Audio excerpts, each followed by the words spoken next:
Welcome back, everyone. Welcome back to another day here, another week, another edition of the GSL CK, the GSL Champions Korea, week number 2, second edition, featuring Team Classic versus Team Solar. I'm of course SI VIP with you. I'm joined by these amazing players, by the Google chats, and by of course everyone else as well. Welcome one and all to something a little bit different here. If you weren't here last week, this is a new format that GSL have been trying out, to the GSL CK, essentially a team league-esque format here. Two teams are drafted upon and they face off against each other in a pro league format, best of 7, and an all-kill format after that as well. The formats have been changed, have been adjusted. Last week it was Team herO versus Team Maru, and Team Maru, they barely came out on top. If you remember, Team Maru, they won the pro league format, Team herO won the all-kill format. That led into the super ace match with Maru barely beating herO in a crazy base trade. It was a wild final game. It was a wild game, a wild series. Again, it was beautiful. Do check out the VODs as we covered that last week.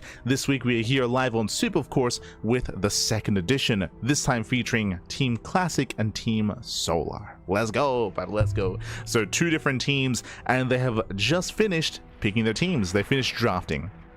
For those that are curious, all the players are coming together here, of course, and the team captains, they begin the night off with a draft to pick their players, to pick their teams, and to bring everything together here. Meanwhile, let's go. Let us catch up on the bracket itself. Also, very quickly, if you want to support the GSL, and if you want to support these endeavors and also the future seasons of GSL, which are around the corner, might I add, Patreon. The GSL Patreon is of course available, !GSL in the chat, or of course again the link should be available as well, but Patreon/GSL.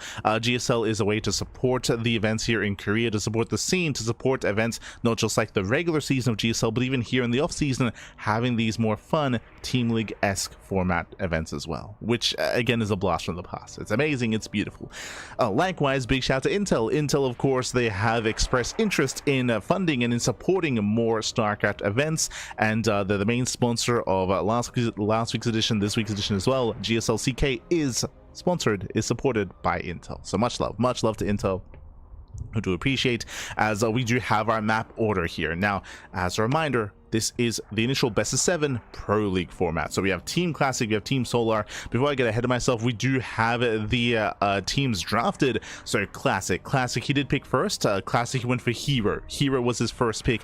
It was a snake draft format, so Classic gets 1 pick. herO. Solar, he picks 2, going into Maru and Cure. Double Terran for Solar. Then bam, back over to Classic. Classic, he went for ByuN as his next pick, alongside SHIN, so a Terran and a Zerg. Bam, went back over to Solar. He went for he went for Rogue and Bunny. Then we had a Zaun and SOS for Classic, and Creator for Solar. So in the end, Solar, his team consists of a very heavy Terran lineup with Maru, Cure, and Bunny. He's got 2 Zergs with Solar himself and Rogue, and then Creator as the lone Protoss. Meanwhile, Classic has a heavier Protoss team. Classic with himself, with herO, with Zaun, and with SOS. 4 Protosses for Classic, with the token Terran and Zerg as ByuN and SHIN. Oh boy, so the teams have been drafted upon, and we are bringing this all together here. Again, you should recognize all these players. Basically, it's the same lineup as last week, except this time, I believe there is no Nightmare. So Nightmare is not available here this week. Last week, we had an odd number of players. This time, even number, 6 and 6. 6 and 6.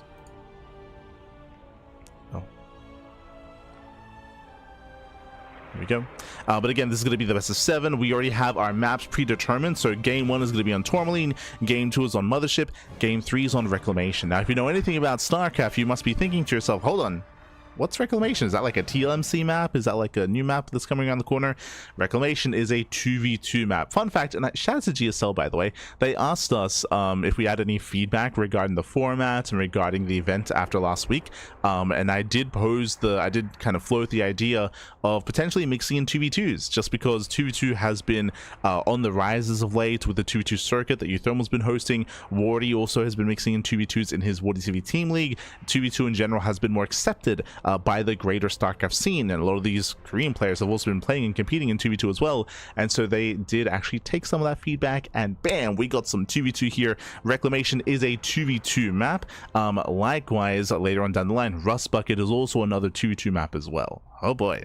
Before I get ahead of myself though, so game 3 is going to be Reclamation, game 4 is going to be Winter Madness, game 5 on the Old Republic, game 6, if we get there, is going to be on Rust Bucket, that's another 2v2 map, and then the ace match, if we get there, is going to be on 10,000 feet. So we have our upcoming 7 maps. As a reminder, it's a best of 7, which means first to 4. Technically, this might be a 4-0, and we might not get to some of the other maps in the map pool, so fingers crossed we can actually get that far. We can go all the way, we can go the distance, fingers crossed. Also, as a quick reminder, the way that this broadcast works here is that first we have our Pro League format. I should explain it. Pro League format is when you set the matches ahead of time at the beginning of the series. So the teams right now, the team captains, Classic and Solar, right now they are kind of assigning players to each of these maps. And then they're going to be providing those assigned players in that list to the admin, to ryung, I think, in this case, to ryung. And then ryung will be announcing the finalized 1v1 maps or the finalized matchups to the public. So ryung, I believe he's currently undergoing that process. But of course, neither team knows ahead of time what opponent they're going up against on select map. So they're kind of picking players on specific maps. There are certain maps that favor more macro games. There are certain maps that favor more aggressive builds. Of course, 2v2, you have to assign your 2v2 players and your 2v2 partners as well. So there's a lot of thought that goes into this, and you can even set up some sniper builds as well. You can maybe assume that, okay, Maru's probably going to be placed here. We can either like expand and waste like a quote-unquote like lower tier player and send them out on Maru, or we can try to have like a sniper, like a TVT sniper, or someone that has a specialized build to try to bring Maru down if you're trying to snipe the ace player, for example. Like there are definitely a lot of strategies that can kind of come into play here in the Pro League format, which I always did appreciate. So yeah, so currently team captains are deciding on their initial players. So we're going to be starting the broadcast off with this best of 7 Pro League format. Then we have the all kill format after that. What is the all kill format? Well, all kill format is, as the name implies, it allows for all kills to occur. It means that you start the initial series with 2 players, the winner stays on, and the loser is eliminated. And the winner stays on until they get knocked out. And it allows for potential all kills. If you were here last week, again, I still recommend the VODs, but Classic, he basically all killed Team Maru. Like Classic in the all kill format, Classic, he took down Maru, Cure, ByuN, I want to say Zan, I want to say not quite SOS, but Solar as well. Like Classic, he took down everyone on Team Maru except for SOS at the time. But that's because SOS, he went down earlier in the series and Classic never had a chance to do so. But Classic, he basically took down the entirety of Team Maru by himself. It was crazy. I think that's why Classic is a team captain this time. He was the ace player for Team herO last week, and Classic, he popped off. So it allows for that to happen. Of course, it allows for like a really strong player to carry their team in the all kill format. In the Pro League format, it's all about the team unity, and it's all about every matchup, right? Like everyone has to hold their own, everyone has to carry their weight. You can't just be carried by an ace player. So there are pros and cons. Obviously, I do appreciate Pro League format just because it is more of like a team effort. Meanwhile, the all kill format allows a player to shine, and it can be really exciting as well to see an all kill happen, or to see like a reverse all kill happen, like things of that nature. Like you can see these kind of big explosive moments, and you can give a bigger limelight to a certain player as well. Or you might even just have a back and forth. That can also happen as well. Also, I should remind everyone that in these constructed best of 7s and best of 9 is going to be the all kill format, by the way. It's going to be a best of 9. They're all constructed by best of 1s. So again, this is not like the starting map for a best of 3 or anything like that. It's going to be purely best of 1s. And because these are all best of 1s, upsets do occur, and upsets can happen, and that's where sniper builds can come into play as well, right? Like you can come in with a hyper specialized build and cheese a player out, cheese an otherwise perceived to be greater player out of the series with an all-in, with something cheeky, with something out of left field. That's why I like planning and preparation is king when it comes to Pro League format. This isn't fully Pro League format. For those that remember, for those that watched Pro League back in the day, players would have they would assign their lineups, and players would have, it wasn't a week, I think it was like 5 days. I think players had 5 days to prepare. And that's where the preparation element came into play. You'd have 5 full days to get ready for that one best of one and to study that one opponent and prepare a very specific build as well. Here, it's Pro League format in the sense that, you know, they're being assigned their matches, but they didn't really have as much time to prepare for their opponent, of course, because we're just now assigning them now. But it does mean that the later your game is, the more time you have to prepare, right? Like for whoever plays on the Old Republic, or for whoever plays on Rust Bucket, for example, like those games are later in the broadcast, later in the series, and you have more time to think and more time to prepare.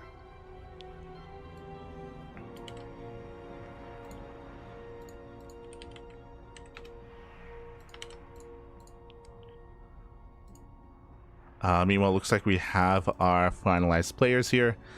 They use IRL names. Oh no! Lee Jae-seung versus Kim Do-woo. It looks like it is going to be okay. We have our first matchup here. It is going to be Bunny versus Classic. Okay. Classic. Oh, Classic. A team captain coming out first. The team captain for his own team. He comes out first. He comes out swinging. Meanwhile, Bunny is going to be the starting player for Team Solar.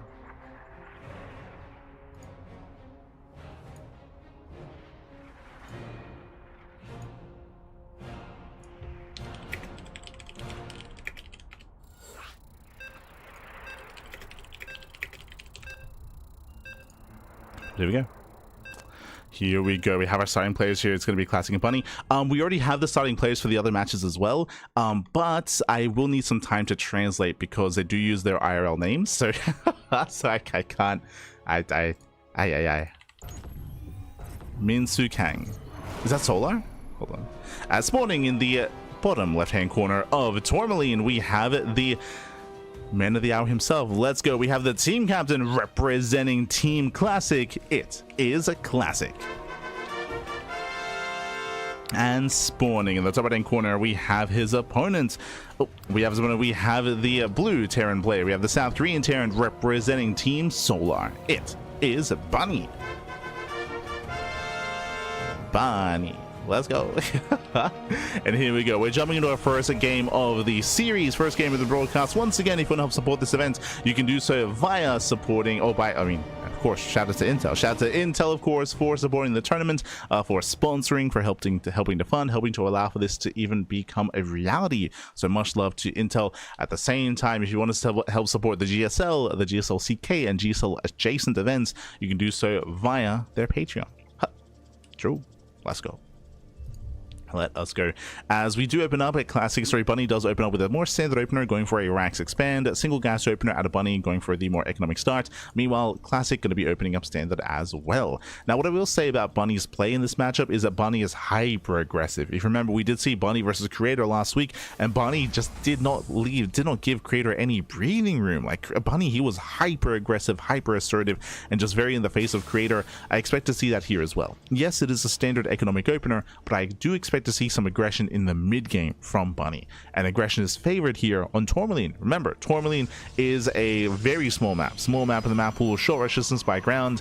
This is where aggression is going to be favored. It can be very difficult to defend your third base. You can see how open the entrance is here towards that third expansion. Very, very open, very accessible, light, and even more accessible when you knock down those rocks. Likewise, here in between the bases, a very open entrance in between the natural and the third, so it is quite difficult to maintain and to defend at these positions. We'll see if Classic can pull it off, assuming that Bunny's going to be the aggressor.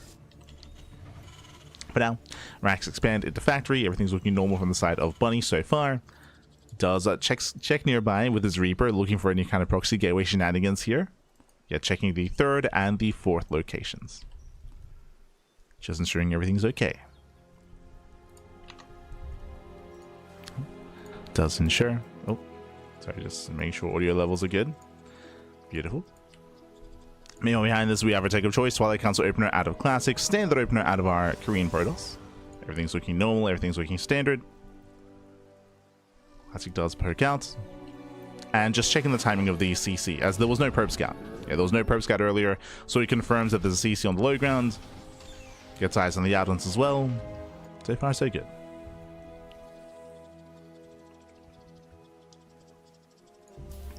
So far, so good.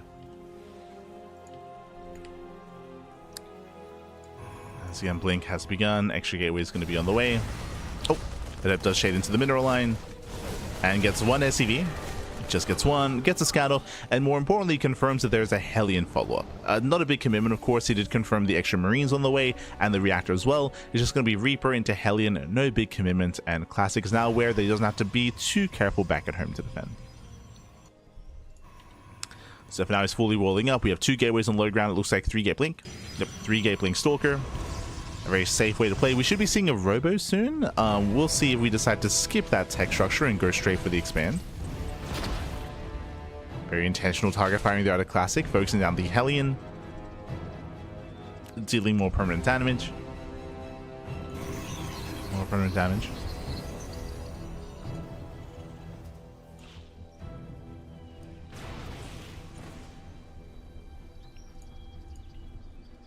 This bunny is going to be zoned away.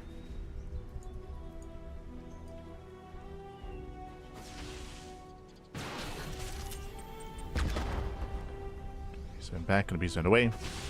Reaper, attempts and doesn't quite scout. So there is a, sorry, I have to apologize for missing this earlier, but there was a Robo here on the low ground. So again, 3 gate blink into a Robo. Very, very safe play here by Classic into a later 3rd expansion. Meanwhile, Bunny back at home building up, and interesting. I was curious where the gas was being spent in towards early tank production into Cloak Banshee. Okay, so Cloak Banshees are amassing. Currently, I believe Classic is unaware. Yep, he has not scouted the main base, so Classic is in the dark.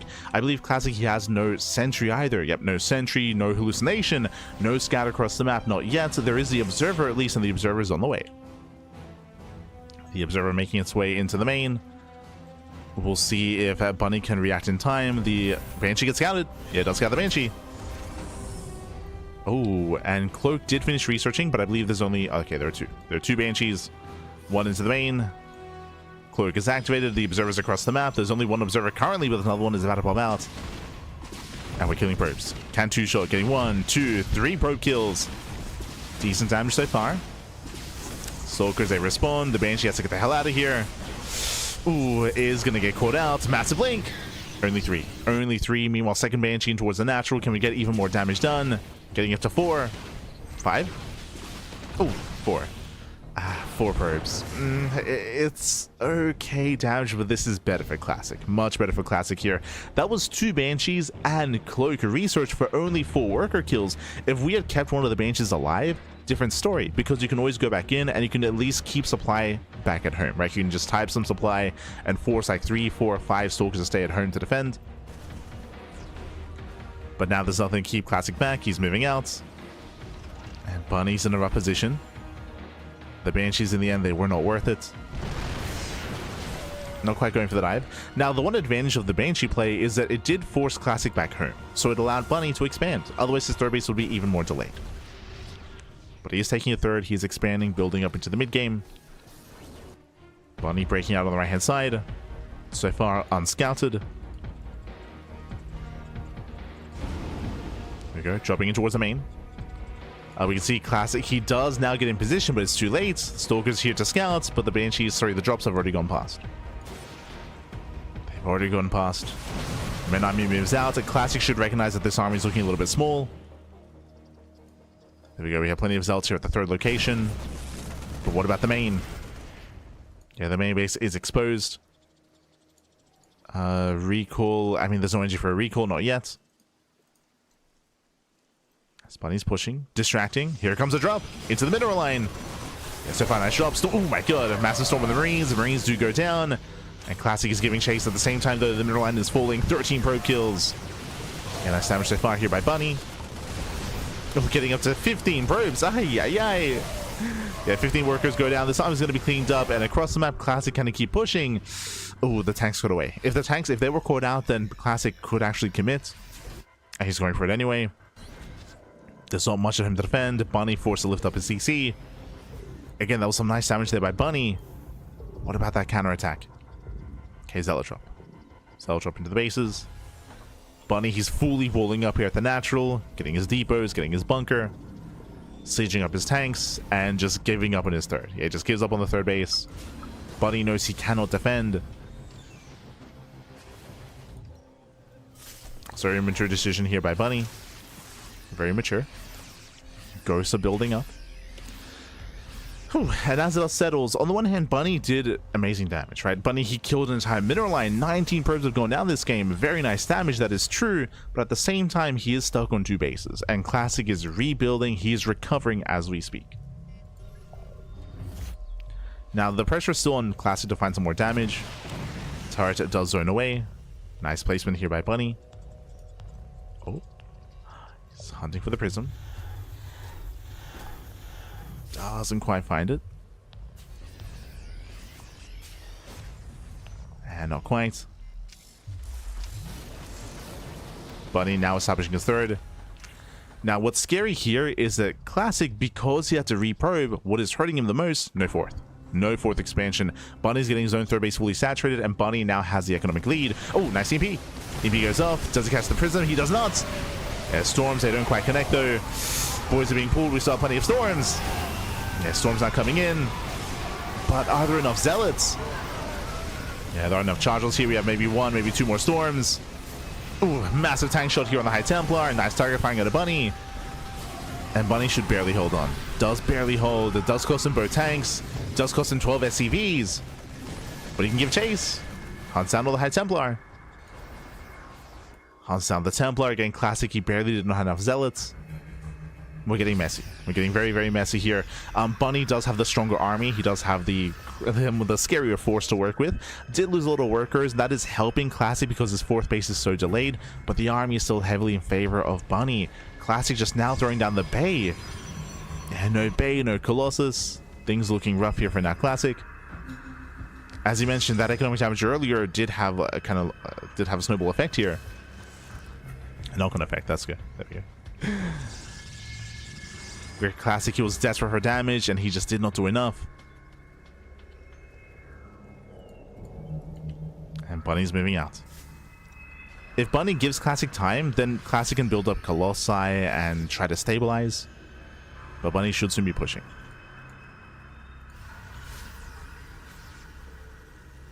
Just waiting for an extra round. Scans, spots the fourth base. Does spot the fourth. In a head-on fight, Bunny still has a terrifying composition. This is the army for Classic. We have the first Colossus on the way. Second Robo's on the way as well. Again, Classic, he needs time.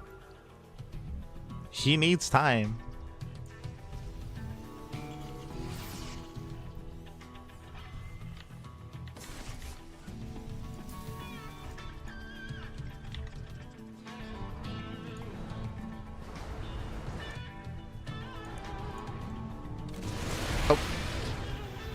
Catching at the Observer. The Observer gets caught. Storm coming in.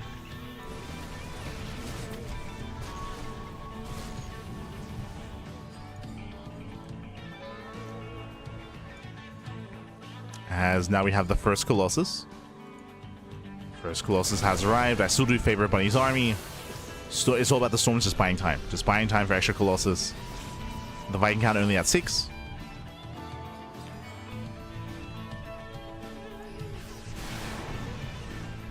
So a heavy Colossus count can still work here. Shows us EMPs. Oh, EMP does land. Cashing out 1 Templar. There's 5 in total. Once again, EMP zoning away. So does the Storm. And there's 2 more Storms with the army. 2 more Storms available. There's 1 High Templar in the War Prism. So it's going to be 3 Storms at least. Colossus have arrived. Okay, Classic, he bought enough time. He's maxed. Classic, he maxed out. And Bunny, did he take too long? Did he take too long here? Now pushing in. Getting the first Colossus. Here comes the Flanking Storm. Oh my god. Prism goes down. Decent Storm. Yeah, Storm does zone away. Vikings, they get 1 Colossus. They get 2. 1 Colossus left. But no more Vikings. Yeah, no more Vikings. As Vikings are being hunted down. Nice mine shots. Nice mine connections. There's 1 Colossus left standing, but no Storm. Bunny's being forced back. He's being forced back. And again, I do feel like there was a big window where he could have pushed out, and he has missed that window. The window closed. The window did close. Classic got his 3 Colossus. Behind this, rebuilding, remaxing. Still on 3 Colossi. And remember, Bunny, his Viking count was reset. He's down to 2. Down to only 2 Vikings.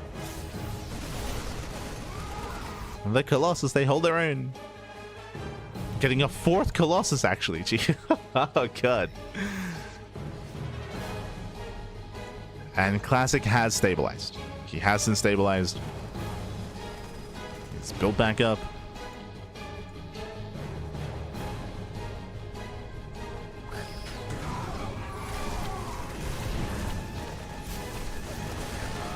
Also coming in for their run by.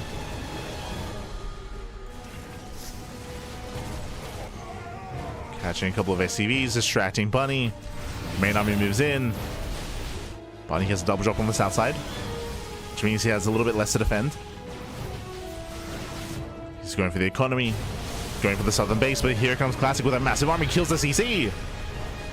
It takes down the expansion, no energy for a recall, and we just keep pushing. Yeah, Classic's just going to keep on going. He wants to go for the kill, wants to go for the throat. High Templar, they're clumping up, and they got to be careful. Another zoning storm. The army cannot push in. Zell's taken into the mineral line. Oof, does go through the storm. And with all these storms, how does the Terran army engage? He's trying. Oh gosh, another storm. No connections, but just buying time. Just buying time as buildings are going down at the same time. Bunny also gets a mineral line. Better storm. And I think there's 2, soon to be 3. Yeah, 3 storms left. Has our defensive warpins, double drop into the main. Classic, he warped in at his 3rd. Nice storm of the Vikings. First Colossus goes down, nice pick up. Gets 1 Colossus, the other 2 are exposed. Ooh, forcing out another storm. We're getting messy. Getting very messy here, and the Colossus, they're going down one after the other. There's 0 Colossus left, but GG gets called as the army is overrun, and Classic, he takes game number 1. Whew, GG. GG, well played. Classic does take a lead in the series. Again, Bunny had a really strong mid game. Bunny killing the economy, dropping into the main base, killing all those probes. Bunny had a really strong start. He was up in army supply. He had the higher quality army as well. But he waited. He waited a little bit too long. Because he waited, he allowed Classic to build up his 2nd and 3rd Colossus and also max out. By the time the Bunny pushed across the map, even though he was up 20-30 army supply, Classic maxed. He maxed out by the time he got across the map. Again, he waited a little bit too long, was maybe a little bit too concerned, maybe didn't realize how far ahead he was after the engage earlier, and GG. GG, well played. With that, Classic takes a lead for his team, takes a lead for himself. He does lead the charge. Let's go. Does take the lead here as we are getting ready for our next matchup. Ooh, okay, let's quickly catch up on the brackets. Okay. So Classic takes down Bunny in the first game. Up next, we have ByuN versus Solar. Here we go. Solar, the team captain himself, is coming out in the next match, followed by, we do have our 2v2 duo here. It's going to be herO and SHIN as the duo up against Solar and Maru. Okay. It's interesting pairing. I don't think we've seen that pairing before. Meanwhile, we then have herO up next versus Rogue, just filling out the lineups. So herO versus Rogue, Winter Madness. Old Republic is going to be Zaun versus... Oh, it's the rematch. Not again. It's going to be Zaun versus Maru. We saw that last week as well in the all-kill format, if you recall. And game 6 is going to be another 2v2, is going to be SHIN and SOS. Oh, SHIN and SOS. Bearing in mind that the 2v2 duo cannot repeat, so we have to have a different duo. So that's why we don't have SHIN and herO again. It's going to be SHIN and SOS and Cure and Creator. Okay. So these are our lineups here for the best of 7. We have a confirmed Pro League format, Pro League set, Pro League lineup. And here we go. We have game number 2. And spawning in the top left-hand corner, we have the South Korean Terran player. The South Korean Terran representing his boy, representing Team Classic. It is ByuN.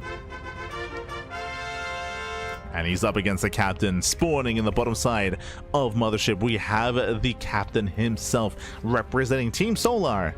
It's a South Korean Zerg. It is Solar. Let's go, baby. Let's go. Just catching up, baby. Just catching up.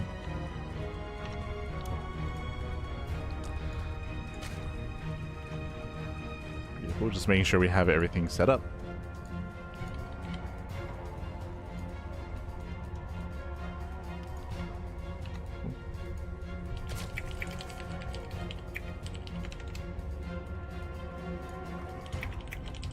But here we go. We're getting into game number 2 here, and we are welcoming us into Mothership. Mothership is a 3-player spawn map, so we have 3 possible spawn locations. Solar, he does send his first Overlord to the top left, so a lucky scout for Solar. He will see ByuN early. Meanwhile, what is ByuN going for? CC first. It's very, very common because the map is so large, and because there's an RNG chance to be scouted late, we do often see CC first out of Terran players. So Hyper Greed out of ByuN, cutting corners, going to be skipping his SCV scout as well, and most likely skipping his Reaper, going CC first into Marine. So Hyper Greed out of ByuN. We might see Solar respond and react to this with an early Roach Warren and an early Roach Rush. There is a chance here just because there's no scouting, right? Scouting is very, very late for ByuN by going for this kind of build and going for this kind of opener. So the Zerg player, if they have some time to do so, they can respond with an all-in themselves. As Solar does poke up. And I believe Solar will see ByuN. I believe ByuN will not see Solar. Yeah, due to the pillar.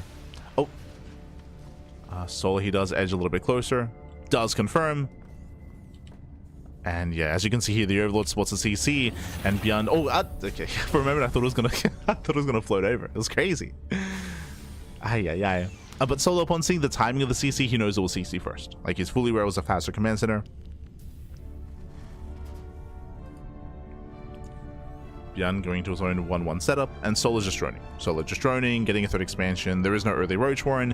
As you can see here, he pulls out of gas. So he pulls out of gas, only link speed is on the way, standard follow-up out of Solar. Nothing aggressive, nothing wild.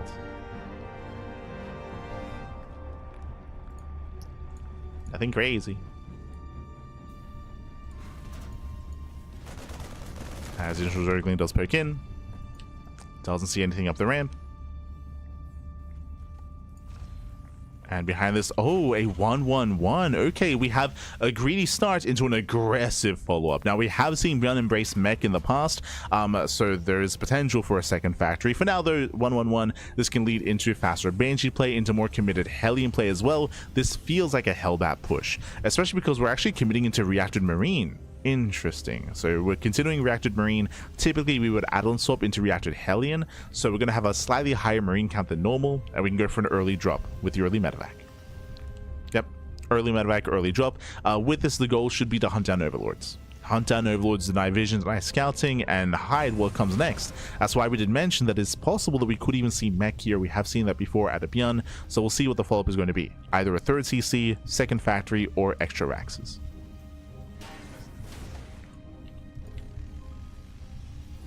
As ByuN should be denying vision. Solar, he has the Overlord here on the top side. Did maneuver over. Did maneuver. For now, going for the 3rd CC. So going for that 3rd command center. Is delayed, of course, but on the way nonetheless. Drop is moving out. Oh, going for the Liberator follow-up. Okay. So let's go for Liberator into add-on swap into Stim. So it is going to be ByuN. ByuN is confirmed. Double eBay as well. And double upgrades. Marines, they move their way in. And can we get a queen? I mentioned it was about hunting down Overlords, but alas, there was no Overlord in sight. Lings are keeping up, and Solar does defend. So far, so good. Oh, as ByuN does find the tumor. Behind this, Solar, he does go layer first. Layer first into Evo chambers, into +1 melee. Lings, they do clean this up. At the same time, Hellions, they bust into the 3rd. Drones are lining up. Oh no! Yeah, drones are lining up, and so far, no major damage here. 2 drones go down. That could have been so much worse. But nice damage nonetheless. Better movement out of Solar, catching out one of the Hellions. Just the one.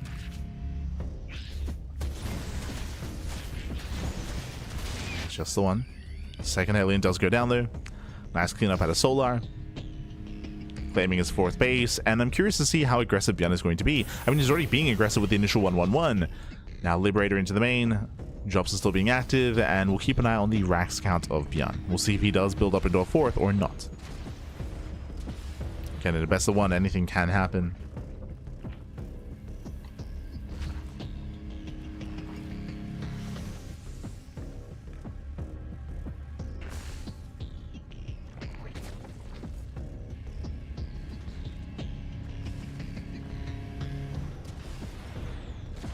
As the Liberator does hunt down an Overlord, supply blocking Solar for a moment.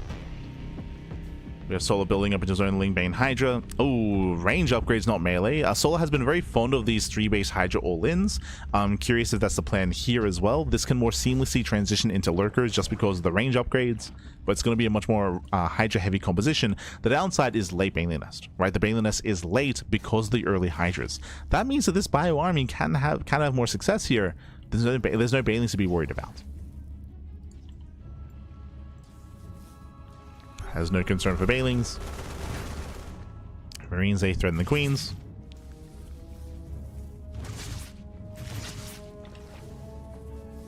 And here comes the main push. Interesting that we did see ByuN switch into faster Widowmines instead of tanks. Typically against a more Hydra-heavy composition, tanks are more efficient. They are stronger. Widowmines are more ideal against Lingbane. But we'll see how ByuN handles himself. As ByuN, I'm sure, like us, is aware that Hydra's, the Solar has been a lot more fond of Hydra-heavy play in recent months.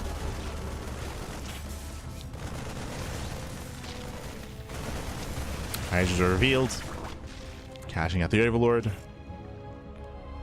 Setting up that Liberator. Catching out 3 drones, not bad. Mining is being denied. Trying to bait at the mine shots. Trying to. Baits out 1. Yeah, baits out 1. Liberator is still posing a bit of a threat here, catching out a Queen. Yeah, getting 1, getting almost 2. Oh my god. Very close. Very close, very clutch. Mine shot going off, diving on top of the Hydras here. The Marines, they do trade well. And then he backs off. He backs off, he pulls out. Again, just not enough bio here to break through those Hydras. But did take down 7. 7 Hydras went down, so still a better trade for ByuN. More efficient, I should say. And ByuN is still committing tier to mass Widowmine. Okay. It's out by a mine.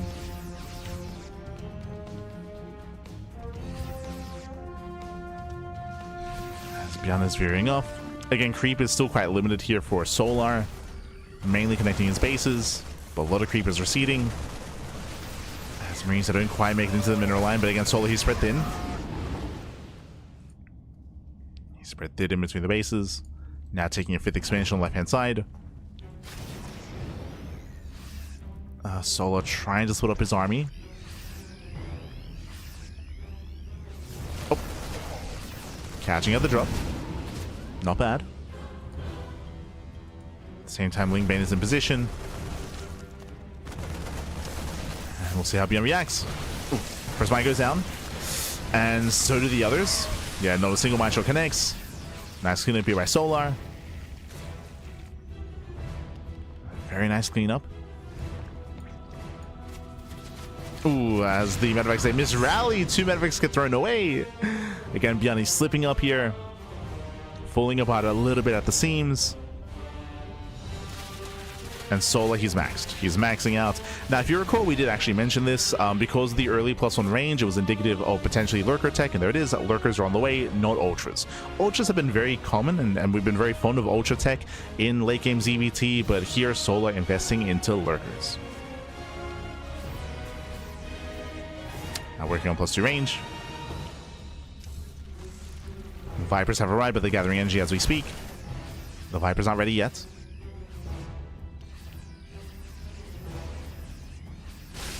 Again, ByuN is still hyper committed here. It's still just a Marine Widowmine composition. There's no Marauders, there's no Ghosts. He's not ready for Hive Tech. It's a very cheap army that ByuN's been working with. It's very, very cheap. And he needs to get damage as a result of that. Mine's just about to go off. Oof. Decent connections. Oh, as the Banelings, they likewise do connect with the bio. Solar, he holds, he defends. And again, if Solar can get into Lurker tech, there's no answer.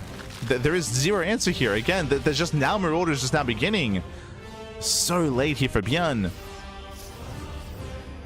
And this is by design. Like, again, ByuN going this heavy Marine Widowmine style, it's meant to kill. It's meant to kill early on. And the fact that he wasn't able to deal any critical damage here, it's hurting ByuN in the long run. He's hurting.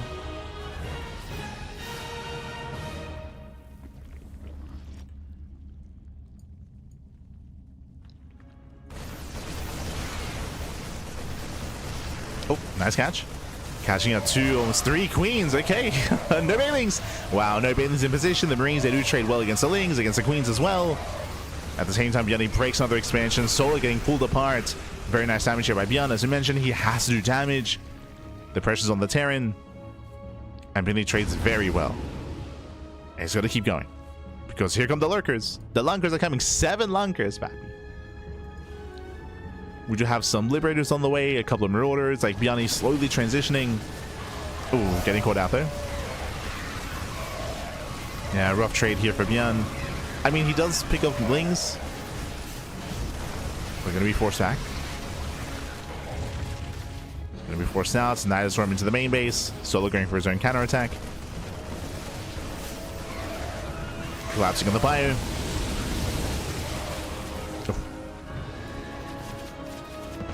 Catching up the Medivacs as well. 2 Medivacs going down. Yeah, Medivacs are falling. Vipers are gathering energy. Solo here now has momentum. Lurkers, I believe they're in the Nidus. Yeah, they're not with the main army. Speaking of, Nidus does finish.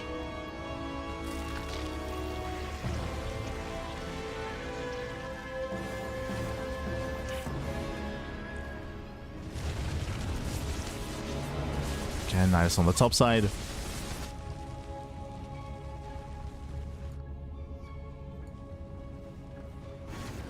Nice into the main. Looks like ByuN, he should respond in time. It's keeping up with the Nidus worms.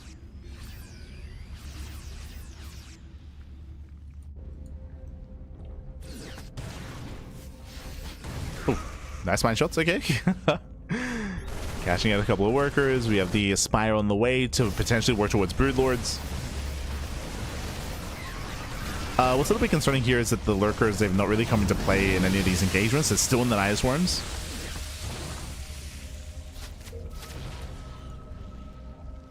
So we have seen a bit of a shaky defense here from Solar. As ByuN has made the transition out of purely Marine Widowmine into a more heavy Marauder Liberator count. He's gotten there. We have more upgrades on the way. Advanced Ballistics. Neosol Frames. High-Sec Auto Tracking. ByuN getting ready for the late game. Oh.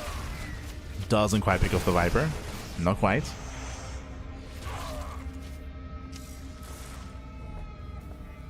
Not quite able to.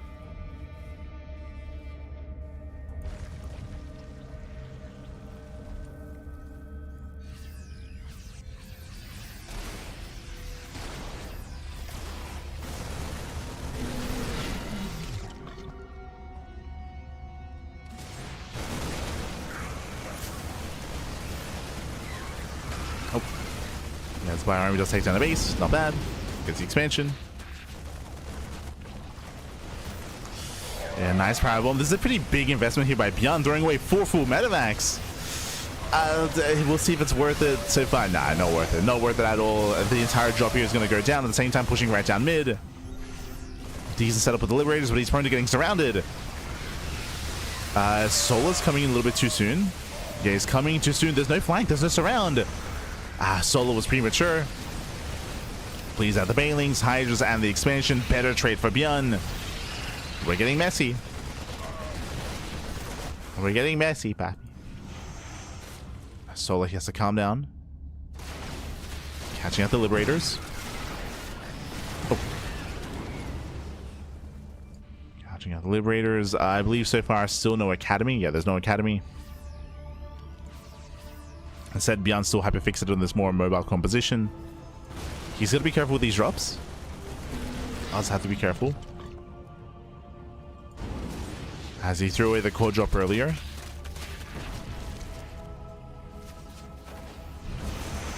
Solar still being active. Similarly, Solar, he also hasn't made the full switch yet, like out of this more mobile composition as well. Looking for a way in. Gonna be forced back. Nidus worm into the main. Oh, the Liberators, they stack. Yeah, brutal power bomb here. No, they're still in the power bomb. Getting 2, almost 3. As lurkers, they came into the main this time. Are they getting caught out? Yeah, they're getting caught out. Massive scan. Catching out 1, 2 lurkers. 1 lurker left. Ghost Gaming is done.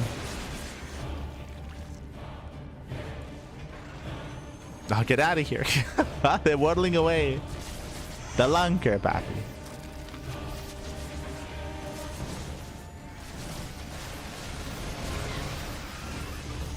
As the backup Nidus does finish. Not sure if there's much in it though. There's more lurkers. Oh, they should not pop out.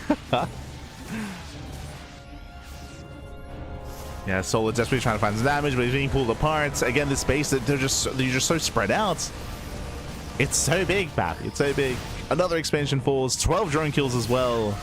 Solar, he cannot keep up. He cannot protect his fringe bases. He's trying.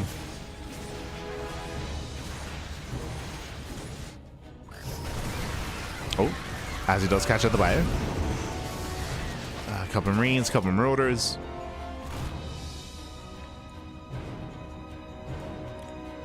ByuN being forced back. A Ghost production has now begun. He's walling up here with more CCs, more planetaries. So we're going for another dive.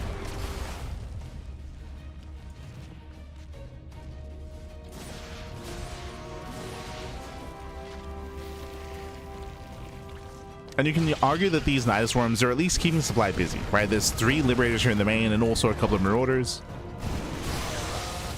That's supply that won't be a part of the main fight. So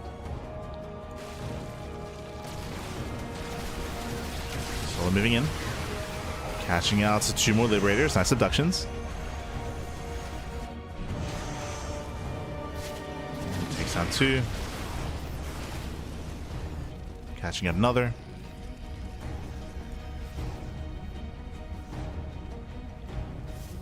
As the Ghost kind of is getting higher and getting more concerned for Solar.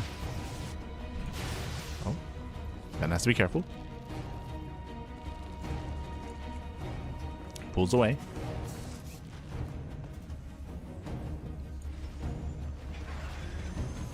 I was still going for the Nidus Worms.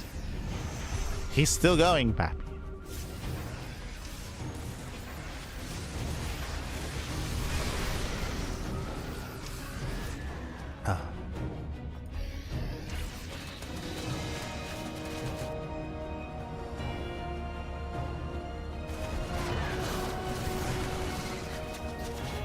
Solar does catch. Ooh, a couple of medevacs. That's 2 more medevacs going down.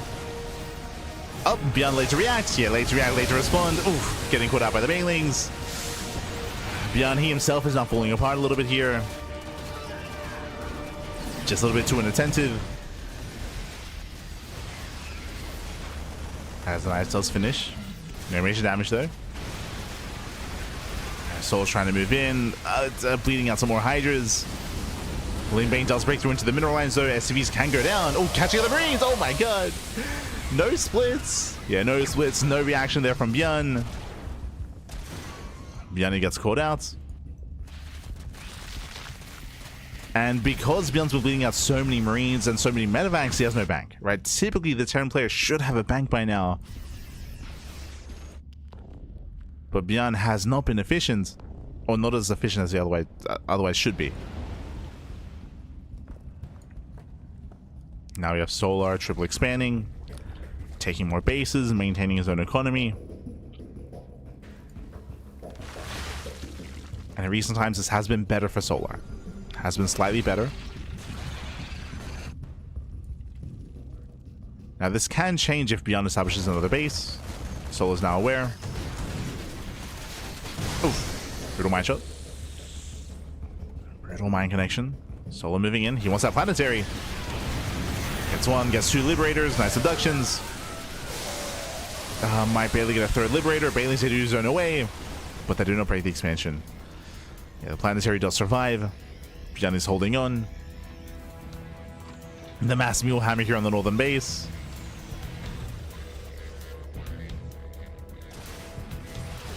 Oh, awkward rotation. ByuN does pull out. Bearing in mind that these top left-hand base, sorry, top right-hand bases, they're more or less untouched. They're just now only getting saturated. But they're still relatively fresh. Nice bailing connection, catching out a Ghost. Lings ahead for the mineral line, but they do not get in. And again, ByuN is holding on. He holds, he defends.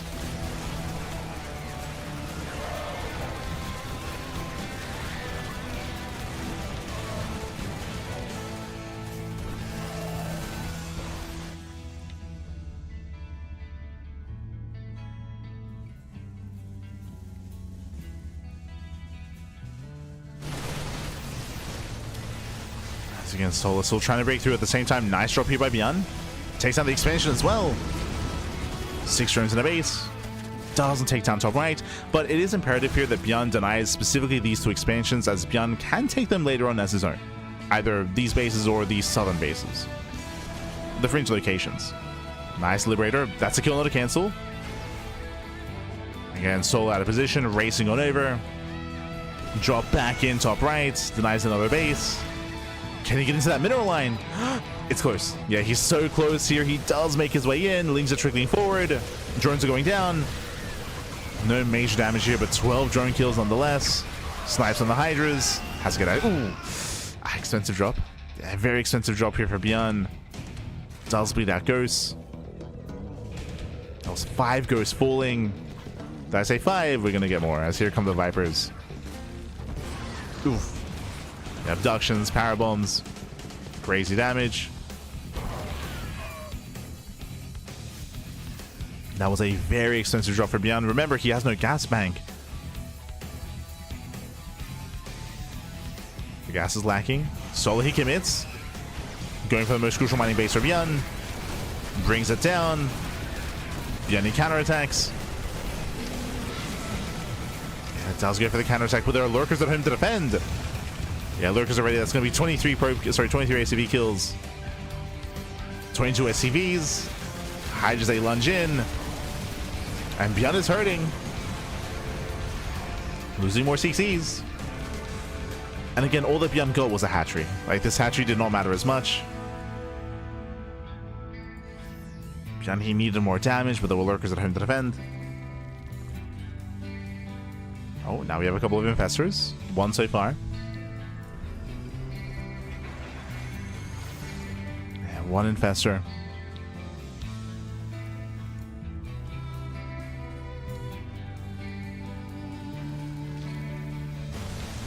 ByuN is running out of money. You can see his 3rd base is fully mined out, his 4th and his 5th also almost mined out as well.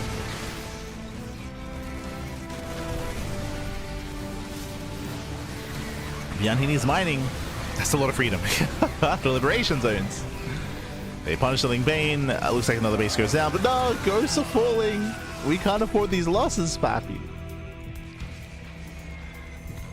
Yeah, bleeding out more ghosts.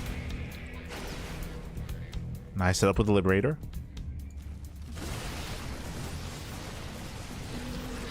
Denying some mining, but for the most part, I feel like Solar, he should have this. Like, Solar, he has a massive bank to work with, so he can just keep rallying in, keep catching out units, and keep knocking down bases.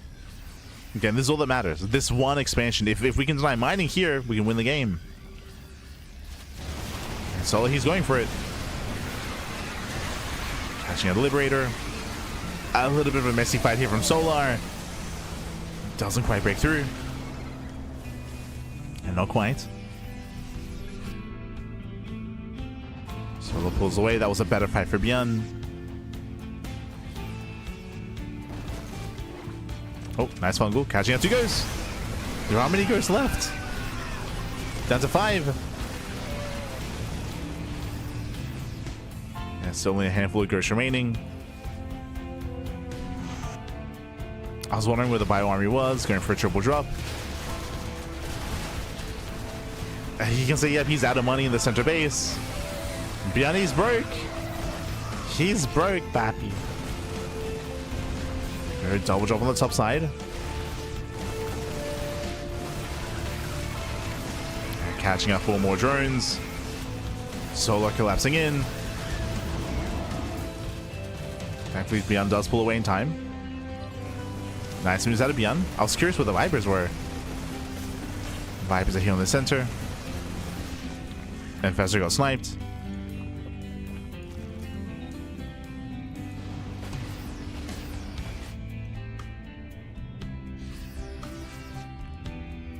ByuN, he needs to expand. He needs a base, Pat. He needs a base.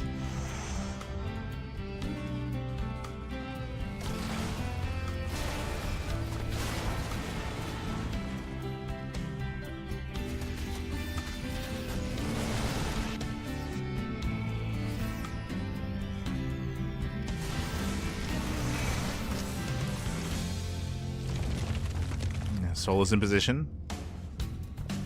The lurkers, they burrow in. Solo still mining more resources. You could argue that Solo should be taking these gases, I would agree. So far these gases are untouched. There we go. Solo, he is gas starved. He needs those gases.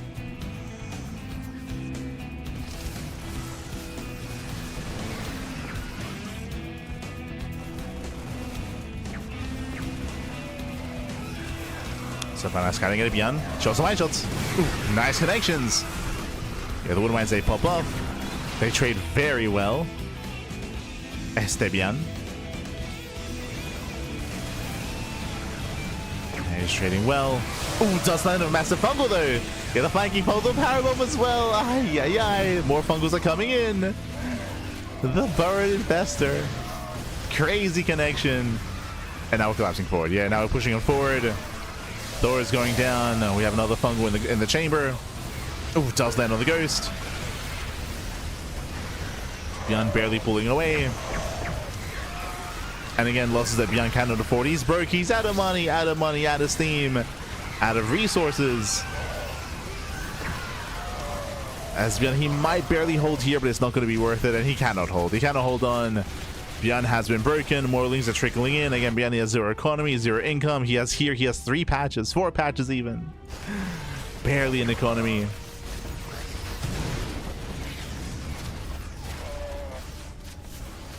And Sola, the team captain himself, he's doing it. Just like Classic. Este Classic.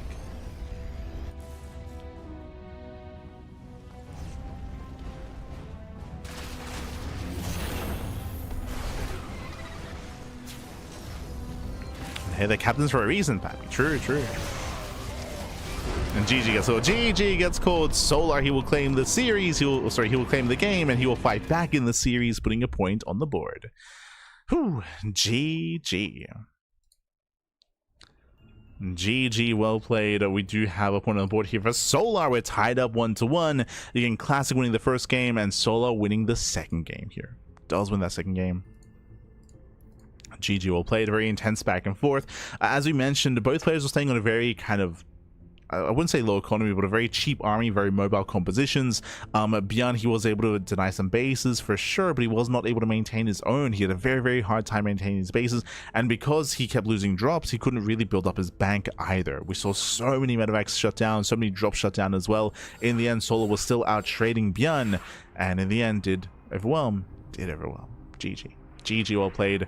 With that, we are now getting into our 2v2 map. Let's go, baby. Let's go. Let's catch up on the brackets. Let us switch our scenes over. As you can see, we're currently tied up 1-1. Classic winning the first game, Solo winning the second game, and now we have our 2v2 matchup. It's going to be herO and SHIN up against Solar and Maru. Let's go. Let us go. And again, we have been seeing a lot more 2v2s as of late over the past year of play, especially thanks to herO running his 2v2 circuit. We've been seeing a lot of interest from players like ByuN, players like ryung, Maru, herO, SHIN as well. A lot of the players here have been getting involved. Bunny, Rogue. Yeah, Bunny and Rogue, they also had a duo at one point, I want to say. But here we have the ex-CJ duo. We have herO and SHIN representing, of course, Team Classic. We have Solar and Maru for Team Solar. Let's go. When it comes to our 2v2 partners, herO and SHIN, they do have experience. They do have practice playing 2v2. Solar does as well, but usually Solar plays with ByuN. Right, usually it's Solar and ByuN, but ByuN is on the other team, right? Solar's typical partner is on the other team. So Solar, instead of playing with Maru, he's very inexperienced in 2v2. It's very, very limited with how much practice Maru has had. I want to say Maru's played a little bit with Solar before, that is true, but less so than with ByuN. So Maru, he might be a bit of a weak link here. We'll see. Bearing in mind that 2v2 has very different builds, very different strategies, a very different kind of approach. as we're going to be loading into Reclamation. Vamonos.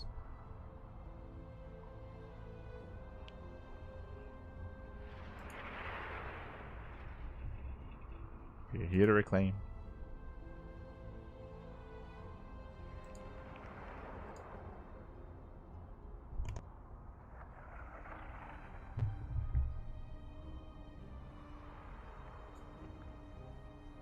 Here we go.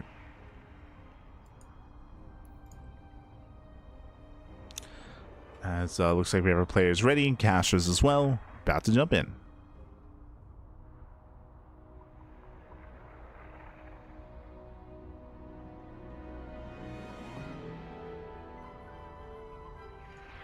Beautiful. Oh, and again, as I mentioned before, the way this format works is that once you have a 2v2 pairing, they can't be used again. That's why we have SHIN and SOS lower towards the end of the series. That's why we also have Cure and Creator also a little bit lower in the series as well. Can't repeat the same duo. Gotta mix it up. It's a team effort, Pappy. It's a team effort. But I'll be honest, this is something that I always wanted out of Pro League and team leagues in general is 2v2. I mean, shout out to Shoutcraft Clan Wars. They did incorporate 2v2 back in the day. Unfortunately, like, the environment wasn't really set up or ideal for 2v2s just because it was so much focused and fixated on the 1v1 aspect. And likewise, 2v2 wasn't the most well established also because of the resource trading that was available early on. For those that are curious, for Euthermal Circuit and for most 2v2 tournaments, including this 2v2 match, we do use a custom mod. What does the custom mod do? The custom mod extends the time it takes to actually trade resources. So typically in StarCraft, if you ladder in 2v2, I want to say at around like 2:20ish, like 2 minutes 20 in, you can start trading resources with your partner. You can start trading resources. Whereas here with the mod, it goes up to 5 minutes, so you cannot trade until 5 minutes, so like an extra like 2.5 minutes of not being able to trade. That stops like these crazy like all-ins. Like there's a lot of like blink based all-ins where you have one player feed the other and then one player goes like 2 base 8k blink all-in, for example, things of that nature. Or mass phoenix as well can also be really strong if you feed your opponents or feed your partner. Likewise heavy muta play as well, like just heavy feeding early on does lead to really aggressive and really quote-unquote like imbalanced or just some crazy cheeses that kind of goes against the spirit of 2v2. Like we want both players having equal parts. You don't just want one player being a bank for the other. So that's why this custom mod has recently been made for 2v2 competitive play. Just for some context. But here we go, spawning in the top left hand corner of Reclamation, we have our XCJ duo here representing Team Classic. We have our Orange Protoss, we have our Red Zerg, we have herO and SHIN. Repping Team Classic and spawning in the bottom right hand corner, we have their opposing duo here. We have the teal Zerg player, we have the blue Terran representing Team Solar. We have Maru and Solar. Let's go. Let us go. Again, we are here. We are jumping into game number 3. We're currently tied up 1-1, and we're here to determine who will take a lead in the series, as herO does a pylon block, and we will be forcing the unnatural natural out of Solar. Solar taking the forward expansion here in the center of Reclamation. Now, when it comes to Reclamation here, this is a map where uniquely we do have separated main bases. This is a little bit more rarer in 2v2. It's very common to share your main in 2v2 to help defend, but because we are split up here, it does mean that early aggression can be favored to target one player because they're isolated from each other. Likewise, the naturals are shared. So coming into the mid game here, your natural bases are shared. Then you can expand here on the low ground, claiming your third bases, or even expand here on the right hand side as well. There are some unique features. Meanwhile, we do have a heavy one base play out of the herO going for a 2-gate opener. 2-gate opener out of herO. Meanwhile, SHIN going hatch gas pool. Spotting the Overlord. He wants to shut it down. Overlord is spotted. SHIN does ping on the right hand side. Interesting. Oh, are we going for a one base all in? Are we going for a proxy? I mean, yeah, the SHIN, because this Overlord, he knows that there's nothing to scout. So here he's hiding that worker, and here is going most likely for a proxy gateway for a 1-base all-in. Oh no, sorry, he's scouting. Wait, what? Ah, there we go. He's setting up with the center. Maru scouts. Yeah, Maru, he comes in, he does scout, he does shut down the proxy. herO with some shenanigans again. Still no expansion out of herO. And of course, Solar confirms. Solar, he confirms with the Overlord there is no base, there is no expansion. herO's still playing 1 base. Maru back at home is going for his own 2-1-1 opener. Racks into factory into second racks. Unique variation of 2-1-1. But basically, Maru's going for a delayed third CC and delayed starport.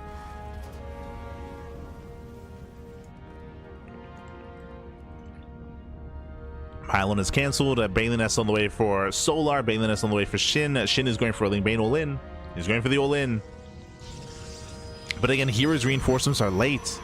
The Pylon is late. The gateways are late. It's all or nothing. The CJ boys are here. They're here. They get us around. Ooh, nice round on the Spine Crawler. Spine Crawler will fall. The Queen is exposed. And what is it from Maru, by the way? Maru, he's got a bunker on the high ground. Yeah, Maru, he has 1 Marine. He has 1 Reaper. Maru, wait, he made no Hellions. No shot. Maru, he went straight for the Tech Lab, so no reactive Hellion production, so he has less to defend against the Ling Bane. He's getting to the 1 tank, but it's so delayed.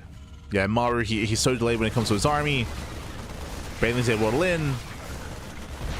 Ooh, they crash into the bunker. 1 good ByuN connection out of Solar. Oh, but the last ByuN is shut down. Solar collapsing with his Lings. Where's the Ling Bane for SHIN? He needs more. Again, SHIN and ByuN's go called out. Solar and Maru, they're holding. We have, what, 2 more ByuNs on the way. ByuNs are rallying in. Bearing in mind that, remember, this expansion was natural, so Solar, he's now on 1 base larva. So Solar, he has very limited larva. Oh, don't want to waste the ByuNs. Don't want to waste them. As now we have 2 tanks on the high ground. Massive tank shots. Diving on the tanks, gonna get them. Oh, gets 1. 1 tank goes down. The other tank does 4. Nice ByuN connection from Solar. But the Stalkers, yeah, the Stalkers, they hold their own, and with that, the ex-CJ team, Team Classic, they're breaking through. They're breaking through. They break the natural. Again, Maru was being so greedy, going racks into factory, into tank production. Because that, he had very little to help defend. He had very little army. Very little to work with. Oof. ByuN gets picked up, but the Queen did go down. More ByuN's fishing. Oh no! Oh god! Yeah, late reaction there by SHIN. Oh, but a massive connection. And with that, Team Classic, herO and SHIN, they're doing it. They're doing it. They're breaking into the main. They're breaking Maru. Oof. Their ByuNs, they go up. They shut down the SCVs. There's 3 Marines left. Down to 2. The tank pops. Okay, tank pops out. True. Tank does pop. But it costs Maru everything. Maru, he's down to how many SCVs are left? 1. 1 SCV remaining. No, the final tank. No. The tank goes down. And again, Maru, he's out of it. Maru, at this point, he's out of it. It's only Solar remaining. He's got 1 Spine Crawl on the low ground. He's like, don't worry, Maru, I got you. I got you. Copium. GG. GG gets called. And herO and SHIN, they do take a lead for Team Classic. GG. Whew. GG, well played. Again, winding it back a little bit here when it comes to the game itself. They scouted. Like, again, the Overlord for Solar did scout the lack of expansion, and Maru scouted the attempted proxy pylon in the center of the map. They saw everything they needed to confirm the all-in, but there are a couple things working against them. 1, the unnatural natural. From the beginning, Solar, he expanded on the low ground, so Solar, he had to defend that location to actually have some production. And that made for an easier all-in, right? Defending that low ground was going to be nigh impossible. Nigh impossible for both Maru and Solar. So just a really, really rough position there to try to defend that low ground. On top of that, Maru was being greedy. If he had gone into reactive Hellion, he would have had a much easier time with dealing with the Ling Bane, and then the Ling Bane of Solar will have an easier time dealing with the Stalker Adept army. So rushing into early tanks like that, it was very, very greedy because you're lacking units. You're just lacking units that early on due to the factory production, due to the tank production. In the end, it wasn't worth it. He got 2 tanks and they got focused down immediately. Like, that was the entire goal of the build there there from Maru was to build up that tank count, and he failed to do so. He lost those tanks, and he was that much of a, he had that much less to help defend his teammates to help protect Solar. Yeah, that much less. And with that, GG well played. With that, herO and SHIN, they do take a lead in the series, and let's catch up on the rest of the bracket. Who's up next? Let's go. We have our next pairing here. It's going to be herO and Rogue. herO, he's going to stay on here for his team, for Team Classic. And he's up against Rogue on Winter Madness. It looks like our players are asking for a moment, so we're going to give them some time here. So we're going to be coming to a very short break. When we come back, we'll have the remainder of the series. We'll have herO and Rogue. See you soon. See you soon. Bye. See you soon.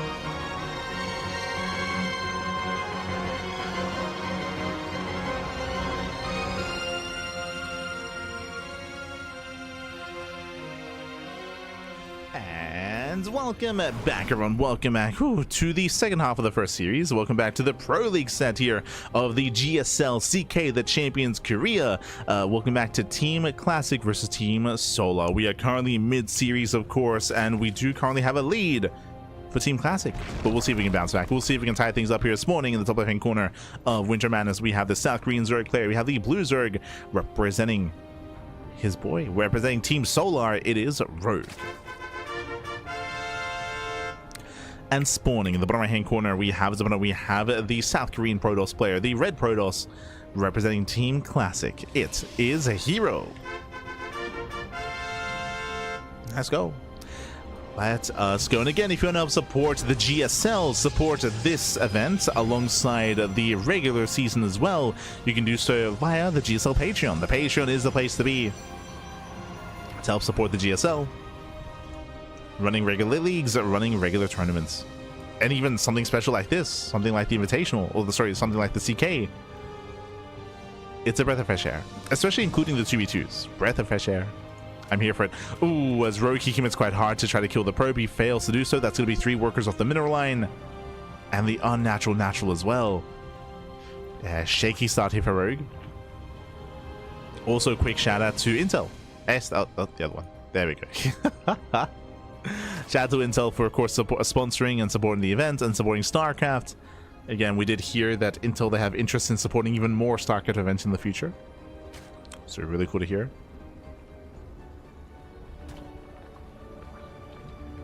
We are, of course, very appreciative.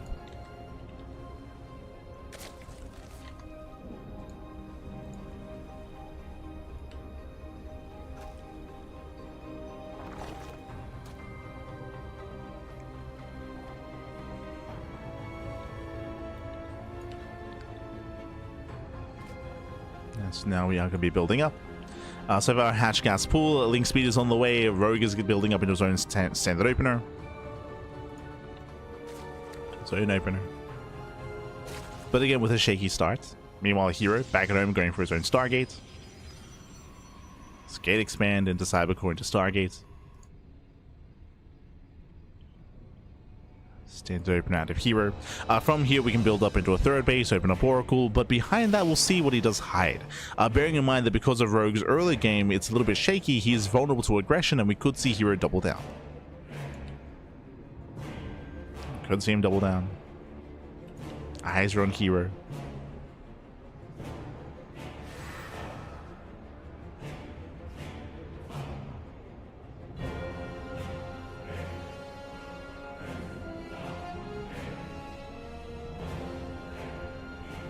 As, oh, it's going to be a Void Ray opener. Okay, so already diverting here. herO, by going for the Void Ray, the goal is to hunt down Overlords. Hunt down Overlords, deny vision, deny scouting, and make it difficult for Rogue to figure out what's going on. Make it difficult to figure out what's happening.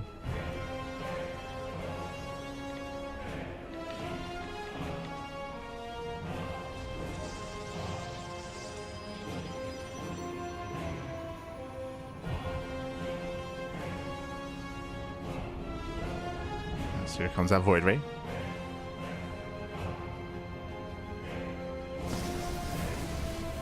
Okay, first herO Lord is going to be hunted down. Behind this, going for the Oracle. Behind this, we can go into a faster Twilight Council, into early Glaives, into early Charge, into early Blink. We can also go for a Fleet Beacon, second Stargate, into a Tempest Rush. We can even go into Carrier Rushes as well. So here he has options. And likewise, Rogue has no idea. Behind this, Rogue going for the early Evo Chamber. This is indicative of +1 melee into Ling Hydra. So standard follow-up at a Rogue. herO going for the Forge and Twilight Council, standard follow-up, looks like +1 and Blink, but it might be Charge. I do think that Charge will be quite strong here, given the position we're in. There's that melee upgrade, as we did mention. Again, Ling Hydra. Technically, it could be Mutas, but going Ling Muta is quite rare. Often, if you go Mutas, you go with a Roach Warren to make sure you have some ground support and you have a ground switch available. Speaking of, safety Roach Warren, okay.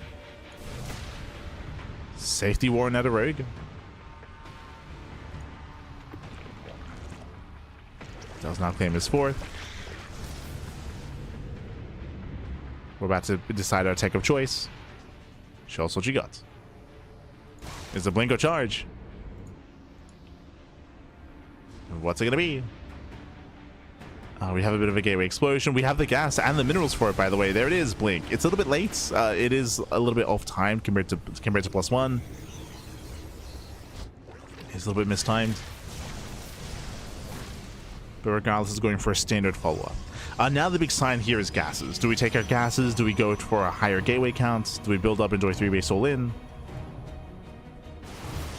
Eyes are on herO. If he takes his gases, that would be indicative of further tech. That'd be indicative of Storm or Colossus. Meanwhile, that's a lot of gateways. 7 gateways in the main. This looks like a 3-base all-in. We're setting up and we're expecting a proxy 8th gateway. And we might even go up to 9. So hyper aggression out of herO. So far unscouted due to the Void Ray. Ling's a perk in. Blink is not yet done. But the battery here holds its own. As the Oracles, they find more damage. Yep, Stalkers, they do survive. Did any Stalker die, by the way? 0 losses. No shot. Finally, we might... never mind. Never mind. 26 Ling kills, 1 Queen, 6 drones, 1 Overlord as well. Here he shuts him down. Meanwhile, how many gateways do we have? We're still building up. Still building up extra gates. Getting up to 8. Getting into 8 gateways. There's a forge, a second forge for 1-1 upgrades. Interesting. Remember, Blink was delayed this game. But here comes herO.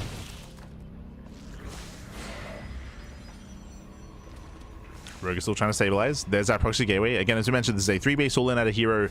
It's going to be a 9-gate all-in, as it should be a 9th gateway proxied. I say that does expand behind this. Behind the army.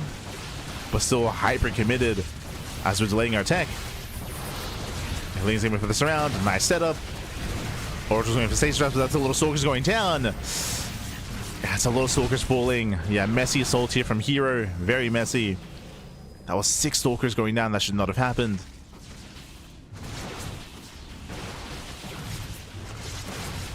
As herO needs reinforcements. Nice things around. Bearing in mind that we assumed that this was going to be Ling Hydra, there is no Hydra Den. Instead, we have a fast lair into fast hive. Are we going Ling Ultra? Ling Ultra is a very rare build. It's very old school. We used to see it quite a bit a couple of years ago, back in the Ancient Sister map pool. As things are collapsing, they're going to force around. Yeah, nice setup, nice surround here, and Rogue, he's going to completely shut this down, trading very efficiently. That was another 16 Stalker kills. herO cannot afford these losses. He cannot afford this, and where are the Zealots? There we go, Zealots now warping in. The Massling is out trading. We have Baneling's morphing in as well.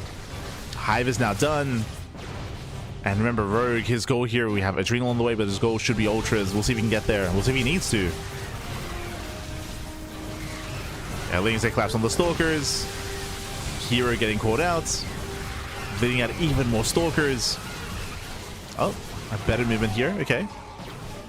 Better movement out of herO. There's that Ultra Cavern. herO looks like he barely breaks the expansion. It was messy. It's been a very, very, very messy game here from herO. Losing 19 Stalkers, but he does break the expansion, and has he done it? Has he now done it? He breaks the 4th, now pushing into the 3rd. Rogue does have a backup expansion, true. Setting up for the flank, but not enough Lings. Yeah, not enough Zerglings here. herO need more reinforcements, need more Zealots. Spains are collapsing in. Breaking through those chargelots. Again, nice spread, nice control. There's just not enough Lings here. Yeah, just not enough reinforcements. The army isn't there. GG gets called, and herO, he overwhelms. He breaks through. He takes a further lead for Team Classic. GG. Whew. GG, well played. Again, this was a 9-gate 3-base all-in. There was a 4th base behind it just to keep it going a little bit further here. But again, Rogue had a really nice defense early on. The ability to collapse on those Stalkers, to come in from behind, to get us around. He killed so many Stalkers with purely Ling production. It was impressive. But what killed Rogue in the end? Well, the fact that he was up against an all-in, and the fact that Rogue was taking up into Hive and into Ultra Tech. If instead of investing his gas into the Hive and into Ultras and into the Infestation Pit, if instead of all of that and the Hive upgrades, if instead of that we saw Hydras or even Roaches behind this as the backbone of the Lingbane army, that would have been a cleaner defense. But Rogue was thinking further ahead, right? He was thinking further ahead, he was taking up further into Hive Tech, but he was up against an all-in. So again, it was, despite the strong kind of initial defense, he was being far too greedy, and herO was that much more committed. GG. GG, well played. So just too much greed there out of Rogue, and herO did punish. And now we do see that Team Classic are on match point. Team Classic, they need one more game to claim the series here and now. Unamas is all they need, and we'll see. We'll see if they can claim it. As up next, we have a TVP. ByuN for Team Classic, Maru for Team Solar. Oh boy. Here we go. Maru, he is up next. He's here to fight back for his team to put a point on the board. Again, this is going to be a rematch, bearing in mind that ByuN did face off against Maru previously. True. They did play last week, and ByuN, he held his own. Like, I was very, very impressed with ByuN. Did lose the series in the end, did lose the game against Maru. Did lose that best of 1, but he still was able to hold his own, pose a threat, and he didn't look too bad in that game. Didn't look too bad at all. We'll see if he can tighten up and bring it back. We'll see if he can get his revenge this week. Can he get his revenge?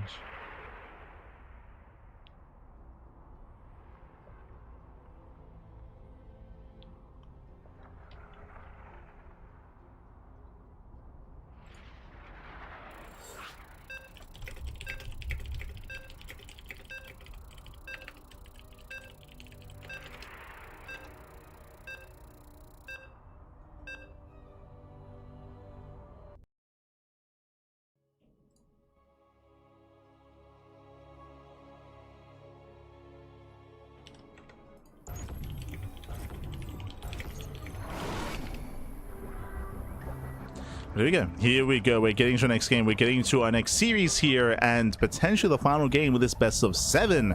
Potentially the final game of this Pro League set. As spawning in the right-hand corner of the Old Republic, we have the South Korean Protoss player. We have the blue Protoss. Again, his team currently leading the series, by the way. Currently leading that series 3-1, and Unamas, one more game is all he needs for Team Classic. It is ByuN. And spawning in the bottom left-hand corner, we have his opponent. We have the South Korean Terran player. He's up against the wall. He has to fight back here and now for his team to have a chance at the ace match. For Team Solar, it is Maru. Here we go. Here we go as we are getting into our next game, as we're getting into, again, game number 5. Oh boy. Into step 5. We're here on the Old Republic. Old Republic is a larger map of the map, larger map, longer rush distance by ground. As I mentioned previously, ByuN, he did hold his own against Maru in their previous game on Tourmaline. That was last week. Last week in the GSL CK. And ByuN, he was taking a beating, he was taking a bruising, but he was still holding his own, still expanding, still keeping up with Maru. Again, I'm still thinking of a world where if ByuN hadn't taken so much early game damage, he would have overwhelmed Maru, to be fair. but he has to tighten up early on. We need a strong early to mid game here from ByuN. We'll see if he can achieve that. See if he can get there.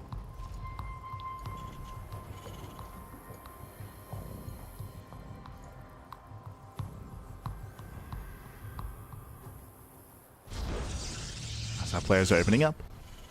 So far, we do have our Rax Expand single gas opener at Maru going for an economic start. Economic opener.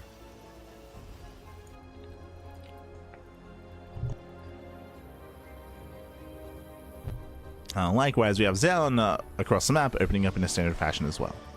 So nothing crazy, nothing wild. We do see Maru scouting nearby at the proxy location. Remember, Maru, he did go for an economic opener, which means Maru, he skipped the SCV scout and he skipped the Reaper scout as well.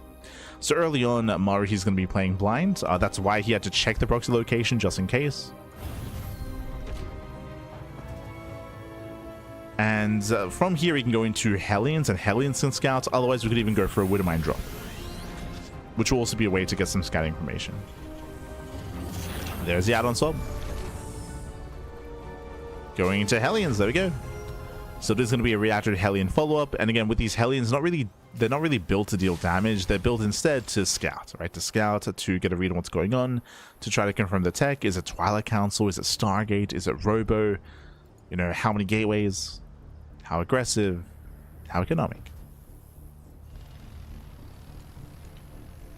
Let's hear from the first two Hellions.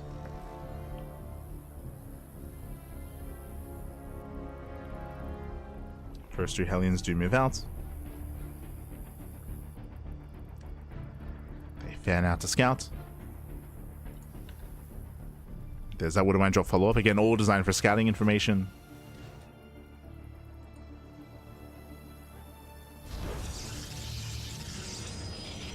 As ByuN is playing it safe. Opening a blink, and he throws down extra gateways. He's going 3-gate blink with a robo as well. Very safe play out of ByuN. It's meant to be safe.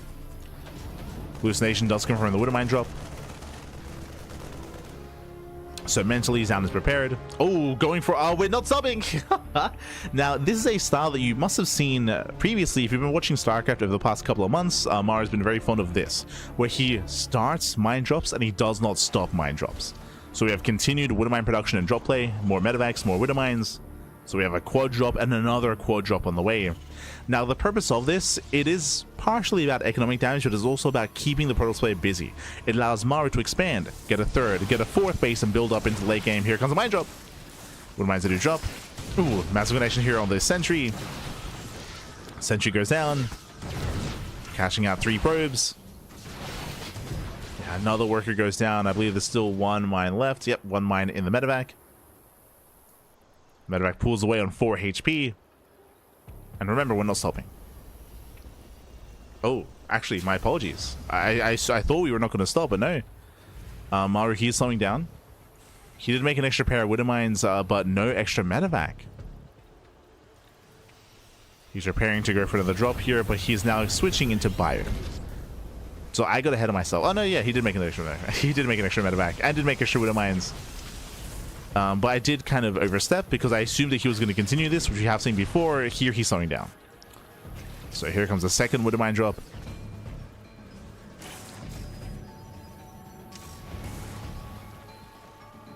And disrupting the main. Denying mining time. I mean, that's a lot of lost mining time here. The retard! Oh my god, retarding! 2 more probes! 2 more probes go down.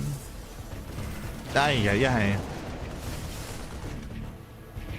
In total, that's going to be 6 probe kills, 1-to-1 trade. Medevacs, they both do get away. And I believe we're... No, yeah, there we go. Another mine drop. Another mine drop is coming in. But again, in the past, Maru, he would still keep going with even more Widowmines, even more... No, he is. Yeah, okay. Okay. I'm not crazy. I had to second guess myself. I was like, oh, he's going to slow down with the mine drops. He's not going for like the mass drop play. Now he is. So we go Hellions back into the main, 2 more Widowmines. Ooh, going for the Stalkers, 6 more probe kills.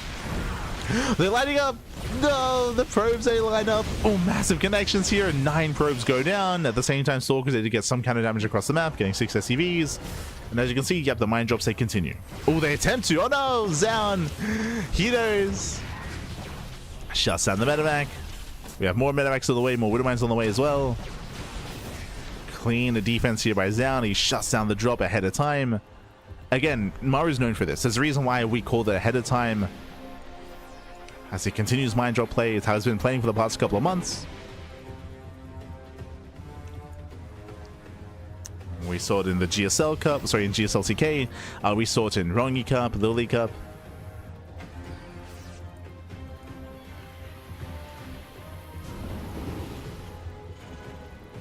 But what this is meant to do here is it's meant to give you breathing room. It's meant to allow the Terran player to expand.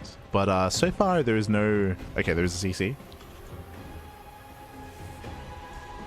I will say that Maru has lost some momentum. He needs more damage. Oof, ByuN is so quick to react. He's so fast. Oh, the retargeting. Does retarget. Again, the Hellion drop earlier did do some nice damage. Outside of that, nothing major. As we have more drops coming in. Another mine drop. ByuN, we'll see if he reacts in time. Does pull away.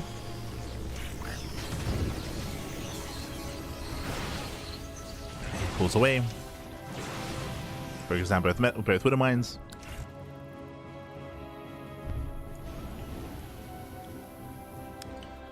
As we have another mine drop being sent out, and more widow mine drops. Again, that's the purpose of these widow mines. As you can see, the army is being refined over time, building up marauders, building up ghosts, third TC into a fourth TC. And typically, the Protoss player shouldn't be able to delay or punish any of this because they're busy defending. Because the drops, they just keep coming. I will say that by now, Maru would have been hoping for more damage, though. I will say that. Feedback on the medevac.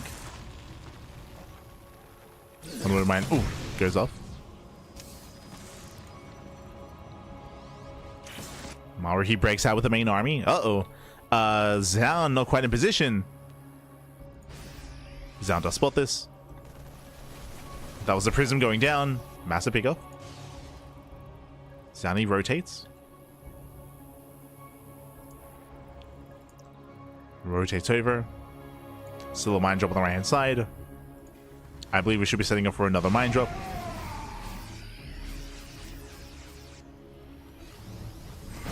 Oh. Once again, nice defense. Catching at the medevac and the widow mine. And it looks like solo he's done with drop play. Looks like we're just going to be consolidating the army, bringing everything together. Pushing down mid. ByuN, he has gotten accustomed here to the drop play of Maru. To get used to it. Oof. As Hellion, sorry, as LC get in. 5 SCVs going down. Nice rub by. Nice counterattack.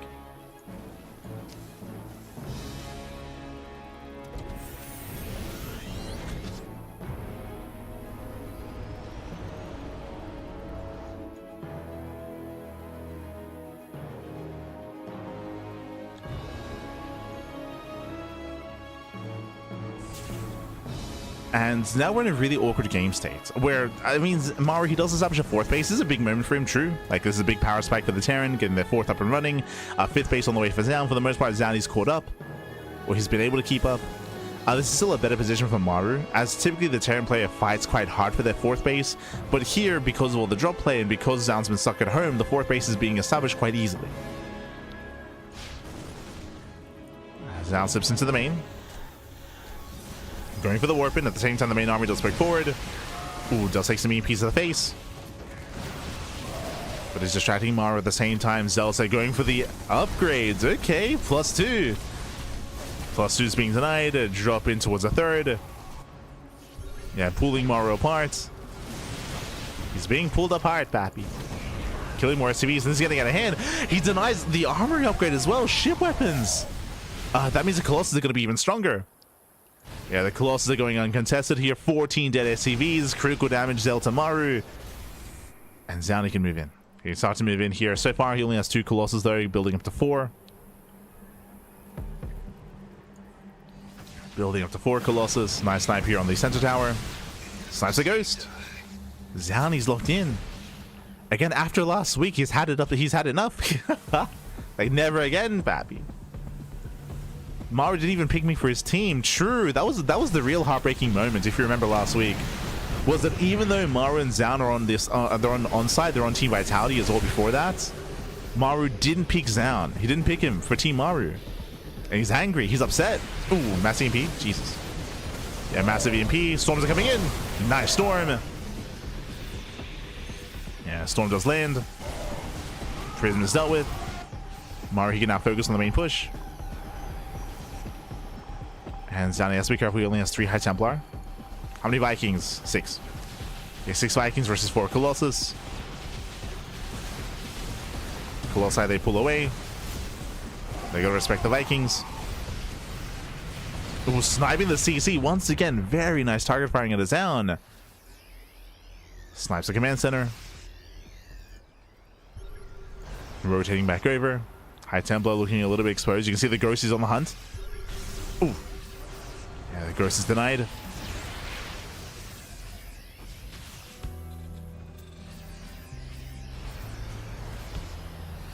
Sounds will trying to break through. EMP lands on 1 High Templar. I'm still concerned with the low Templar count. There's only 3 in total. Like, there's 2 storms left. At least 2. The Templar does move in. Gets caught by the EMP. Yeah, 1 Templar left with energy. Nice drop though. Very nice drop. Zalse busts into the natural. Prism into the main.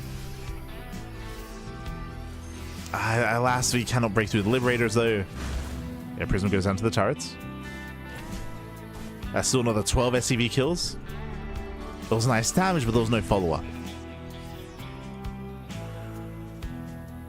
The army rotates. Getting up to 6 Colossus? Oh, how many Vikings are there? 6. Okay. But that's crazy. That's a heavy... This could be... I feel like Disruptors would be more valuable, to be honest. They'd have a little more value. Getting up to 6 Colossi. And a 3rd Robo, by the way, so you can make 3 Colossus at a time. I'm not entirely convinced.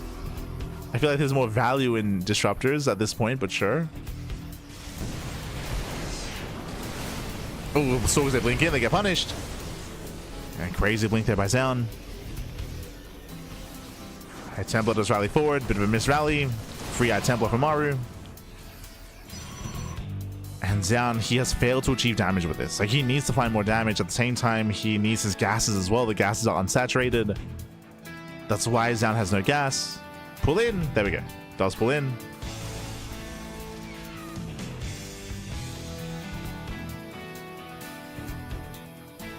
And Maru's perfecting his army. +2 is heavily delayed. Same with +1 ship weapons, but the upgrades are finally finishing. Nice snipe on the Liberator. Gets 1. Gets 1. Picks up a couple of Vikings as well. Again, there's 3 Colossus.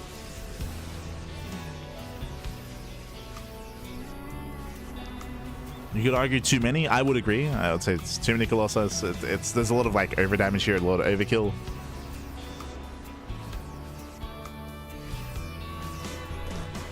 For Colossus to be this for this amount of Colossus to be effective, you have to spread them out quite heavily. You need to keep them spread.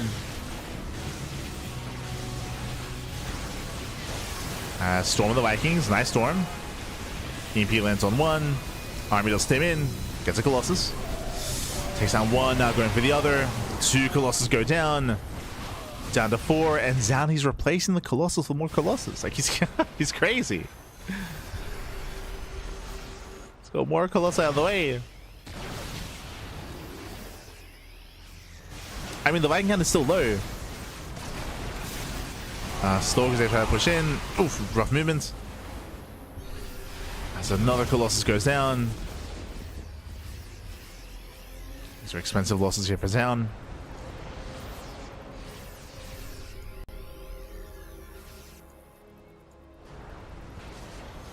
He just wants more lasers, Pappy. More lasers. Nice rotation. Gets a Liberator. Gets 1. Catches out the Planetary as well. Yeah, Planetary should go down. Better movement out of Zown. At the same time, a prison drop in towards the natural. Distracting. Oh, Stalkers, they do overextend. Catching out two Liberators. That's a lot of Stalkers falling. We're down to 6 Stalkers. Limited anti-air. Oh no! Down to 5, down to 3. Again, barely any Stalkers remaining. You need those. You need that anti-air to deal with the Vikings.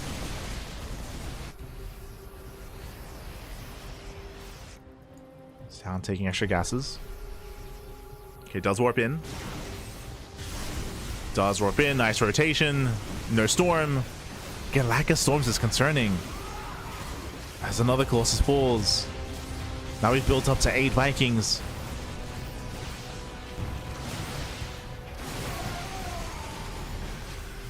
Oh, Zell's take it in. Okay. Very nice run by Zell's take it in. 17 SCVs going down. Maru, his defenses back at home have been very rough this game. He's lost how many so far? 79. 79 SCVs. Crazy damage. Down to 3 Colossus. Down to 2. Down to 1. He's gonna lose everything. Yeah, Zowny overextends. He's gonna lose the entire army. Zowny misjudged the fight. That was not the fight to take. He will lose every Colossus. Storm gets caught out. Stalkers, they blink in. And Maru's going for the kill. He's going for the kill. He's going for the throat. Maru, he has no economy back at home. That's true, but he has a massive army. He's going to keep going. Down, can he slow him down? Can he slow down this push? Warping in more Zealots. Bearing in mind that Maru's pretty all in. Like, Maru, because he lost so much back at home, like, he has to break through. He has to do more damage than this. Clearing 1 base is not good enough. Going for the nuke, okay. He's going for the nuke. Zeltec collapse in, massive storm. Nuke is landing. Good amount of probes. Ooh, 13 probes go down, massive nuke. But Zowny still has a stronger economy. Maru, he needs more. Zown giving chase. And the Viking count is low now. We're down to 6 Vikings. Low on HP. Another base falls. We can see Zown coming in from behind. There's only 1 Liberator. Only 1. Now up to 2. Zown going for the base trade, actually just going for the planetary. Okay, it's a rough call to make, but it's a smart one. Remember, Maru's economy is that much weaker. So sure, Maru, he's killing bases, but Zown has bottom right. And center right as well. And Maru, he has to respond to this. He has to react. And Zown, he's just out kiting here. The Colossus, so much damage being dealt. Getting another CC, another planetary, sorry, another command center. Another orbital goes down. Colossus are exposed. Gets 1, gets 2. 1 Colossus left. Forced to engage. And Zown, he can take this fight. Yeah, he can take this fight. He can trade even inefficiently. Now, this is scary. Zown, he has not rebuilt these bases. He's not rebuilt these expansions. Nice storm. But Zown, he just lost 3 Nexi, and he's about to lose 2 more. He's about to lose bottom right and center right. This is now getting out of hand. Zown, he was late to rebuild. He should have. He should have rebuilt these bases. He chose, or he just didn't. It slipped his mind. And now Zown is in trouble. Because these mining bases are now they're no longer mining. Yeah, the herds are being chased down. Zown's going for the base trade. More bases are falling. This is on Zown. He could have re-expanded. And I do favor Maru's main army. Like Zown, he was so close. He was so close this game. Nice storm. Like Zown, he can still pull this off, but he's in a lot of danger here. He's in a lot of trouble. Maru's moving in. It all comes down to this one army. This one army for Maru. He's got how many Liberators? 6. He has 6 Liberators. Laid to siege. Okay, he's laid to siege up. Takes down a good chunk of Liberators. 2 Liberators left. He's doing the DT as well. There's a skin. And Zown is holding. Zown, he's barely holding on here. It looks like the army is going to break through. It's going to clean this army up. But we have reinforcements coming in from behind. Yeah, barely comes in from behind. GG gets called. Whew, Down. He pulls off the defense. He holds on back at home. And Down, he does take down Maru. He gets his revenge from last week. And down, he will win the series for Team Classic. GG. Whew. GG, well played. As Down, he will claim the series here again. Very close, very clutch. I was concerned that Down, he was losing all of his mining bases, but at the same time, he was banking up reinforcements back at home. He had a Colossus, he had a couple of Storms as well. He was able to hold on to that ramp and take a better fight, a more efficient fight. And again, Maru's army, it was one and done. He had no reinforcements on the way. He had no economy on the way either. GG. Whew. GG, well played. Again, very impressive play there by Zaun, as Zaun will claim the series here and now. He'll win it all for Team Classic. GG. GG, well played. Congratulations. A very intense back and forth. Very intense back and forth here. Ay.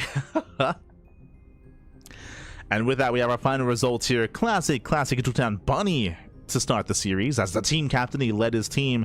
We had Solo fighting back. Solo took down ByuN in the second game. Solo fighting back for his respective team. True. Then we had the 2v2, herO and SHIN, that went for their respective all-ins. It was a 1 base all-in at a herO, a 1.5 base all-in at a SHIN, able to take down Solo and Maru in the 2v2. We had herO over his opponent, over Rogue in the PvZ. We had Zaun over Maru as well to end the series. A very clutch win there by Zaun. Very intense, very close.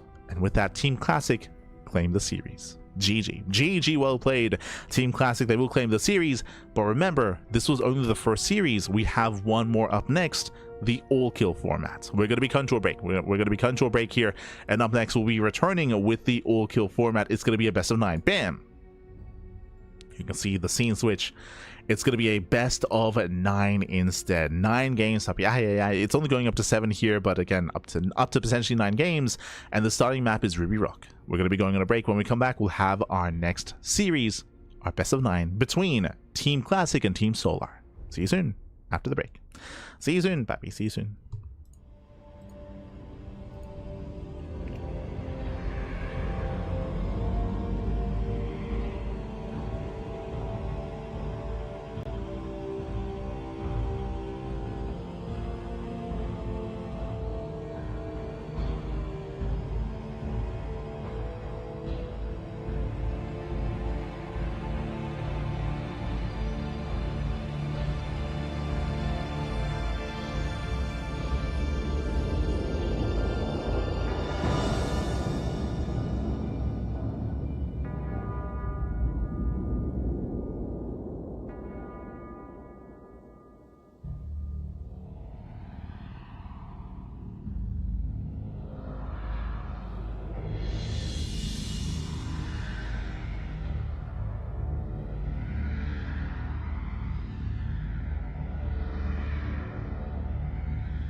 And welcome back, everyone. Welcome back. Welcome back to the second half of the broadcast. Welcome back to the GSL CK number 2, Team Classic versus Team Solar. We are here. We are back. We have returned with now the all-kill formats, bearing in mind that in the first series it was a best-of-7 Pro League format with a predetermined amount of set players and set matches. It was all predetermined in the Pro League format, but now welcome to a best-of-9 all-kill format. Baby, here we go. We're here with our best-of-9, and we have our starting players spawning in the bottom right-hand corner of Ruby Rock. We have the South Korean Protoss player. We have the Blue Protoss representing T1, well, usually representing T1, but here he is representing Team Classic. It is a herO. And spawning in the top left-hand corner, we have his opponent. We have the South Korean Terran player. We have the Red Terran representing Team Liquid. Well, usually representing Team Liquid, but here he is representing Team Solar. It is Cure. Let's go. Team Solar versus Team Classic. We have our starting players, and once again, just to reiterate the format itself, this is now a best-of-9 all-kill format. We just wrapped up with the Pro League format. This instead is going to be all-kill. How does that work? All-kill means the winning player stays on. Whoever we have our starting match, our starting players, the winning player does stay on. The losing player is, of course, going to be knocked out. I believe the losing team will be able to pick the map. They'll be able to pick their next map to get into the next game. But again, it does allow for stronger series or stronger matches, for stronger win streaks, of course, for stronger players. Oh boy. It also allows you to snipe players as well. So for example, if a herO wins this game and it falls on Team Solar to pick a sniping player to kind of pick the stage, pick the map, and to have a winning build versus herO, you can set that up, right? Like you can kind of set up sniper players and sniper maps and sniper builds to deal with certain players. If you remember, we saw that previously with Cure. Cure, he was meant to be the sniper for herO, but he was forced to be spent on Classic. That happened last week.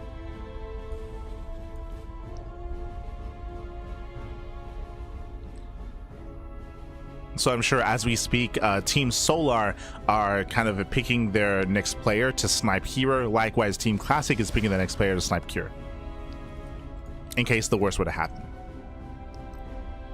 Meanwhile, Double Gas open out of Cure, going for a faster factory, delayed CC, a much more tech-heavy start out of our Red Terran. Much more tech-heavy. herO going for a standard opener. herO, he did scout early on. He was able to confirm the additional gases. herO knows what's going on. He's aware. It's going to be on herO to prepare. This can lead into committed drop play, can lead into Cloak Banshee, can lead into committed Cyclone. Can lead a couple different ways. Oh, as herO responds with a Stargate. Interesting. Now, we'll see if there's going to be a Stargate into early Phoenix production to bank them up, or to go for an early Oracle for economic damage. herO, he has options. As we're setting up for the mine drop. Bit of mines are amassing. And again, I also want to give praise to Zaun. Like, Zaun, he played so well last game against Maru. Like, it was crazy. He was locked in, Bab. He was locked in.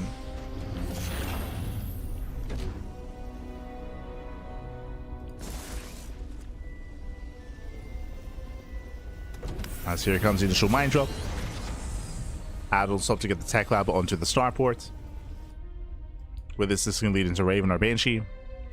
Meanwhile, we have the answer. Phoenixes are amassing back at home. We're banking up the Phoenixes, waiting for whatever comes next, waiting for the drop to hunt down the medevac.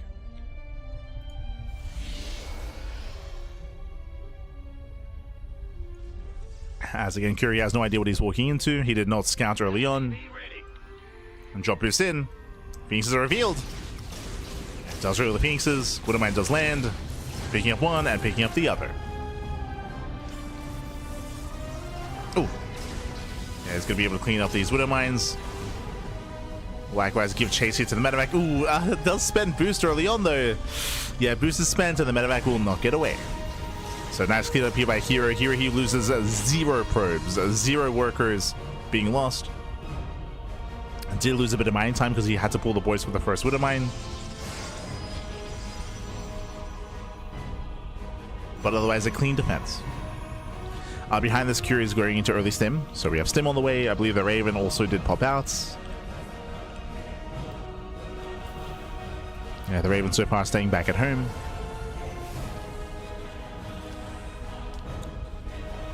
This Curie is building up his bio. herO probing, saturating, getting into charge as a follow-up. It's very common to go charge, not blink after Phoenixes, just because they both have the same role. Blink Stalkers and Phoenixes, their role, of course, is to contain, shut down drop play, defend, and gain map control. And we already have that in the Phoenixes. Even going for delayed Oracle, okay, has potential. There are already turrets in the mineral lines. Oh, yeah, a bit of hold damage on that first Phoenix. Curie's holding his own.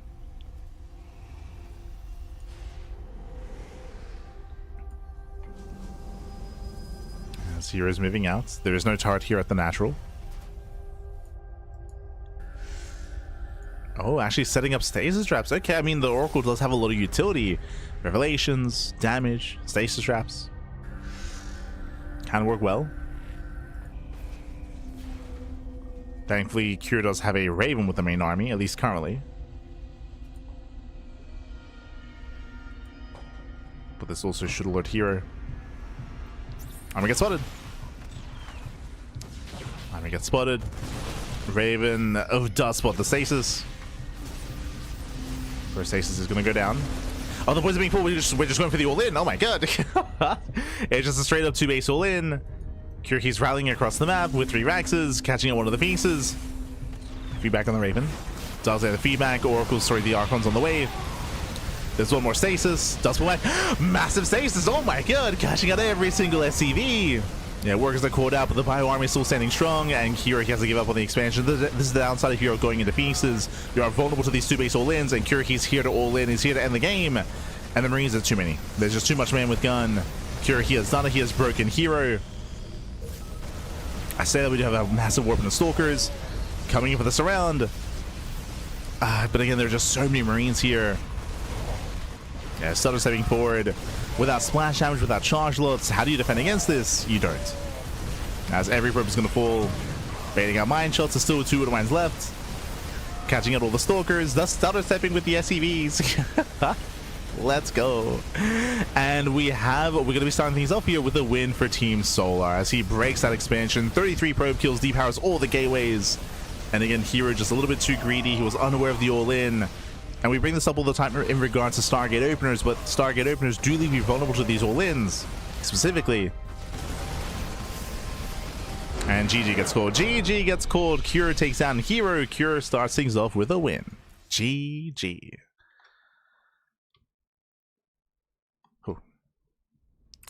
GG, well played.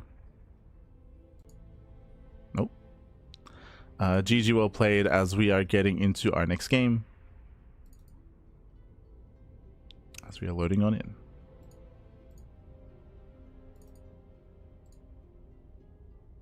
Hold on, we'll fix this up. Okay. But GG, well played with that Cure. He does start things off with a win here. It does take a lead for his team, and we'll see how our opponent does, or how Team Classic respond. Right? How do they respond? How do they react? Winding it back here again, Cure, he went for a very decisive build. Once again, once you build, if you do open up Stargates, because Phoenixes, they're very limited in what they can do. They have anti-air and they can focus down tanks, for example, and lift them up and pick up some high-tech units. But against mass bio and against a boy pool, Phoenixes are vulnerable. Like, they don't really do much. They don't really do much for you. So you are vulnerable to these all-ins, especially on Ruby Rock. So very smart decision by Cure. And the question becomes, who's sent out next to deal with Cure? Who is going to be the answer here to the problem that is Cure? It looks like we have our confirmed player. Okay, the team captain himself. The PBTs continue now. Is this too soon? I would argue that both herO and Classic, they're the best players on their team. 100%. Like, Classic and herO, like, they are the number 1 and 2 Protoss players in the world. They're the best players on Team Classic. To spend them here early is risky, and oh, we are not going for Classic. Okay. I do think this is smart. We're going to be holding on to Classic. Up next is going to be another Protoss. It's going to be Zaun. I mean, hey, Zhao just took down Maru, of course. It's going to be Zhao's map choice as well. We're going to be loading into Celestial Enclave. Beautiful.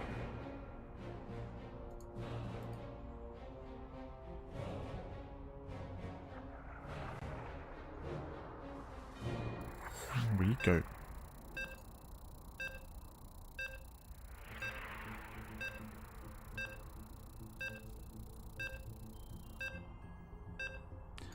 Just catching up.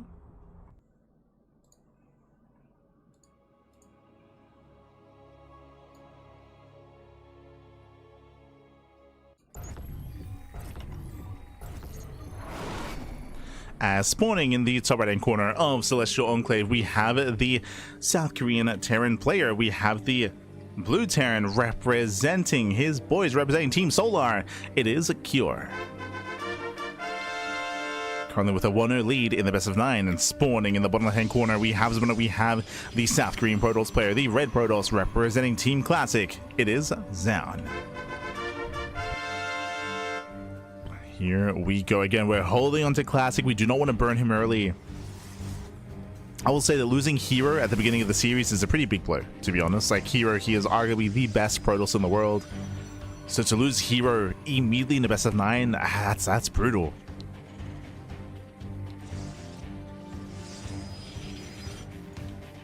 And now it's on Zhaon to make up for that. As Zhaon, he did decide on a much larger map. We're going to be loading into Celestial Enclave. I would say that it is safer on this map to open up Stargates. We bring it up all the time how unsafe it is and how vulnerable you are to all-ins against Stargate-based play. Here, it looks like not going for the pocket. Just scouting. But on these larger maps, Stargate play is more viable. It is more viable.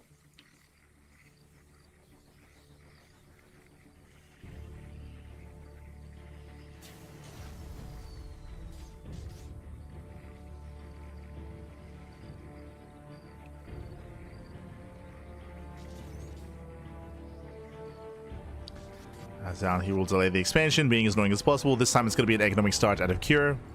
Going for a racked expand with 1 gas. Remember, last game it was double gas into a faster factory into the mine drop, into the Raven. This time, earlier economy. And Zhaon does confirm. Meanwhile, once again, a big shout out to Intel, of course, for hosting, for sponsoring, I should say, for sponsoring the event. For allowing an event like this to happen. Crazy, crazy.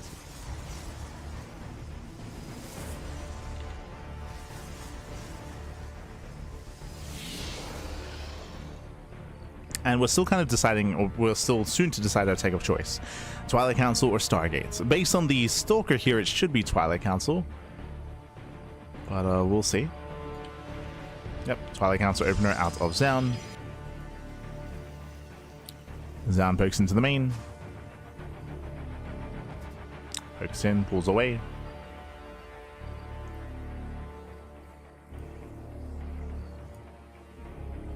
I didn't know you could just park yourself on the patch. Sure. Let's go.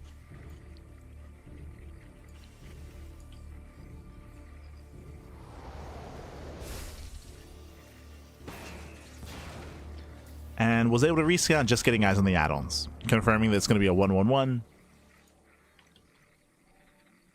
As Cure setting up for his drop. We're getting there. Likewise, we'll keep it on the setup from Zhaon. He's going up to 2 gates so far, 2 gates into a Robo. From here, he can go for a faster expansion or go for a 3rd gateway. I'm hoping we see something more economic, but never mind. Just very safe. Very safe play here by Zhaon. Getting his 3rd gateway, getting his Robo, calming down.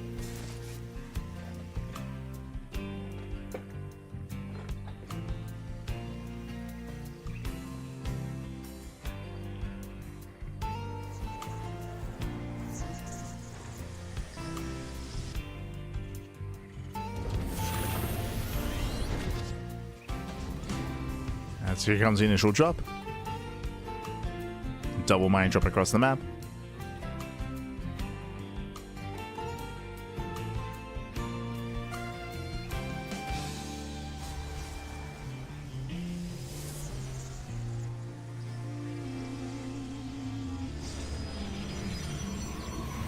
Likewise, down, he's in position.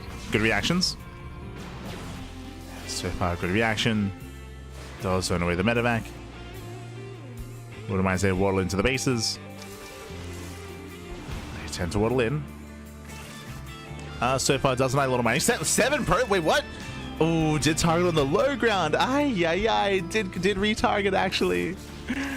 7 probe kills down. He had such a clean defense initially here, but that is brutal. No. But mine finally does fall. But that should not have happened. Curious pushing out across the map. Zan is in trouble. He does not see this. And we pull the boys. Yeah, the boys are being pulled. We have 2 tanks, 2 Vikings. They do land. Curie just doubling down.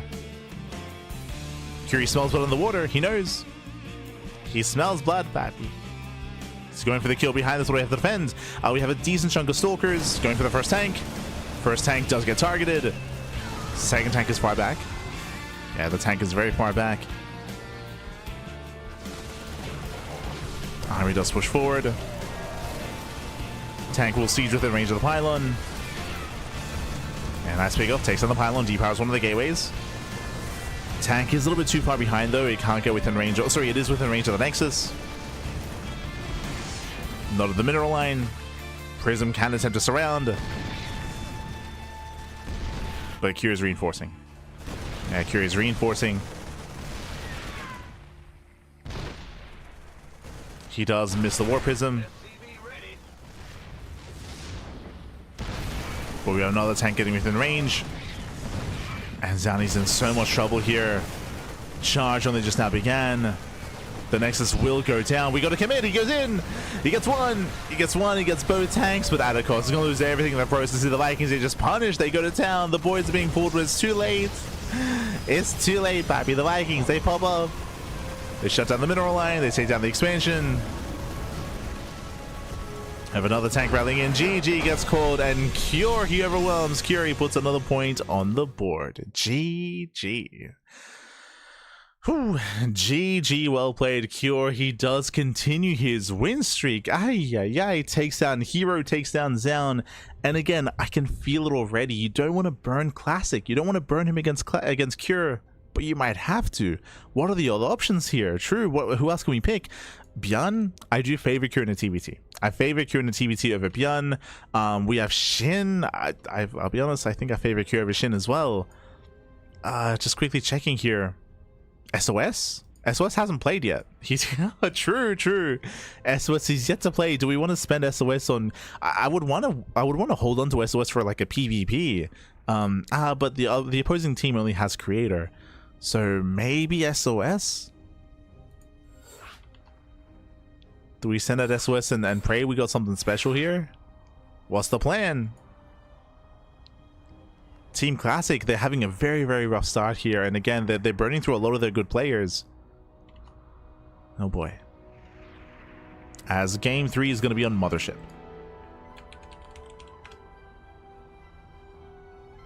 Ooh, it's a bold move. It looks like we have the answer here. I mean, on this map, it makes sense. We did see this previously showcased between ByuN and Solar. It's a very large map, very open, a lot of bases, easier to gain map control as a Zerg player. You can hear what I'm alluding to. Up next, SHIN. SHIN is going to be the next player here. I do favor Cure over SHIN typically, but specifically on Mothership, SHIN will have the advantage, right? It's a larger map, more open map, more expansions, easier to gain map control and just take every other base on the map itself, contain the Terran on a low base count. Cure, he's not afraid of mech, so mech could be a factor here. Likewise, we could even see Cure be more aggressive instead and try to end the game early. We'll see how our players will approach this, as Team Classic are struggling. They are struggling here with the first player, with the first opponent. Oh boy.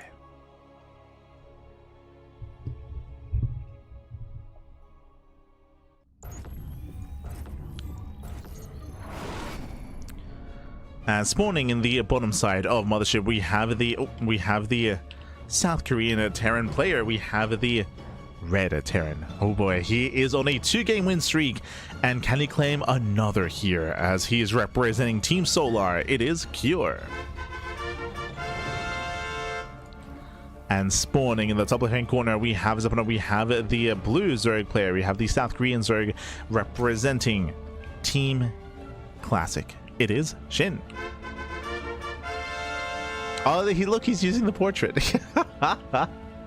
Let's go, baby. Let's go. I hope they're all. I haven't noticed. I hope they're all doing that. But he's repping out the classic portraits. Beautiful, beautiful. The decal.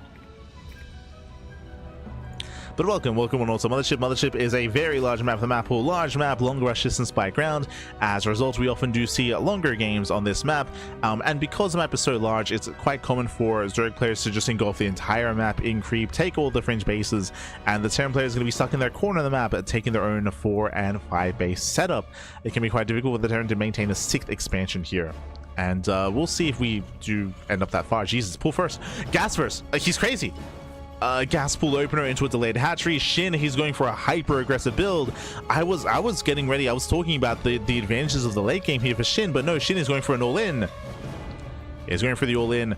With the early gas income, he can go for a Roach Rush, or he can go for a Bane Bust or a Ling Flood. There's 3 options. 3 options are available.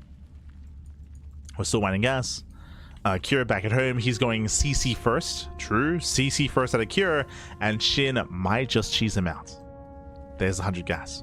Ling speed is on the way, and more importantly, we're staying in gas. We're keeping 2 in gas, so it's looking like a Baneling nest. It's looking like a Bane Bust.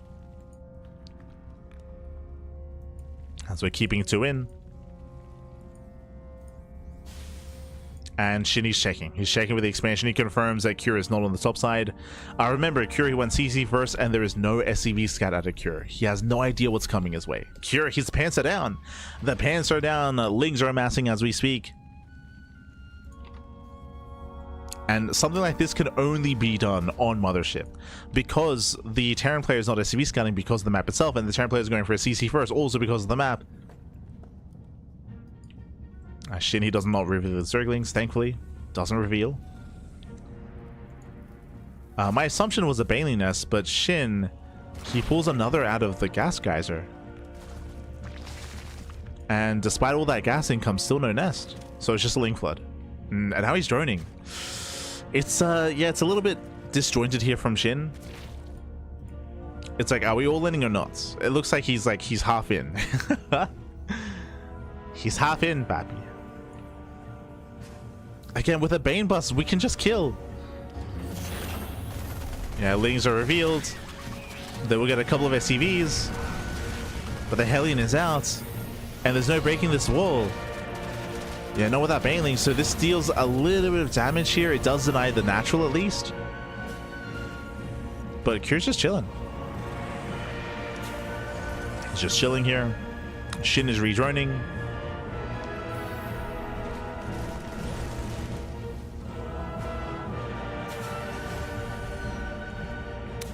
Yeah, and this initial gas first build, it doesn't feel like it's quite worth it here. I mean, sure, he killed what, 2 SCVs? Yeah, 2 SCVs, and some mining as well. Like there was some damage being dealt, but nothing major. Not entirely convinced that this was quite worth it, and I'm concerned for SHIN. I'm concerned. Remember, his 2 base saturation is late. His 3rd base is late. The economy here is very late for SHIN. Very late. And Cure has an advanced economy because of the early CC, because of the early orbital. So extra mules faster. Cure's looking good. Now getting a 3rd CC already. Meanwhile, we have a Roach follow-up here by SHIN. Cure already going Banshee though. And playing Bio, not Mech. Good to know. He's embracing that Bio.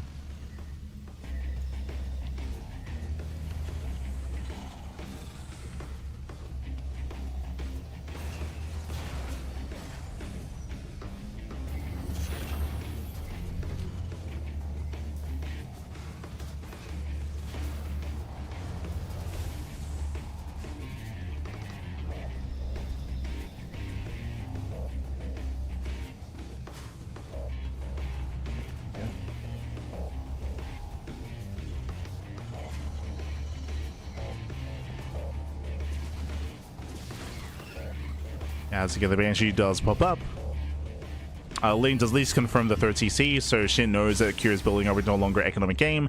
Behind this, Kira just building up into his double eBay, his double upgrades, building up his bio, getting another Banshee as well to harass, to at least pose a threat. Roaches are revealed. That should be feeling good for Kira, as the Roaches cannot really threaten, not with a high Banshee count. As you can see here, Shin, he's faking a push, he's feigning aggression, he's droning up behind this, but again, late saturation. So late because of these Roaches.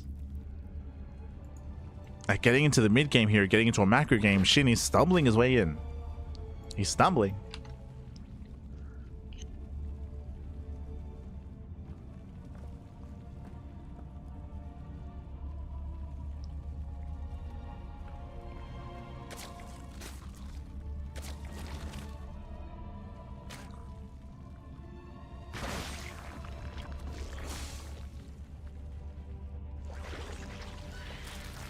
There we go. Here we go. Again, we're getting into our own Roaches. Kira likewise securing himself on 3 bases. The game is slowing down quite heavily here. Like, we're slowing things down. But Kira does have the advantage. Like, he has a stronger economy. Now claiming his 3rd. 4th base is late for Shin, as it is cancelled due to the Banshees. And it denies the 4th. Banshees they poke in towards the main.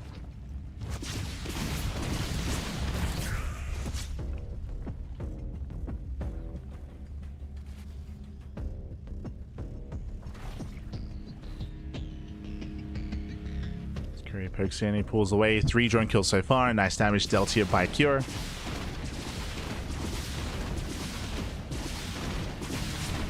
Oh. Can we force another cancel? No shot. Oh no, he's gonna get it again. Oh my god, another cancellation. Shin just cannot expand. He just wants a 4th base, baby. I mean, in general, late natural, late saturation of the natural, late 3rd, late 4th, late saturation of the 3rd. Like, it's just been a rough economy here this game for Shin. At every step of the way. And Cure, he's moving out. Cure's pushing. Because the early game, when it comes to the main army, we have some Roaches, we have some Zerglings, no Baneliness. No Baneliness, so it's going to be Ling, Roach, Ravager to defend. We have 1 Infestor on the way. This Infestor is going to be crucial in the defense, but even then, like, I'll be honest, I'm not too convinced it's going to work out here. He's going to have 1 Fungal. 1 Fungal growth. We have 2 Ravagers morphing in. Here comes Cure. He's here for the kill. And Curie's getting out of hand. Oh, oof. File lands, the army does stim in and getting on top of the Ravagers as well, and Shin is being overwhelmed. And again, without Banelings, without Infestors, he cannot hold on. There we go, 1 Infestor has arrived at the same time. Nice thing run by. 7 SCV kills, nice damage. And that 1 Infestor can hold the line. Cure, I feel like he could have pushed in. I feel like he could have kept going into the expansion, but Cure is playing safe. He pulls back to reinforcements. Playing it safe.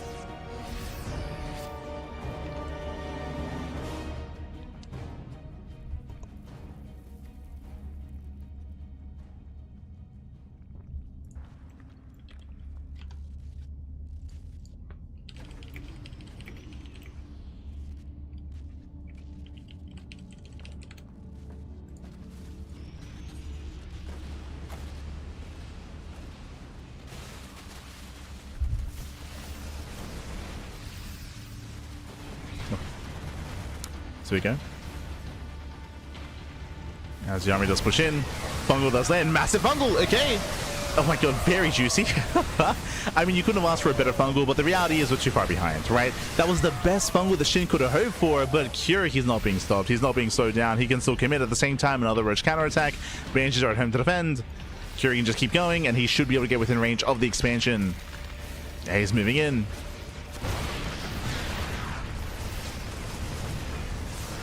He's moving in. A couple of piles, they force some splits. Nice splitting here by Cure. 1 bio connects. The expansion goes down, and Shin, he cannot hold on. He cannot defend. Losing another expansion. Losing that 4th base for the 3rd time. It was already cancelled twice. Oh god, the Overlords. And Shin is not slowing down, jumping further into the main base as well.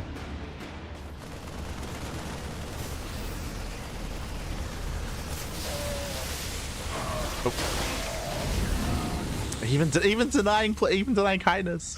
No kindness plating, no ultras, and Curie's just snowballing out of control. He's snowballing out of control.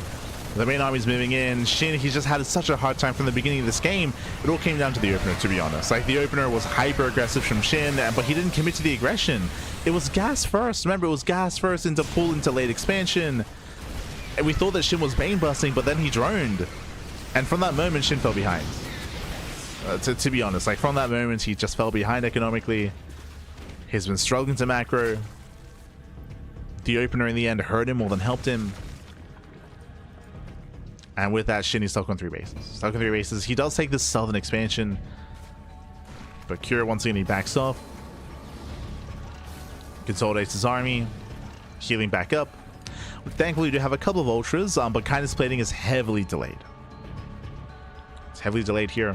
Now, at least Cure, he has the wherewithal to know what's coming his way. Remember, because he dropped into the main base, he knows that, okay, Hive is done. Ultra Cavern is on the horizon. Cure, I don't think he has a Ghost Academy yet. Yeah, there's no academy. No academy for Cure. That's a little bit concerning. He is switching into Marauders as we speak. He does need more Marauders and Liberators, ideally. Now, the other thing I'm a little bit concerned about here is that Cure is slowing down. Cure, he was doing well, pushing, prodding, breaking the expansion, rotating. Now he pulls away to turtle up, when I feel like he could have been a little bit more active sooner. I understand retreating once ultras have arrived, but these ultras, they only just now arrived. Like, there was definitely a window in time, like maybe an extra minute or so, where Cure could have kept being aggressive. Spaling speed is just now still finishing up. It's no. We're 12 minutes in, still no bailing speed. Feels bad, man. A scan reveals the ultras, reveals the high Ravager counts. At this point, I mean, now Cure has to respect it. He has to respect the army.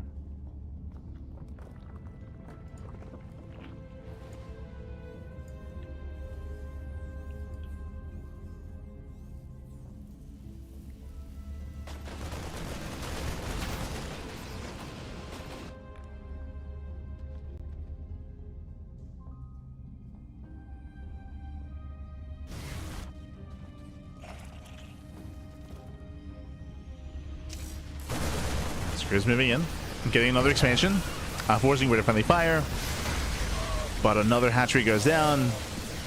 Oh, mine shots on the roaches. Nice power bomb, and nice power bomb, but Curie does split, saving what he can. Looking around, delays the 5th, but remember, that's the 5th base. Like, that shit is struggling to maintain his 4th. He's struggling.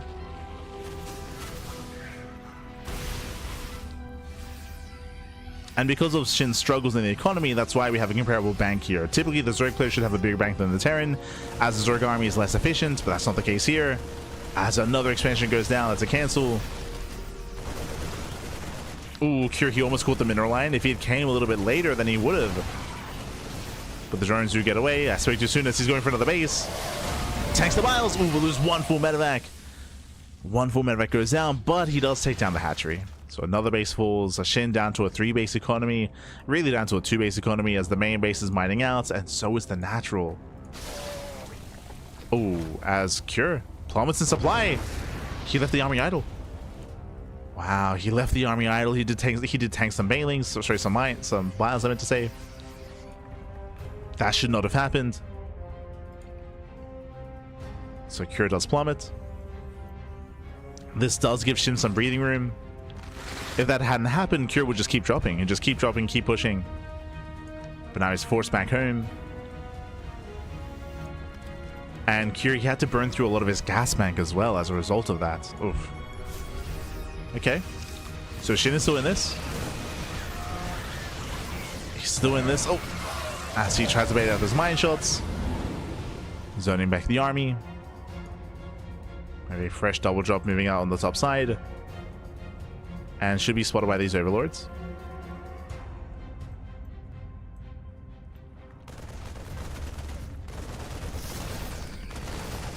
Should be spotted. Ultras are ready. Oh, there are plenty of Marauders, so they can go for the Ultras. Yeah, at the same time, Shin is going for his counter attack. Top base will go down. And she's moving in, and Curie's out of position. He's out of position, but this is a crazy choke point. The mine shots. And kind of the army back. Mine shots are going off on the Ravagers. Massive connections. And Curie's holding. He's holding on. He's still pushing across the map. He takes down all the Ultras.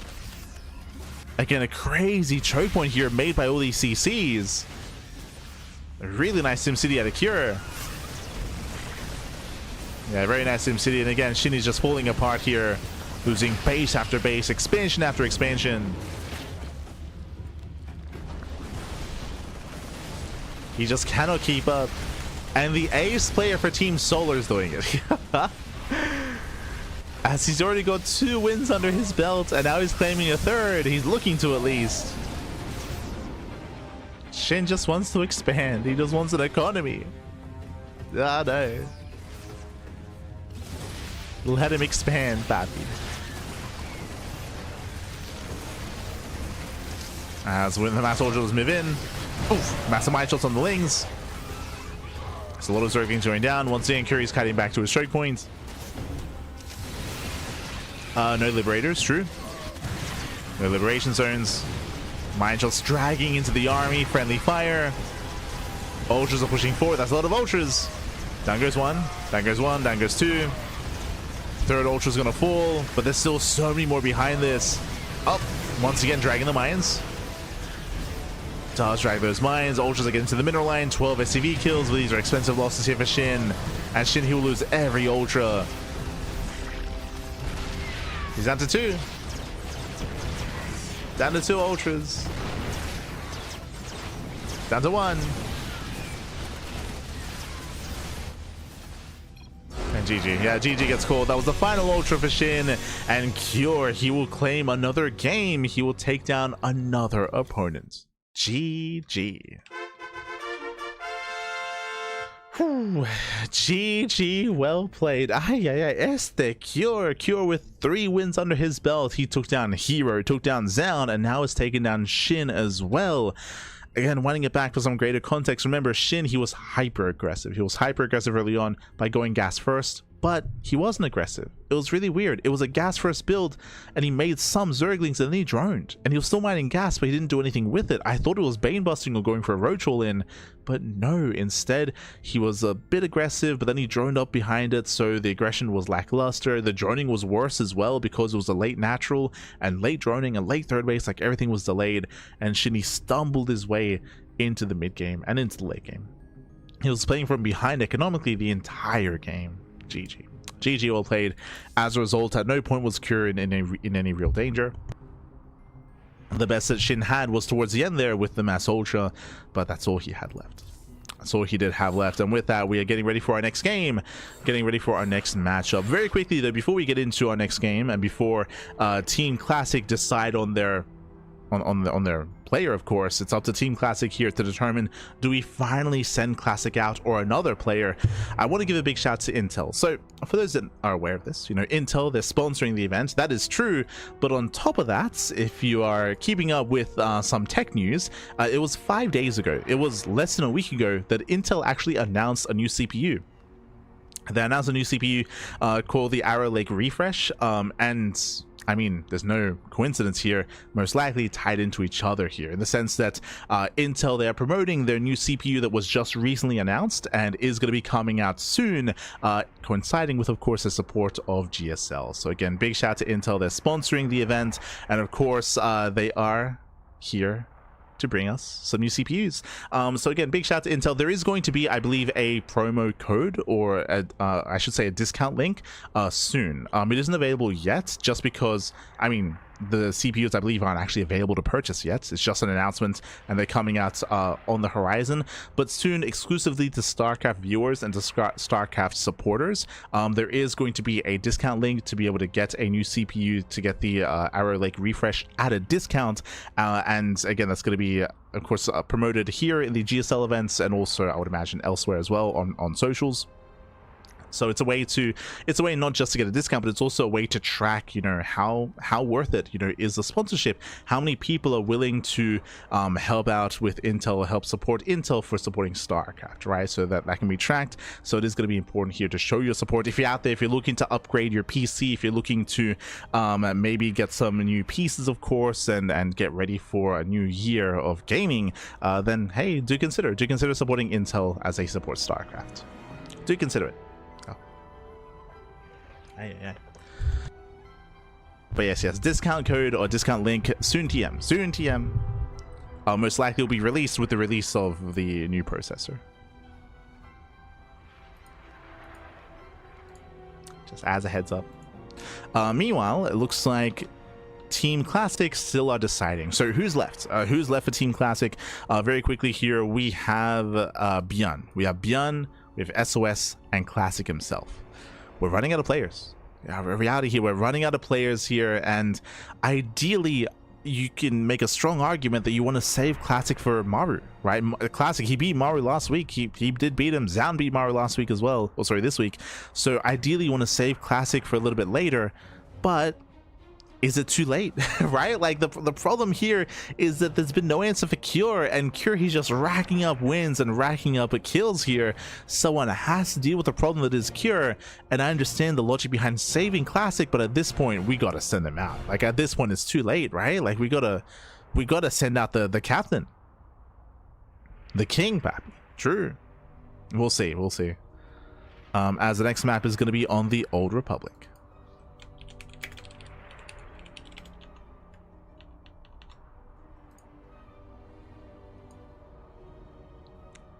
And yep, no surprises here. Again, again, I do favor Cure in a TVT versus ByuN. I do favor Cure against SOS. Those are the other options. So it's time for the captain himself.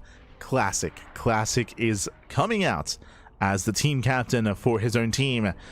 Can he stop Cure? He's the last real answer here. Otherwise, we could just see a full all kill. It could happen. Classic needs to stop him here and now. The pressure is on. The pressure is on. Bearing in mind that Classic did basically all kill last week when he was playing for Team herO. So if anyone can do it, like if anyone can not just beat Cure, but also go on a massive win streak as well, it would be Classic. For sure. It would be Classic.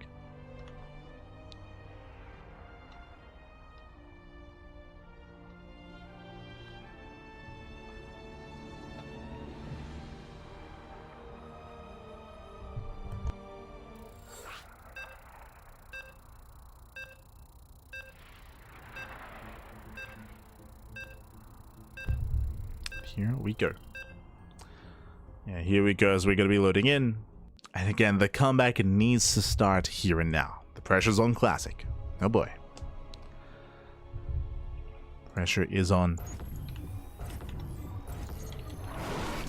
As spawning in the bottom right-hand corner of the Old Republic, we have the South Korean Protoss player. We have the blue Protoss. Oh boy, down heavily here in this series. He has to start to fight back for himself, for his team. Representing Team Classic, it is Classic. And spawning in the top right-hand corner, we have his opponent. We have the red Terran player. We have the South Korean Terran. Representing Team Solar, it is Cure. The ace player himself. He's taken down herO, he's taken down Zan, he's taken down SHIN. Cure has gone on a massive win streak here. He's already done his job, I would say. Like, even if he goes down now, he's done more than enough for his team.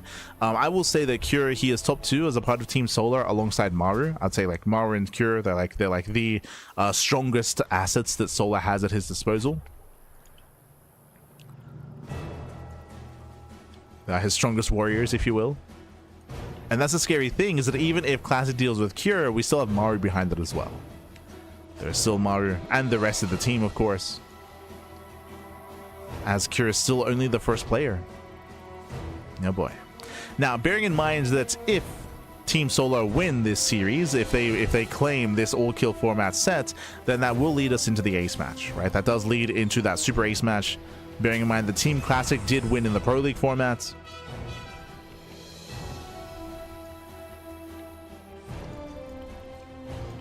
So Cure can lead the charge into that final ace match. He can do it.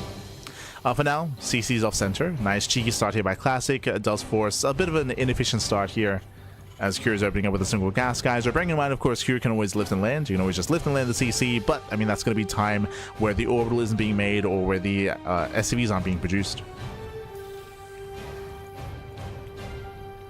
So slightly inefficient. Or slight delay.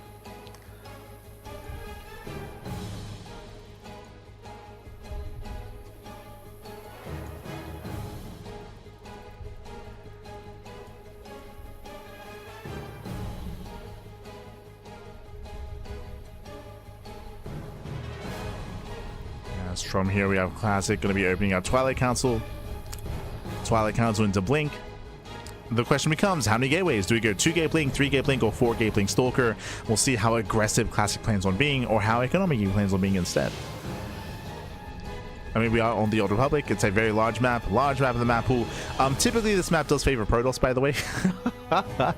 does typically favor Protoss.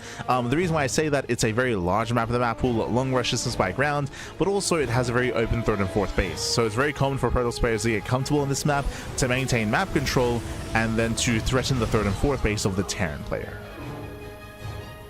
while they mass expand. That's usually the go-to.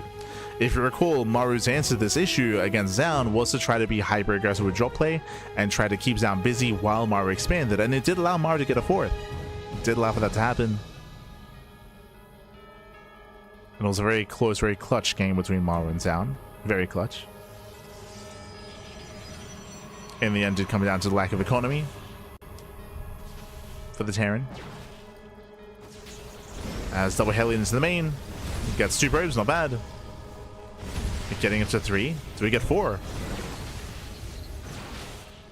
Coming back in. Ooh, gets one more volley off.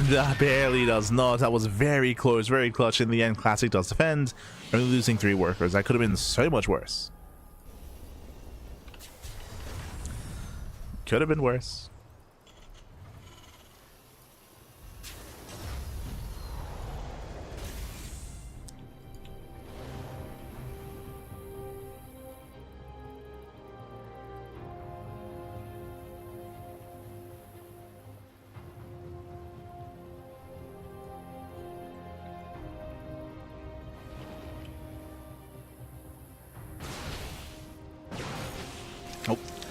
As Cure, he does drop into the main base. Widow mines are a little bit too far back here to threaten too much. At the same time, we do have another mine moving in towards the natural. Ooh, gets 1 probe.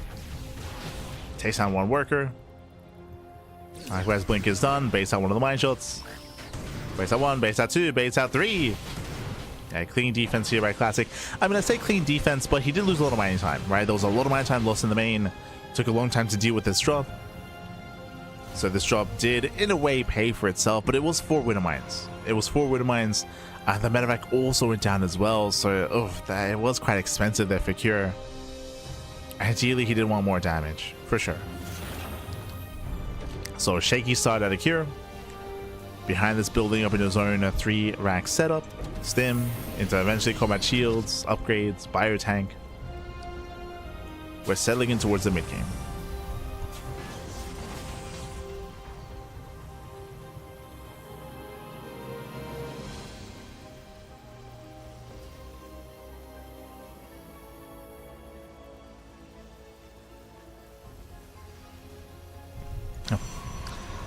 Getting to the mid game at the same time, we do have our Raven poking in, gets 2 probe kills with the auto turrets.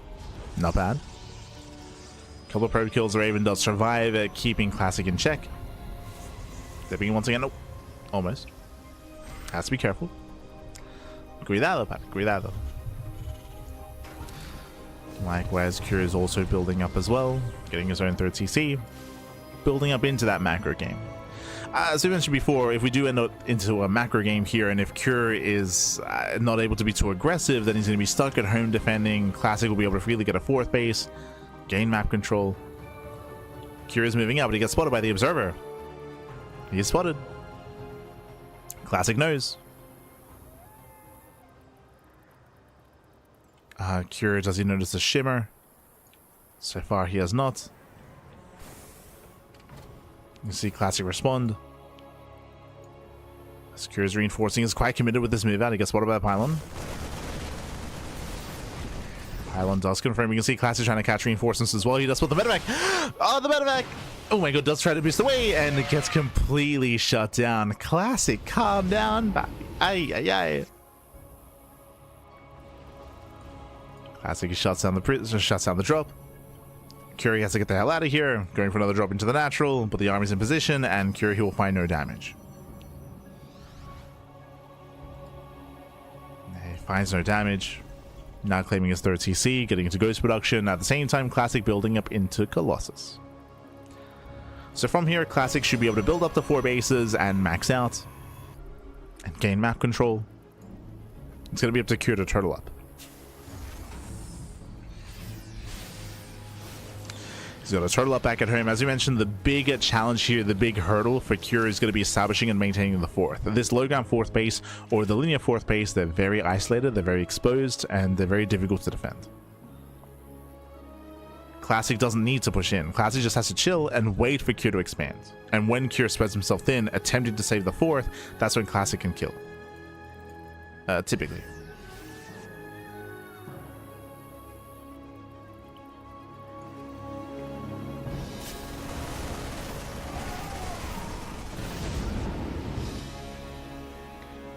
As Curie is decently set up here on 3 bases. As I mentioned, like, we don't need to push into 3 bases. Classic just has to chill.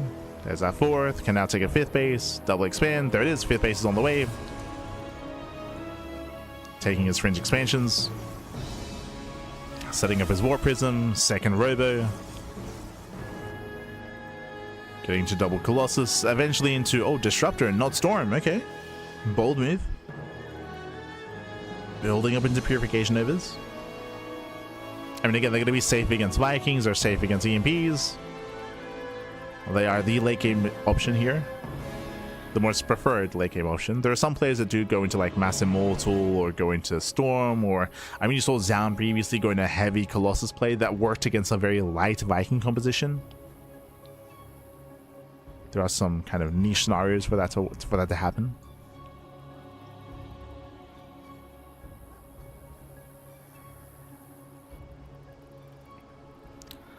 Otherwise, 6th base, more bases, more expansions. And again, Classic does not have to move in. Classic just has to chill, max out, and wait for the Terran to take that 4th base. With these disruptors, he can poke forward. He can like poke in and send out a Nova and try to be cheeky. But otherwise, you can see here he has his Prism on the right side. We have an Observer on the left and the main army in the center. And again, this is like a very common scenario here for the Old Republic.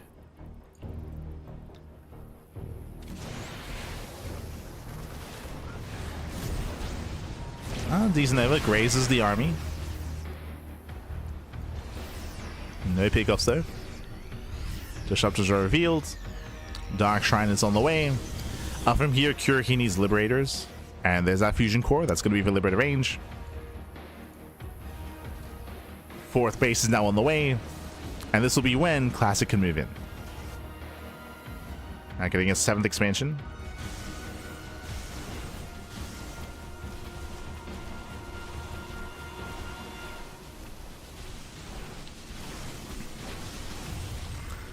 Rocks are being knocked down. Novas do zone away.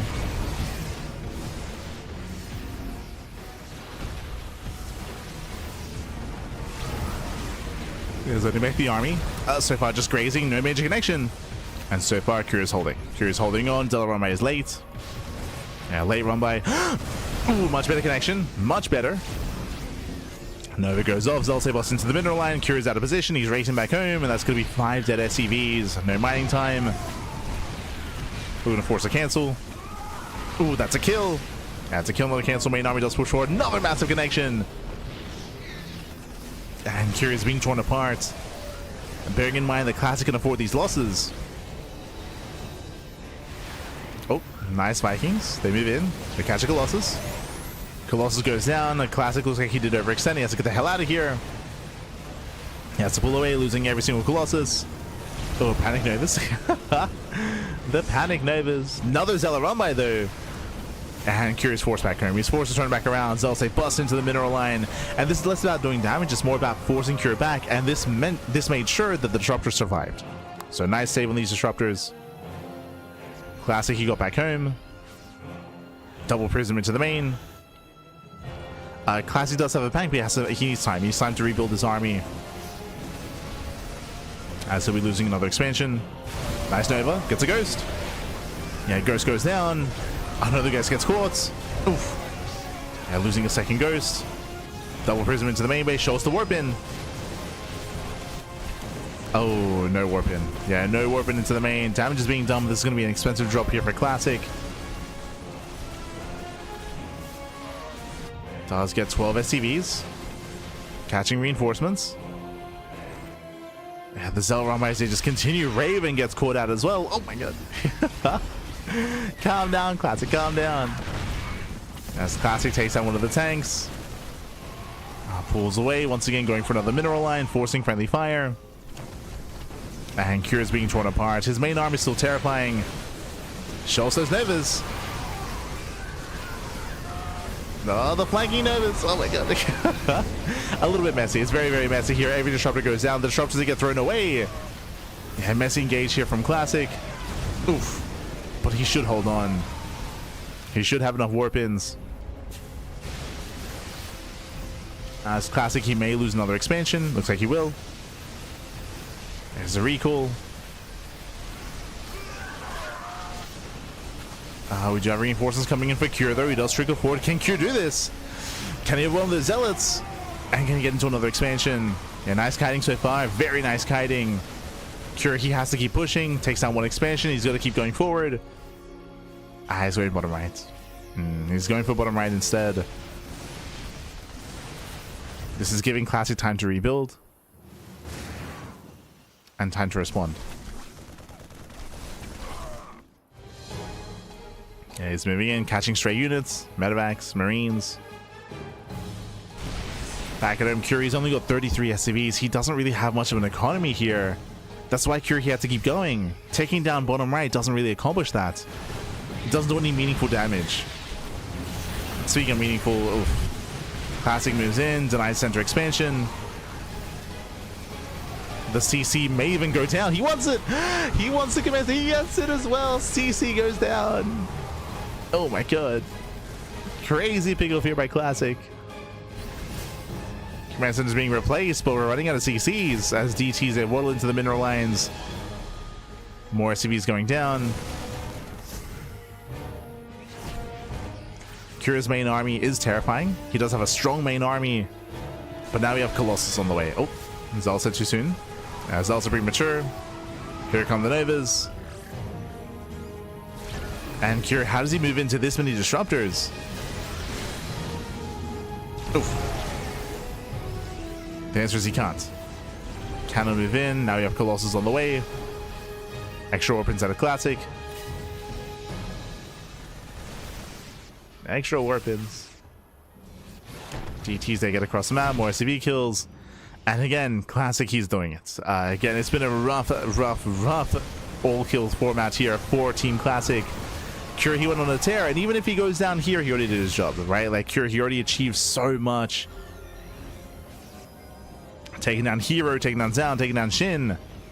But finally, he's meeting his match. He's met his match, especially on the Old Republic. I mean, again, the map does work against Cure here. We mentioned earlier, it's so difficult to defend your 4th and 3rd base on this map, and you've seen that, right? You've seen that showcase here on the Old Republic. It is very difficult. As Classic does give chase. Nova's going up. Oof. Nice splits. Initially nice splits that the other Novas are connecting. Oof. Yeah, Novas, they catch out Ghosts, they catch out Marauders. Colossi now rallying in. There are 2 Vikings. Down to 1. Yeah, down to 1 Viking. Nice EMP on the Colossi. A messy fight for Classic. He will lose everything. Lose every single Colossus here again. These are some messy fights. Thankfully, only catching 1 cell with the Nova. The Zealots, they were late, but they got here. Yeah, they got here regardless. And again, there's just not much of an army remaining. Curie's down to 10 SCVs. The DT just been going ham the entire time.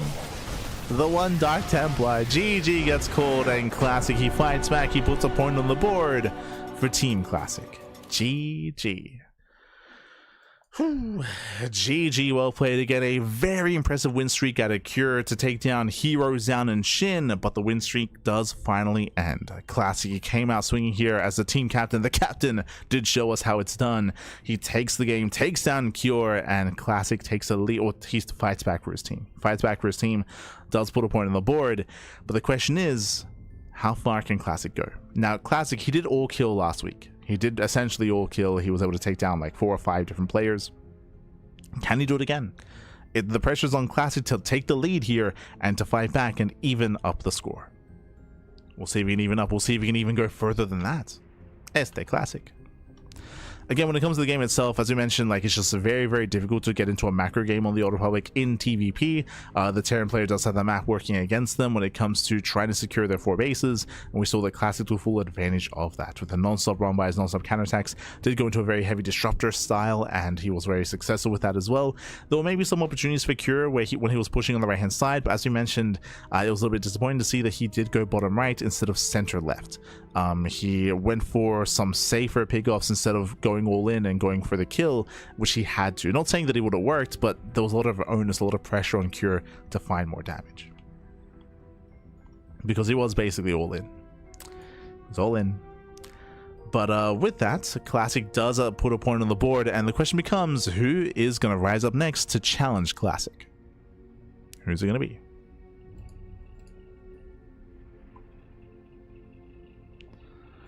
Who do we have left? We have the entire team. We have remember, we have Maru. So we have Maru, we have Bunny, we have Rogue, and Solar. 4 players left. 4 players left here for Team Solar.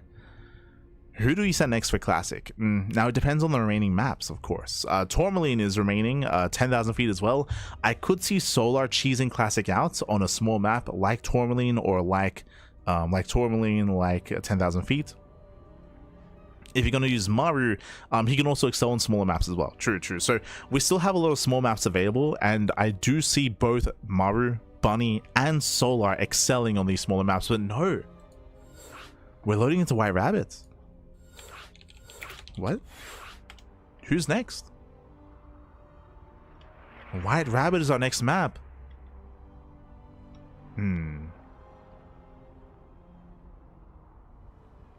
Okay. Sure, yeah. Okay, I can get behind this. I can get behind this here. It's going to be a rematch from last night. It's going to be Creator versus Classic. Let's go. I forgot about Creator. I forgot about him. Este Creator. Much love, Papi. Much love. Okay, let's go. As we are getting into our next game. So for those who weren't here last night, we were hosting the Sparkling Tuna Cup, and it was a best of 5 finals between Creator and Classic. And remember, Creator, he was up 2-0. He was up 2-0. He won 2 games in a row against Classic in that best of 5, and Classic eventually brought it back.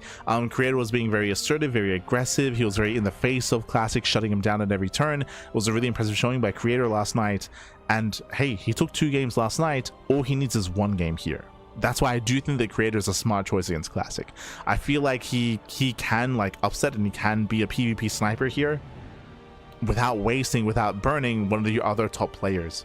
Where you don't want to, again, you don't want to use them early on. Like if you're confident that a player like Creator can take down Classic, then send him out, Pat. Send him out. Let's go. In a PvP, anything can happen. Let us go. As Creator steps up. Now remember, in a best of 9, it's first to 5. First to 5 wins. Bear that in mind. So Team Solar, they need 2 more wins under their belt. Team Classic, they got a ways to go.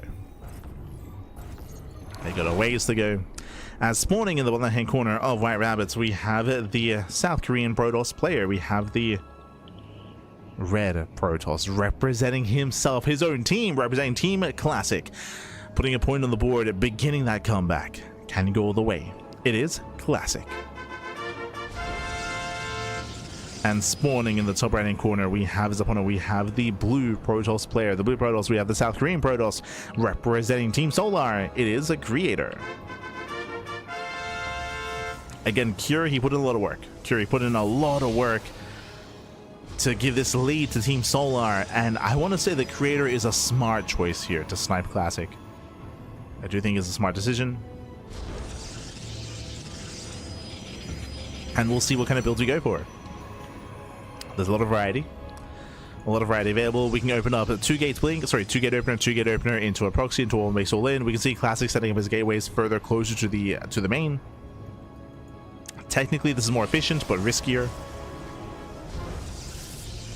So there is a give and take here, as it is a 2-gate opener as well. Creator moving out with the Rope Scouts, and Classic has yet to do so. Meanwhile, once again, a big shout out to Intel, of course. Big shout out to Intel. Again, they announced a new processor, new CPU a couple of days ago. And soon there will be a discount available for StarCraft players, for StarCraft viewers, for StarCraft fans. There's going to be a way to show your support for Intel, for supporting GSL. And here it is, one base all in. So creator, he does go for the proxy, does set up across the map. So if you're out there, if you're building a new PC, if you're looking for some upgrades, consider back. As Classic, he does scouts. A fun fact, Classic didn't even probe scout. He doesn't even know whether or not there's a proxy pylon, but he is playing safe in a sense by blindly scouting on the right hand side. We can see proxy robot, one base all in, and Classic, what are we going for here? Standard opener back at home. He finds it. He finds it. It's a bit of a later scout, but he does confirm the pylon and the robo. He tases the pylon as well, letting creator know that he knows. And defensive robo for Classic. Yeah, defensive robo. This is meant to be a hard counter. Classic has a very strong response. And Classic did not open up greedily on the low ground either. Yeah, this is looking bleak for creator. It's looking bleak. Creator, he needs a second pylon.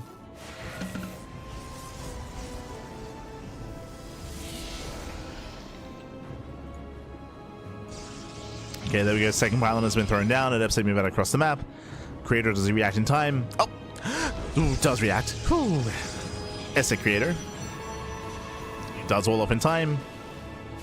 Zones away the adepts. He zones away. Creator likewise reinforcing here. He's got his Immortal, he's got his War Prism. Adepts are distracting creator. And remember, the longer this game goes on, the better it's going to be for Classic.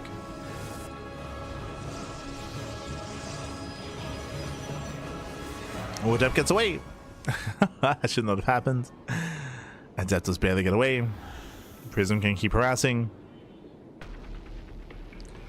So the builds themselves are very, very similar to each other, except Classic has defensive robo. He has faster reinforcements defensively back at home because robo is in the main, as opposed to creator, whose robo is exposed out on the map. It means that if creator loses map control, he will lose his robo.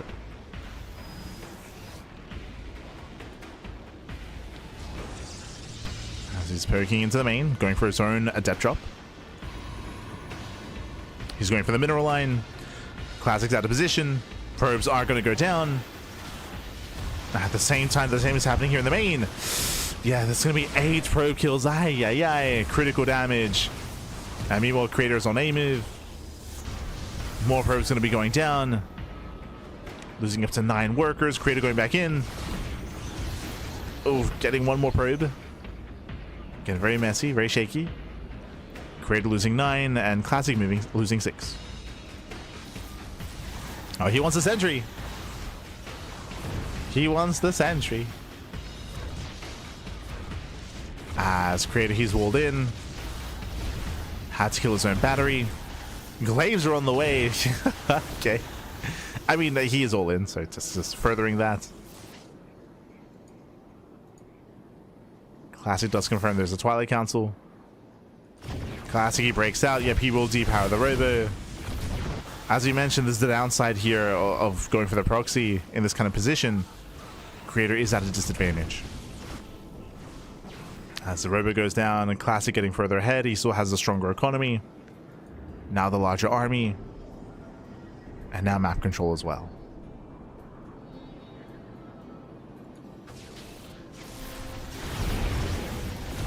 Going for the drop.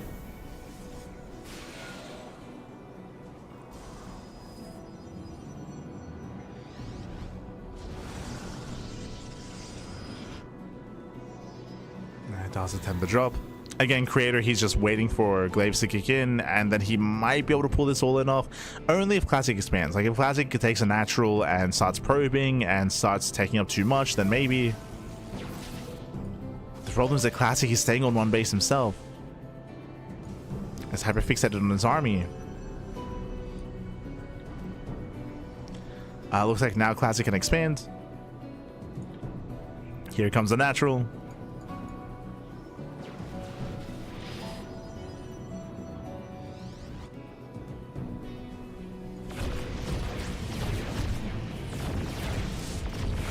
What does he drop into the main? They're just not running out of control. They get into the mid line. Probes are going down one after the other, and Creator, he was already all in, now even more all in. He cannot sustain this army. It's all or nothing. Shading into the main base. Classic did not expand. Nice force field. Yeah, just slicing up the army.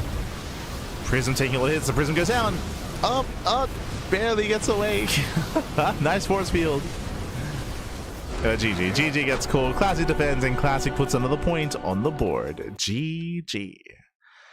Whew, GG, well played. Again, I do like the pick here for Creator to try to snipe Classic. Unfortunately, Classic was able to scout early on and play very safe and very defensive, going for a Robo before expansion. Classic basically hard countered, shut down Creator ahead of time. GG. GG, well played. Again, it was just a really rough execution of the all-in. Unfortunately, if it had been unscouted, if he was able to hide it, then maybe, but was not able to. And with that, Classic takes takes another game and is almost tying things up. Now, what I will say, I mentioned something. We got a couple of small maps, Tourmaline and 10,000 feet. I do like either Maru, Bunny, or Solar. I want to say all three of them can all in well on those three maps, on those two maps even. They can all in very, very nicely. And we have seen Classic fall to all three players against certain all-ins. So we'll see. We'll see who's going to be sent out next here. Is it going to be Bunny, Maru, or Solar? And what map? We have the answer, Tourmaline. Okay, Tourmaline is the map of choice. You can already feel what's coming next here. Tourmaline is a very small map in the map pool, a hyper-aggressive map as well.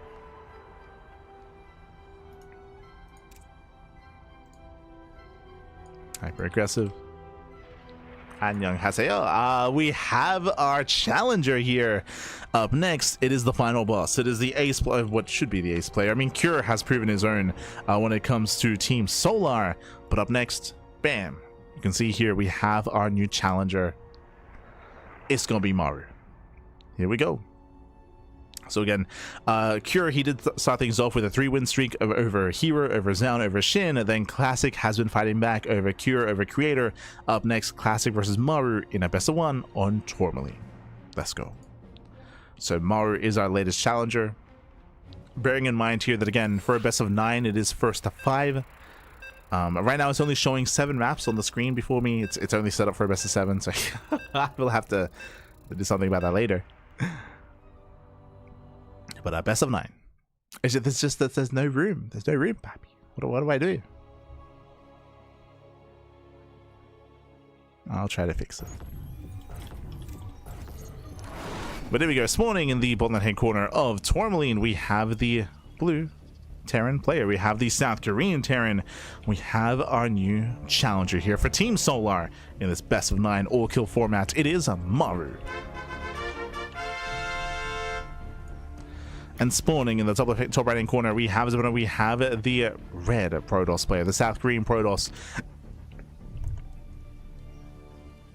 on a 2-game win streak, going for the proxy, going for the one base all in. For Team Classic, it is a Classic. Let's go. Let us go. Here we go. We are here. We are back. We have returned, and we have our proxy gateways. How many? No gases, by the way. No gases. We're expecting 2 at least 2 gates.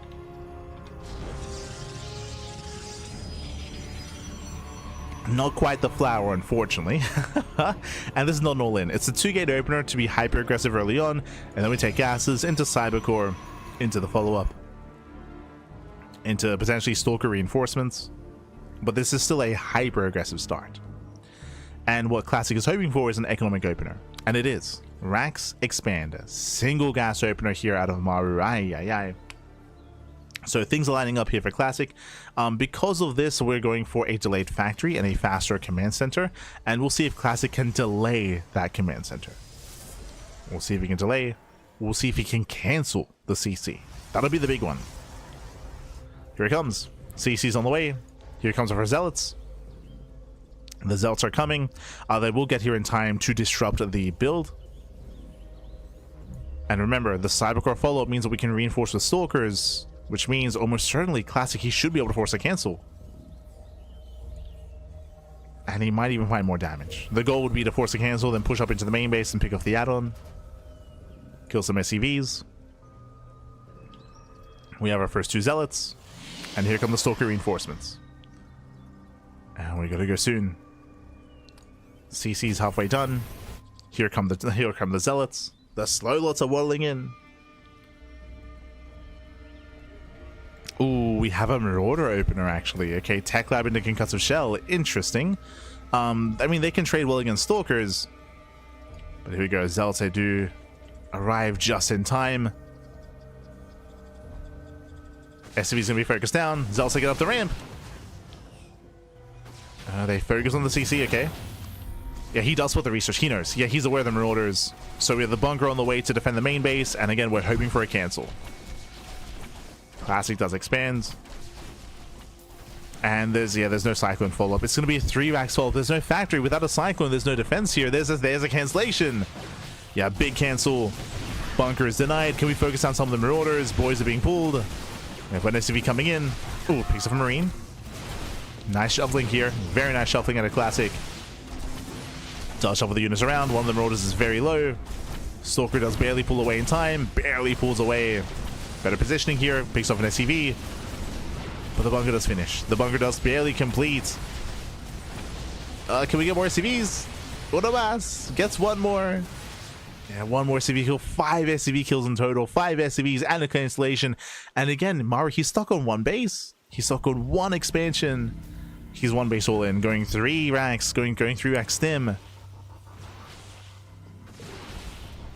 Shade does provide high ground vision. Behind this, Twilight Council's on the way into Blink. Or I would prefer Charge, to be honest. Charge would be a safer approach against an all-in, but we'll see. Zealots are more accessible. It's up to Classic.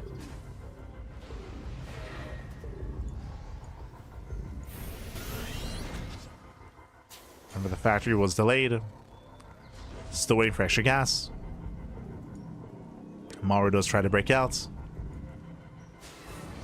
But Maru, he cannot fight head on. Not yet. Not without Stim. Not with these reinforcements on the way. And now these extra Stalkers do delay the upgrade of choice. So the Twilight Council has been done for quite some time and we need our upgrade.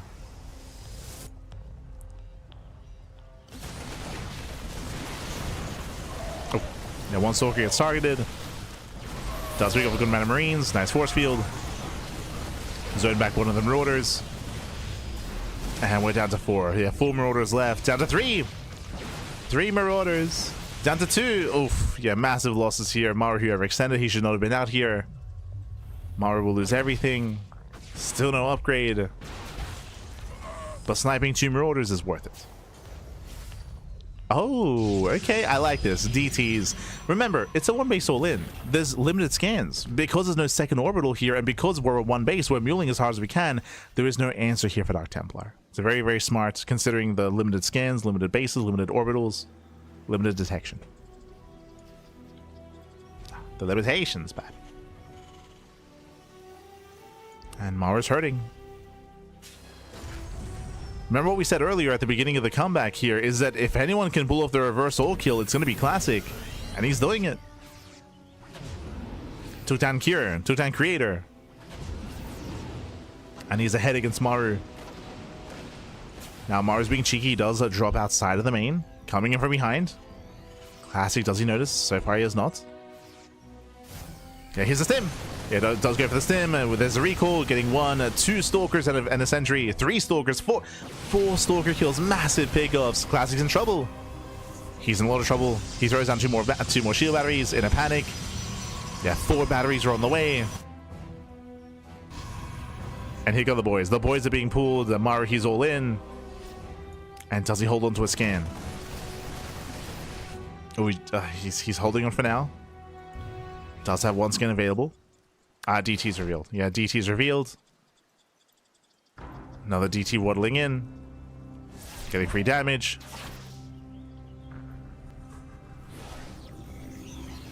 Classy does need extra warpins. Charges late. And we need that first scan. First scan is spent. Ooh, D-powers everything. Yeah, everything is D-powered. Maru rushing into the main base. Has broken the main. Nice force field. Does slow this down. Oh, but Maru, he drops. Yeah, Maru jumping further in. Meanwhile, we need another Dark Templar. Yeah, without any more DTs, Maru, he's done it. No shot. The one base all in works. He breaks through. He breaks through, overwhelms. Again, imagine with 4 extra stalkers. 4 extra. That could have been it. That could have been enough. That could have been a defense. But again, Classy will call with his pants down. We have 1 DT waddling in, but it's too late. There is another scan. And there it is. There's that scan. And Classic, he will not continue the comeback here. He will not pull off the reverse sweep. There's a Raven back at home. Maru, he has an economy. And Classic does not. Classic is down to 4 probes.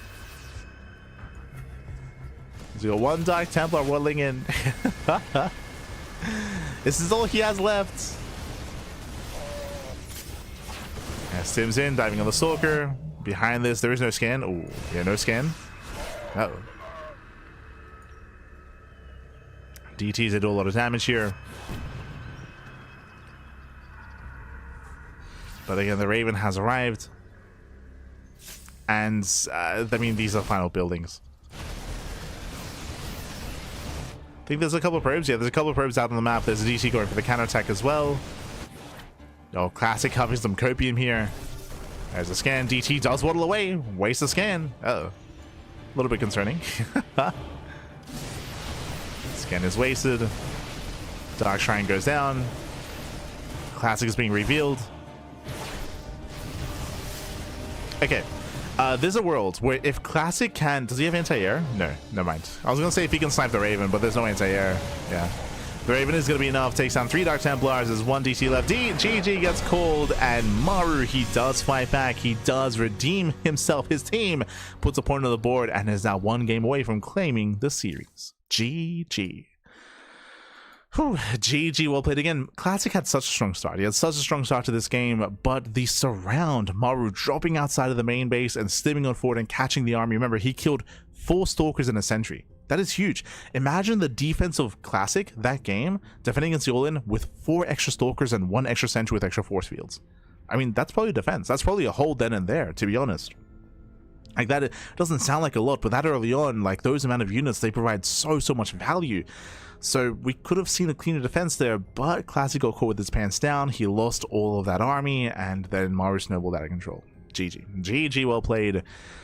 Whew. And with that, so we now have Team Solar on match point. 1 more game. 1 more game is all they need here to claim the series and to force the ace match. Uno más, papi, uno más. Oh boy, the pressure is on. The pressure is now on Team Classic. Who is left? I believe they have 2 players remaining. They've got SOS and ByuN. Oh boy. SOS and ByuN. I mean, again, ByuN, I would say one of his weaker matchups is TVT. He has a very unique style of TVT, and I can see him cheesing Maru out, right? I could see him going for like a Turax, like proxy Turax Reaper. I can see that happening. In a longer macro game, I do favor Maru. You could argue that ByuN has a stronger mid game in TVT. I think he has a decent mid game. It's still going to be difficult though. It's going to be very difficult.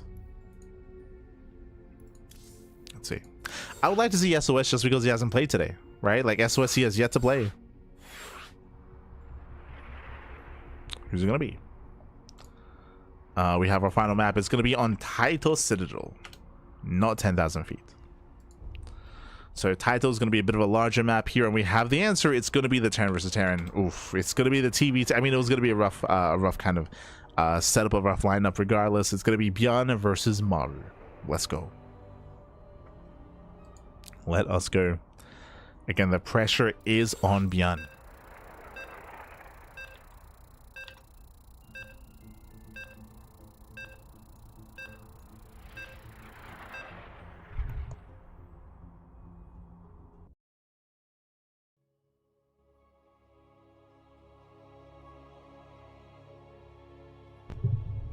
Here we go.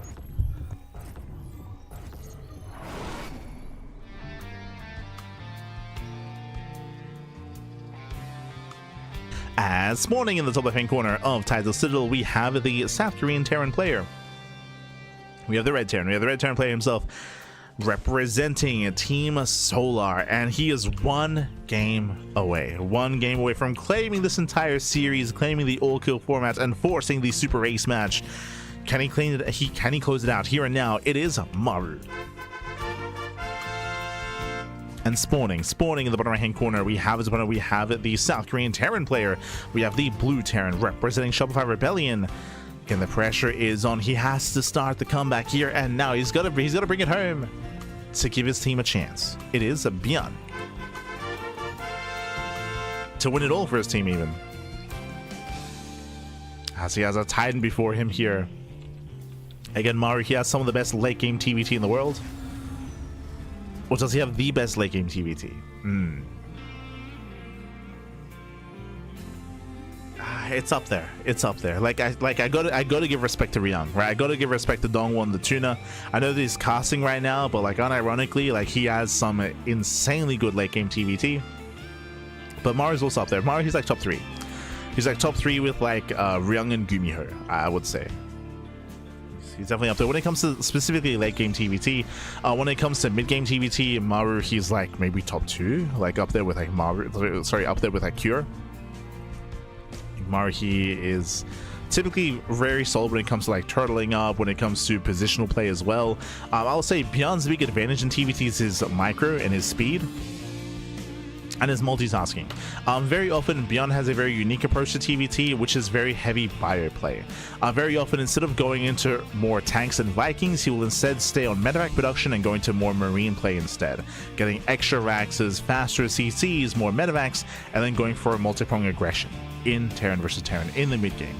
That's usually where ByuN thrives. It's very unique. Not many Terran players do it just because it's very risky. It does mean that ByuN's main army is weaker when it comes to a head-on assault, but it's very mobile and does excel harassing.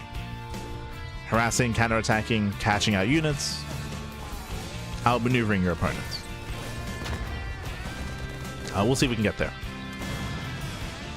For now, we do have a ByuN sniping the scouting SCV. So far, we're going to be opening up. We do have ByuN going for a Rax expand, economic open out of ByuN. Meanwhile, Maru went double gas. So already, sorry, I was fixated on just talking about the players themselves. But Maru went for a very safe build. He went double gas into a faster factory. This means that ByuN is ahead economically. He's ahead. Meanwhile, Maru instead has the faster factory and the faster, or what should be a faster tech setup here. Should be.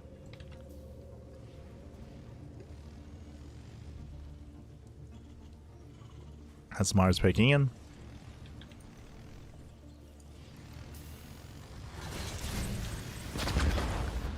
Does poke in, does threaten.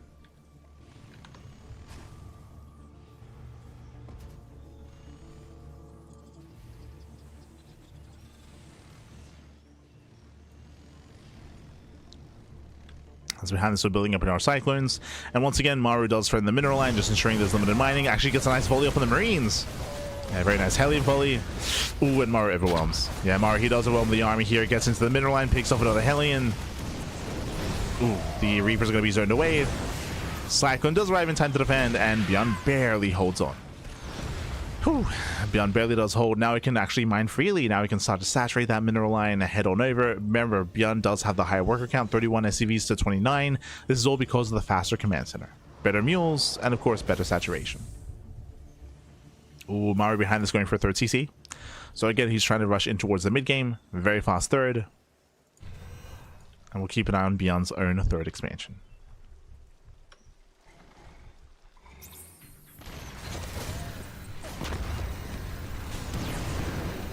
We will keep an eye on him.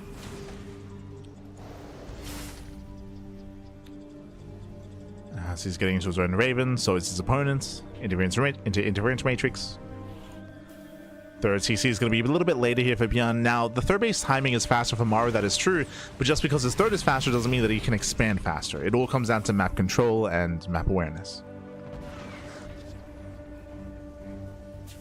As ByuN is going to be zoned away. ByuN does lose one of his Cyclones. Brutal loss there for ByuN.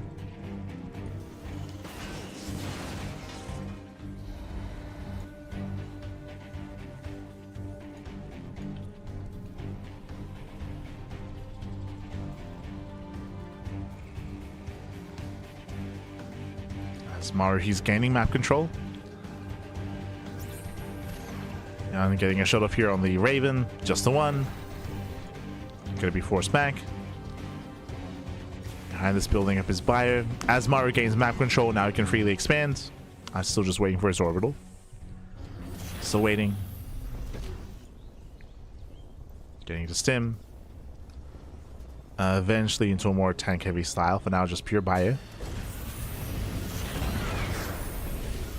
There we go. Yeah, going for the add-on solve. I was curious about the reactor, but there it is. Tech lab on the factory into tanks. Scan reveals the production, also reveals the timing of the third CC. Maru now knows that there's no 2-base all-in, and he also knows that his third is faster. So ByuN had the faster natural and the faster 2-base economy. Meanwhile, Maru had the faster 3-base economy. That does help make up for the early game, of course. Does make up for it. Another Cyclone gets caught, I believe. Yeah, another Cyclone gets caught out.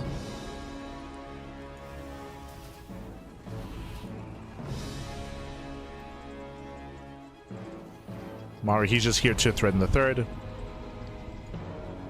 Speaking of, ByuN does expand. And the tank is exposed. He wants it. And he's going to get it.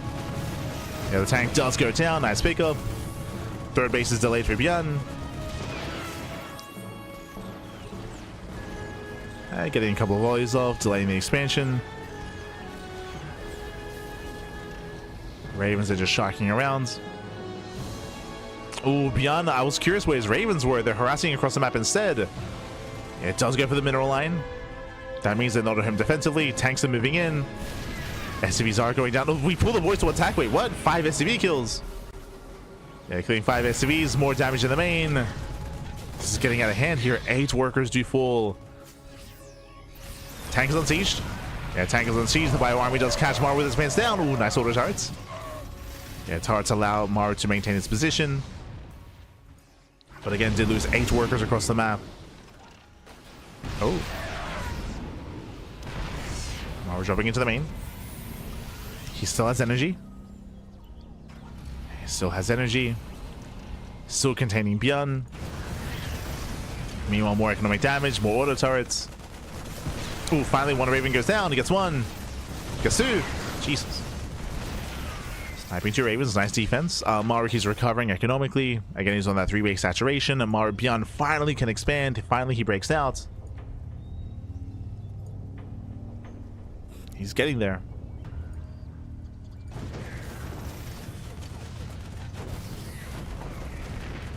Now, there's a bit of a give and take here. The Ravens have been nice, and oh, we do get another double drop here into the natural. Very nice. Maru's completely out of position. He's out of position. SCVs are going down. As we mentioned before at the beginning of the series, ByuN, his big advantage here is mid-game drop play in TVT. And he's doing critical damage. That's going to be 18 dead SCVs. That breaks through the tank as well. Critical damage. Yeah, ByuN doing so much across the map, and Maru, he's so late to counterattack, but he does have these 3 Ravens. He can disable. Gets 1, gets 2, gets 3. Disables all 3 tanks. But does he have enough Marines? So the boys are being pulled. ByuN, if he can hold here, he can win this game. Just has to hold, and he will. Yeah, he does hold, he does defend. Disable runs out, the tanks are falling, and ByuN, he has done it. He deals critical damage across the map. He's still killing more CVs. ByuN has done it. Again, I was concerned for ByuN coming into this game against Maru. I was concerned about the longer and later game, but no, here in the early to mid game, ByuN deals critical damage, 37 SCV kills. ByuN takes a lead.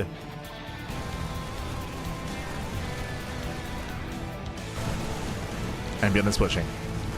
ByuN, he's moving out. He's up in Ravens, he's up in tanks. ByuN has the stronger army. He's got the stronger economy. He's got everything. Even pre-sieging the center. Uh-oh. Maru's about to face check. No! Oh my god. He checks with his face. Gets caught out.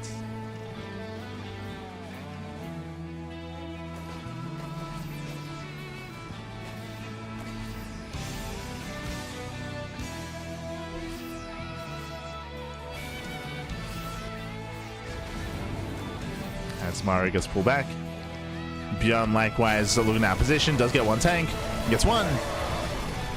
One more tank goes down, dragging the army within range of the tanks. He's got his 4 tanks in position. ByuN tempted. Doesn't get that tank.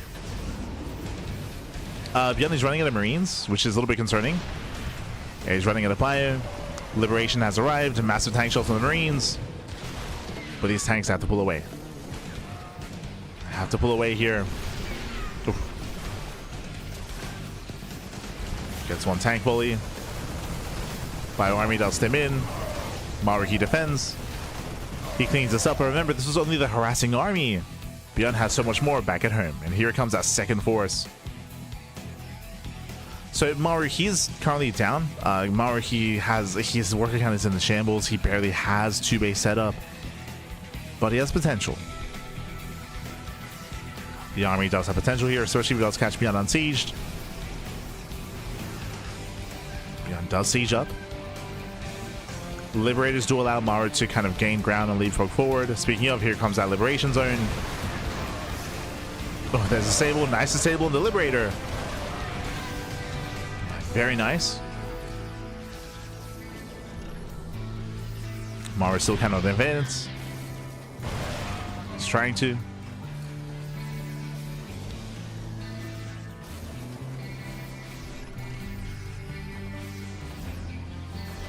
As Maru cannot break through the strike point. Oh. But Liberation has arrived. Okay. Does get one. Almost 2. Again, the power of the Liberators, power of air control. Marines, they stim in within range of tanks. Oh my god. Yeah, 1, 2 Liberators go down. Does eat those tank shots. Maru stimming in. Yeah, no scan, no detection there from ByuN. Otherwise, he could punish. Scan's a little bit late. Drop into the natural. Nice counter drop here by ByuN. Stims in. Gets one more tank. Oh, barely not. Maru has been out trading, but he has nothing at home to defend. Oh, massive pickoffs. Getting another mineral line. Maru, he can't afford these losses. He barely has an economy to begin with. He's down to 18 SCVs. He's down to 1 base saturation. That's all that Maru has left. Desperation drop into the main base, losing 1, 2, 3, 4 tanks. GG gets called, and ByuN, he puts a point on the board. He fights back. Whew. GG. GG, well played. The series continues. ByuN, he does fight back here again. A very strong start by ByuN to be able to get his drop across the map. If you recall, initially Maru had a better start. He was able to get his third, he was working towards his faster third expansion. He was gaining map control. He was delaying the third base from ByuN. It was a really strong start from Maru, but what did we see? ByuN, he went for his own counterattack, right? He was able to drop across the map, and Maru, he ignored it. I mean, even before that, the Raven harass, right? That's where it began. The Raven harass was insane. Maru, he had nothing to defend back at home. He was pulling the boys to attack the auto turrets, and he lost, what, 8, 9 SCVs, so the auto turret damage was insane across the map, and likewise, the counter drop as well did win the game for ByuN. The game lasted like another, 7 minutes, but again, that double drop did do critical game-ending damage. He killed 35 or 33 SCVs. It was insane just how many workers had gone down. GG, well played. With that, Maru was crippled, and now we have potentially an ace match. ByuN needs one more. We're currently at 3 and 4, and ByuN, if he wins this final game, he can force the ace match. He can force that final game 9. Oh boy. Meanwhile, who's up next? Who's up next for Team Solar? Solar has yet to play. We still have the two Zerg players. We have Solar and we have Rogue, and the game is going to be on Winter Madness. So ByuN, of course, is staying on for Team Classic. He's the final player, of course.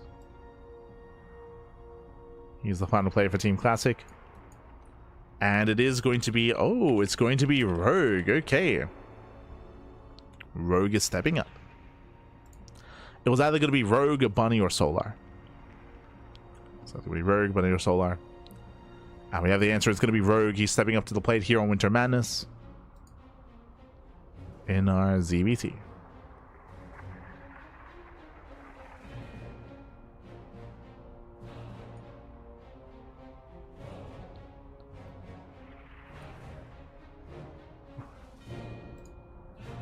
And again, if Rogue wins this game, Rogue will win it all for Team Solar. Meanwhile, if ByuN wins this game, he can force that game 9. And he'll force out either Solar or Bunny. Oh boy. I kind of want to see ByuN just send it. I kind of... We'll see.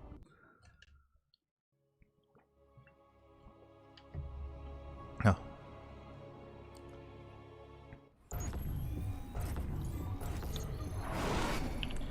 And spawning in the bottom right hand corner of Winter Madness, we have the South Korean Terran player. The South Korean Terran, we have the Blue Terran representing Shopify Rebellion. Fighting back. Again, putting a point on the board, taking down Maru of all players. And can he keep going? Can he go the distance? Can he go all the way? Can he force the ace match? It is a ByuN for Team Classic. And spawning in the top left hand corner, we have the red Zerg player. The red Zerg we have for Team Solar from South Korea. It is Rogue. If Rogue wins this game, he will win it all for his team, and he will force the Super Ace match. Meanwhile, if ByuN wins this game here and now, he can force a game 9 and potentially just win it all for Team Classic. Remember, Classic, they did win the Pro League format set. They won in the Pro League formats, but now we're here in the all-kill formats. If they win this as well, I mean, that's the end of the broadcast. That will be it. But here we go. Here we go. We do have our initial opener here. We have our initial hatch gas pool. Standard opener out of Rogue. Likewise, CC first out of ByuN. He enjoys his CC first, especially on these larger maps. We saw it on Mothership, and now we're seeing it here on Winter Madness as well. So does it make sense? We even see it on on White Rabbit as well. Have seen on White Rabbit. These larger maps. So for now, ByuN, he will have a boosted economy coming into the early game, coming into the early to mid game. And I believe the Rogue should not be able to punish. Should not be able to.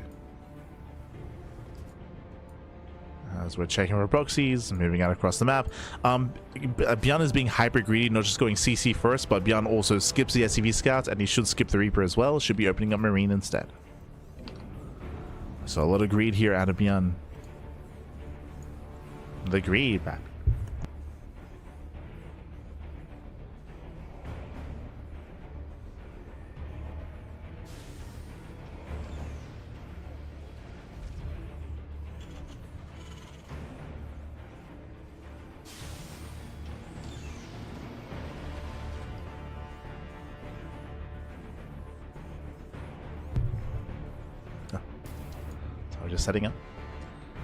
Just setting up here, but again, we are just being hyper greedy. Otherwise, we're just going to be slowing things down coming into the early game. We're just droning, saturating. There's no real signs of aggression. As you can see here, Rogue, he pulls out. So he pulls out a gas, so there's no signs of like early Bane Burst or early Roach Rush. The plan here is just drone. Just drone, just saturate. And secure our early game.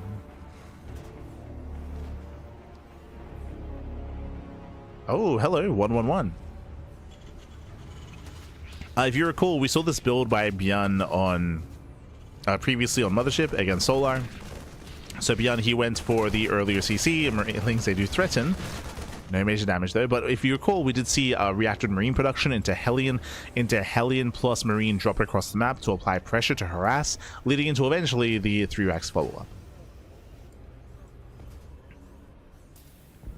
So it's going to be a delayed third CC. It's going to be an aggressive mid-game here with the medevac and with move-out and with drop play. Not overly aggressive, not overly committed, but aggressive nonetheless. as this delays the third. It allows ByuN to be active, it allows ByuN to hunt down overlords, apply pressure, deny creep. Here comes that medevac, here come the Marines. Again, just same build out of ByuN. Rogue should recognize it.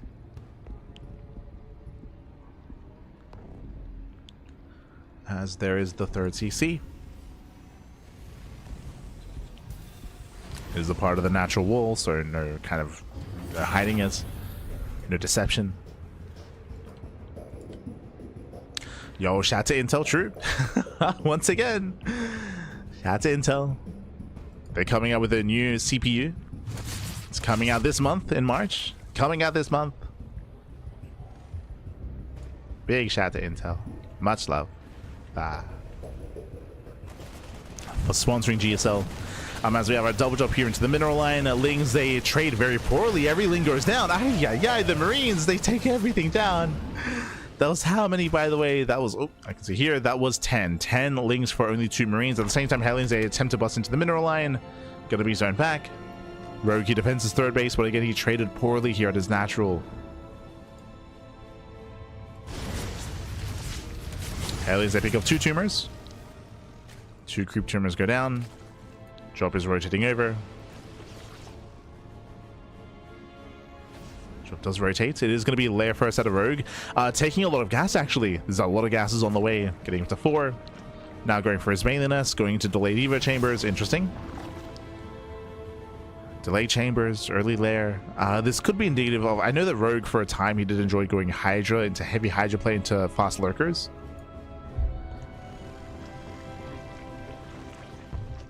I'm curious if that's the plan here, if he plans on going to Muta play instead. Lair is done. Show us what you got. What's the lair for? Spire or Hydra? Then we have the answer. Muta's Spire. So now we see why all the gases were taken, and now we see why there were no Evo chambers. It all comes together. It was either going to be Hydra or Spire. This is very risky. This can work, of course. This is going to snowball out of control. And it can catch ByuN off guard. Currently, ByuN again is playing Bio, of course. Getting to Stim, +1. Eventually, combat shields. He's going into Bio Mine. If you recall, he did blindly do this previously against Solo, who's going into a more Hydra-heavy style. This is blindly going to work well against Mutas. We'll have a lot of anti-air. Scan into the natural. I should recognize that the Evo chambers are late, and oh, he sees anyway. I was gonna say he should recognize that the upgrades are delayed here for Rogue, and he even sees the Spire. So nice scan. ByuN knows. He also saw the Spire wasn't done yet, so he doesn't have to rush into turrets. He can wait a little bit longer to be a little bit more efficient before investing. ByuN moves out. Remember, the upgrades are delayed.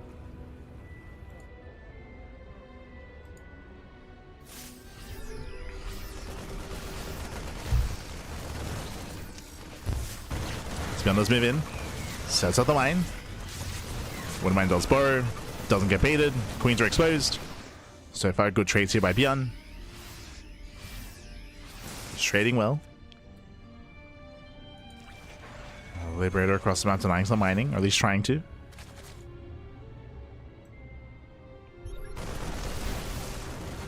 Does nice some mining. ByuN moving, it's a queen. Not bad. Takes on a queen. Catching out a bailing. Rogue, despite going for the Spire, so far there we go. 10 mutas have arrived. They're making their way across the map. Turrets are in production. We have a Bio army back at home to defend as well. And again, ByuN is ready. He's ready for the mutas. Ready for the mutas.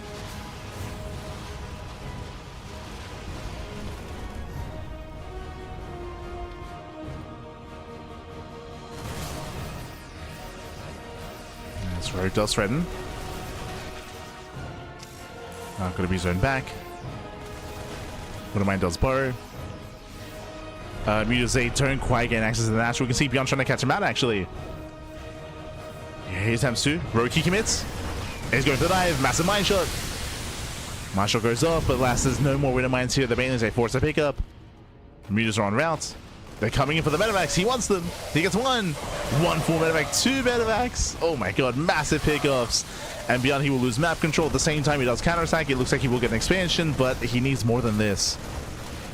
And he might not even get it. The hatchery survives. Yeah, ByuN, he's in danger. Losing 2 full medevacs. And did I say 2 full medevacs? He's about to lose 4 full medevacs. Because these 2, they're not going to get home. He's not getting home. Oof. Yeah, it's going to be 4 medevacs falling. Full of units.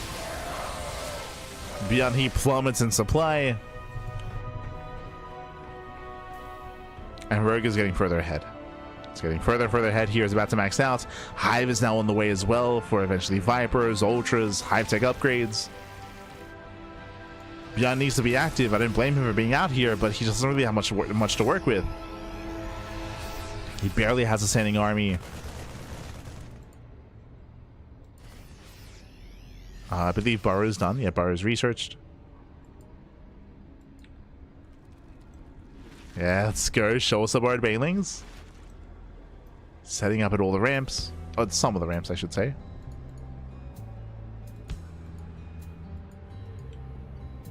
They are set up.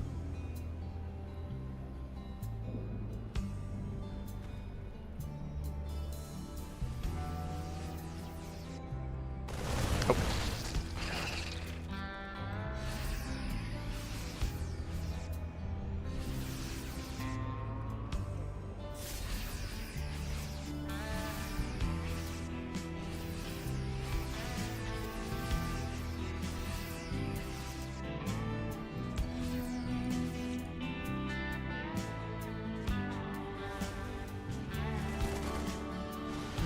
From here, ByuN, he is slowly recovering. True, he's slowly building up. Likewise, so is the Butte accounts. We do have the Ultra Cavern now on the way. The Hive is now done. ByuN is building up a substantial army, but the economy here is still struggling. He needs a 4th expansion. ByuN moves in. Oh,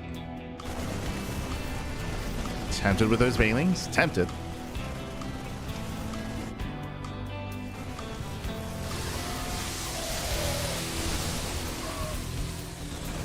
ByuN is trading well, picks up some Banelings.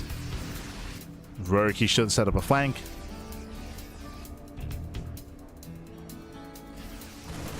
Just rolling in, Jesus. Just rolls in. Not that it's efficient here, as a lot of Banelings go down. Yeah, very inefficient fight from Rogue.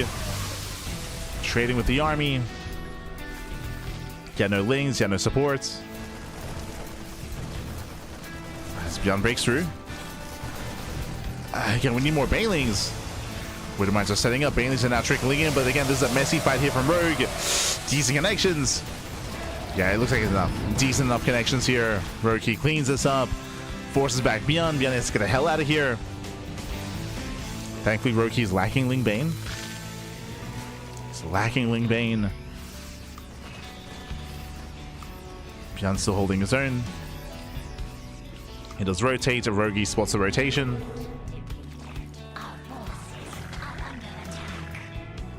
He's got his board Zerglings. He sees, he knows.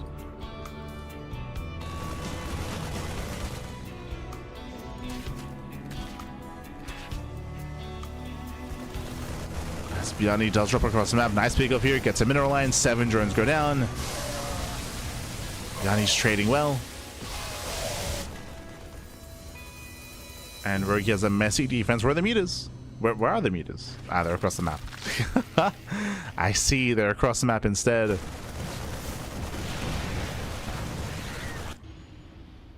Yeah, messy play here by Rogue. Oh, late splits. Late splits out of ByuN. Rallying across. Banelings, they don't quite connect. Once again, ByuN has been out trading. He's been more efficient.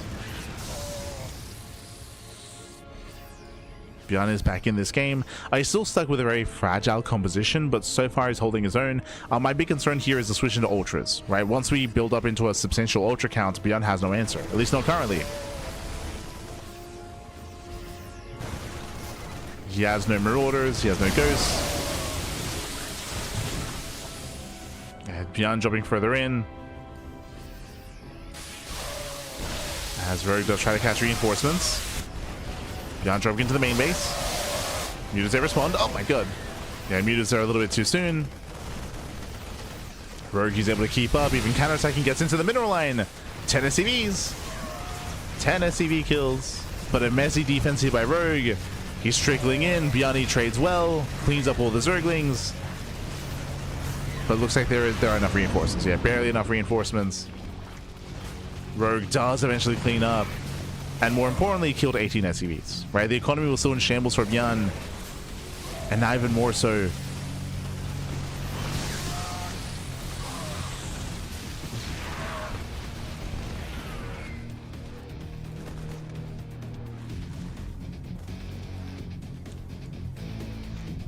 And now even more so as ByuN, he's struggling. Nuddling run by. ByuN pushing top side. Rogue hits another mineral line. The SCVs force the fight. Banelings are rolling in as well. And there are ultras that defend. We spoke about this, right? There's no real answer to ultras at the moment. It's only Marine Widowmine. Yeah, ByuN is being outscaled. He's being outscaled. The ultras, they overrun. 11 SCV kills across the map. And again, there's no Marauders, there's no Ghosts, there's no Liberators, there's no answer to these ultras. Just because of the rougher of the game, right? Like ByuN, he's never set up for it. He was never set up to tech up. Oof. As full dynamics are going down, the ultras they roll in. The ultras are here, Pappy. He just wants hugs. Oh my god, massive swipes. Massive bailing connections. GG gets called, and Rogue, he will claim the series for himself, for his team. And Team Solar, they will win 5-3 over Team Classic. GG. Whew, GG, well played. Congratulations here to Team Solar, as they will be able to claim the series. ByuN, he was almost able to pull off the reverse sweep and bring us all the way to the ace match, but not quite. Catching up with the bracket here, herO, he started things off with a massive lead, winning 3 games in a row, taking down herO, ByuN, and SHIN. Impressive play there by herO. He eventually was stopped by Classic. Classic did put a stop to him. Classic took down herO, took down Creator, and honestly, Classic was ahead against Maru. Like Classic, he should have won that game, but he made a couple of missteps, a couple of mistakes. Maru, he was able to pull off the one base all in and barely have won Classic. ByuN redeemed himself there. ByuN, he took down Maru. Very impressive best of one there by ByuN to fight back. ByuN was able to take down Maru, but ByuN was short-lived as he went down to Rogue in the following game in map 8. Map 8 did go in favor of Rogue, and with that, GG well played. Rogue, he does claim the Rogue, he does end up claiming the series here for Team Solar. And what does that mean? Well, it means that we have a break. It means that if we do wind it back a little bit here, if you remember, initially we had a best of 7. We had the Pro League format best of 7, and here Team Classic excelled. You can see Classic beat Bunny. Solar fought back for Team Solar, beating ByuN. Then we had herO and SHIN over Solar and Maru. We had herO over Rogue. We had ByuN over Maru as well. Team Classic, they won the Pro League set, the Pro League format. They won in the Pro League format. In the all-kill format, Team Solar won. So we're currently tied 1-1 in the grander scheme of things. Team Classic, they win in the Pro League format. Team Solar, they win in the all-kill format. So we're tied up 1-1, which means there's one game left. The Super Ace match. The Super Ace match, a best of 1 between 2 champions from both teams. So last time it was the team captains, so in this case it'd be Classic versus Solar, but I believe they can choose their player. They can choose their player. So we're going to be cutting to a break. When we come back, we will have that Super Ace match. We'll have a best of 1 between our champions for Team Classic and Team Solar. Let's go. We'll see you soon after the break. See you soon, Pappy. See you soon.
And welcome back, everyone. Welcome back to the Super Ace match here. Again, Team Solar and Team Classic, they've been facing off in the GSL CK the entire evening, and we've had a back and forth. Team Classic, they excelled in the Pro League format, coming out on top in that more kind of structured and preparation based format. Meanwhile, in the more off the cuff and off the fly format of Team Kill, or of All Kill, I should say, of All Kill, not Team Kill, of the All Kill format, Team Solar, they were able to barely come out on top. It was still quite close, still very, very close in the end. Team Solar, they did excel, and that means we have gone all the way to the Super Ace match. Team Classic, they won in the Pro League format. Team Solar, they won in the All Kill format, and now we have one singular best of one to determine who will come out on top in this week's event, in this week's GSL CK. Let's go. The final map is going to be on Title Citadel, and the teams are still selecting their champions, their players. Who will it be? Personally, I like the idea of the captains rising up to the challenge and having a Classic versus Solar match. I do like the idea of that, but it's up to our teams, up to our captains to decide who is sent out. Again, all the teams are in Discord calls together. They're all in Discord calls. They're all discussing amongst themselves. I didn't get to speak on it, but all the teams, all the players, or most of them, I should say, are all streaming their POVs. They're streaming their POVs. You can hear their in-voice communications, but it's all in Korean, but all on Soup, right? They have their respective Soup accounts. They're all live as we speak, so you can listen in to their decision making, if you will, to their banter as well. True, to their banter. But we are still deciding.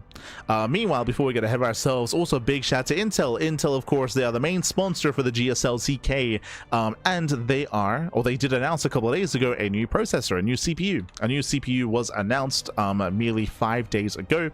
It is the new Arrow Lake Refresh CPU, and it is not out yet. It was just announced, and it's coming out later on this month. It's coming out later on this month here. It is meant to be 15% increase in efficiency compared to the previous generation.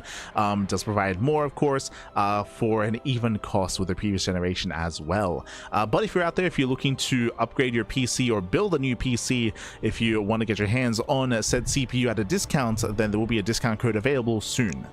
Once the product actually is released, is actually available to the public, there will be a discount link available to StarCraft fans. It's a way for StarCraft to show to the StarCraft fans to show their support for Intel, for supporting GSL, and also a way for them to track it as well, right? There's going to be a specific discount link so they can keep track of how supportive the StarCraft 2 fan base is. Oh boy. So that is going to be available soon TM. Just as a heads up. And also, again, a big shout out to Intel. Big shout out. Big shout out. As we are deciding our players. Okay, here we go. No surprises here, but Team Classic, they're feeling Classic. Classic is coming out as the big name, as the big dog. Actually, I can quickly change our styles here. Bam. Oh, not quite what I was hoping for. Not quite. There we go. So it's going to be Classic for Team Classic, but who will he be facing off against? Not Solar. It is instead going to be Maru. Here we go. Maru, he's stepping up here for his team. So Team Solar, Solar, he has chosen Maru as his champion. It's going to be a best of one between Classic and Maru. Let's go. Let us go. Bearing in mind that Maru barely beat Classic in the all-kill format, just barely did bring him down. And we'll see if he can do it again. We'll see if Classic can get his revenge. Remember, it all comes down to the singular best of one. Let's go.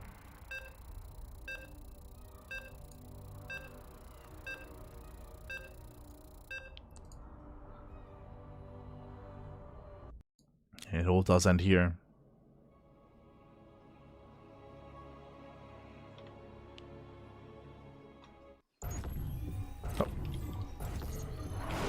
As spawning in the top left-hand corner of Title Citadel, we have the red Protoss player. We have the red Protoss player himself. We have the South Green Protoss representing himself. Representing Team Classic, it is Classic.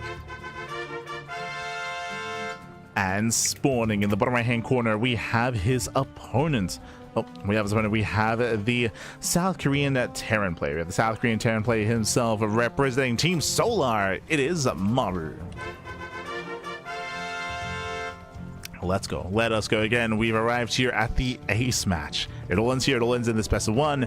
Again, it's been a fierce battle between both Team Solar and Team Classic. It's been very, very fierce.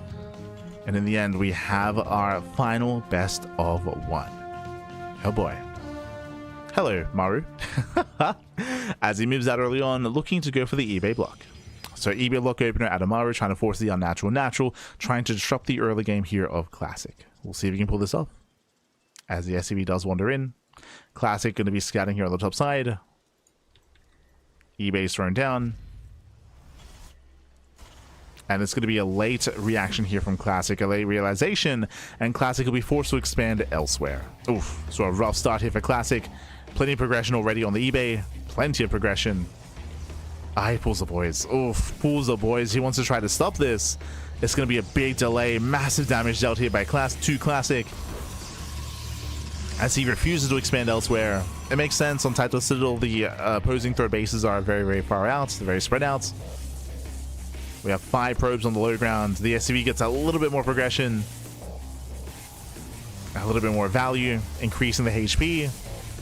Back at home, Maru going for an early Tech Lab into early Marauder play. Interesting. There's a cancel. Oh. It does end up canceling. Classic can now expand, but again, a very disrupted early game here. Very rough. Better stuff for Maru. There's the early game Marauder. As Maru's getting a CC on location. Marauder's on the way. This should lead into a second and third racks, into a 3 racks follow-up.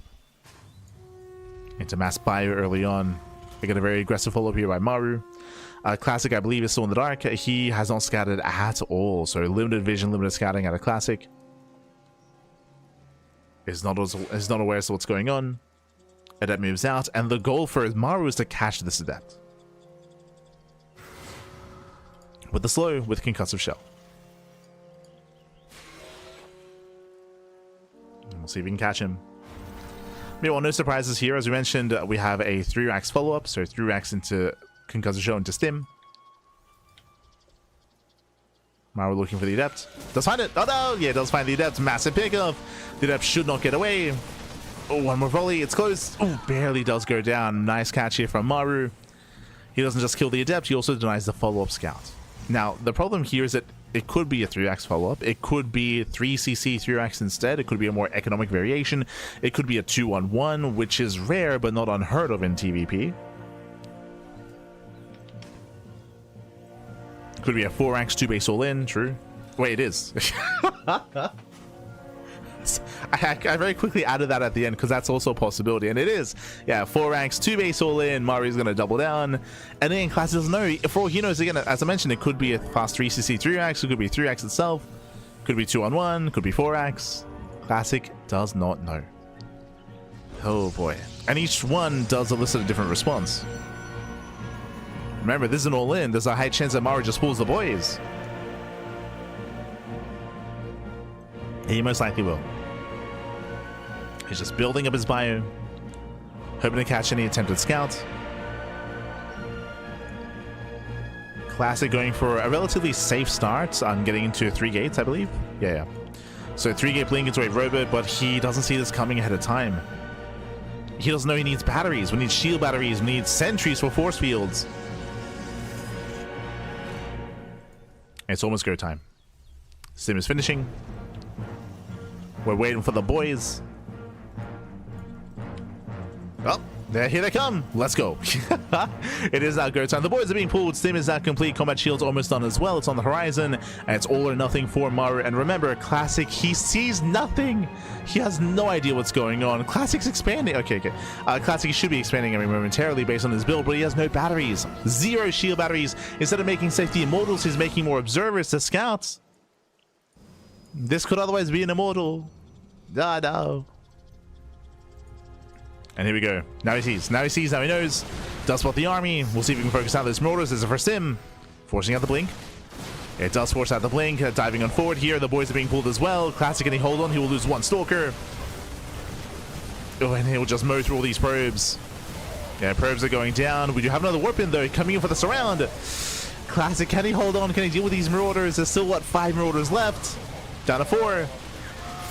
Down to 4 marauders, down to 3, down to 2, down to 1, down to 0. Classic, he will clean this up, but it will cost him 20 probes. And there was no third expansion. Classic, he barely does hold on behind this, going to charge. Meanwhile, Maru, we're in a weird game state. That was meant to kill. That didn't kill, but that did cripple. That did cripple the economy. Was that good enough?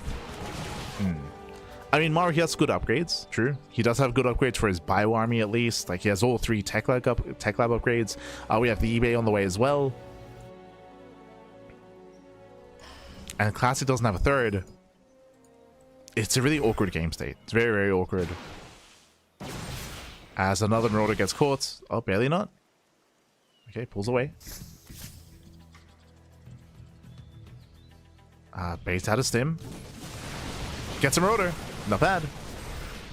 Snaps a marauder, pulls away. Nice control here by Classic. Economically, I do favor Maru, but tech-wise, I lean towards Classic here, right? He's got Charge on the way. He's got the Temple Archives as well. I do prefer the tech for the Protoss. Diving on the marauders as well. Catching up 2. Yeah, 2 marauders go down. There's a bit of a punish, though. Catching out 2 Stalkers, still a better trade for Classic.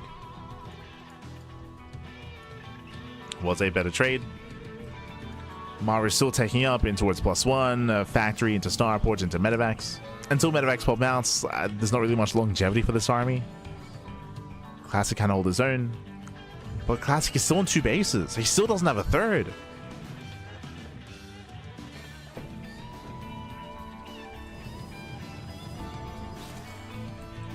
Observer does spot the move out. Uh-oh. Yeah, Maru's being chased down. Forces him. And he will lose this army. And Maru, he does trade though. He does get 3 even. He wants his final Stalkers. He wants them. He gets them. Gee, 4. 4 Stalkers go down. Okay, a bit of a back and forth trade. Not the worst trade for Maru. As he's still being overly aggressive. He's got to calm down. Calm down, Pappy. Calm down.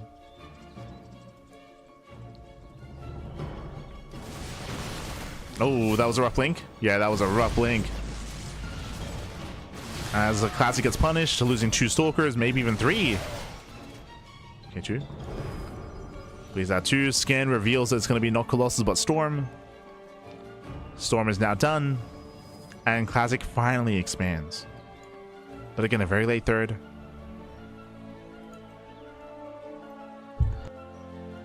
Maru, he's aware of the late expansion. He did scout the 3rd base earlier. He did check. Getting his own 3rd CC, and despite the aggressive starts, we can slow this down into a more macro game. We can get there. It's still very tense though. It's still very, very tense. We haven't stabilized yet.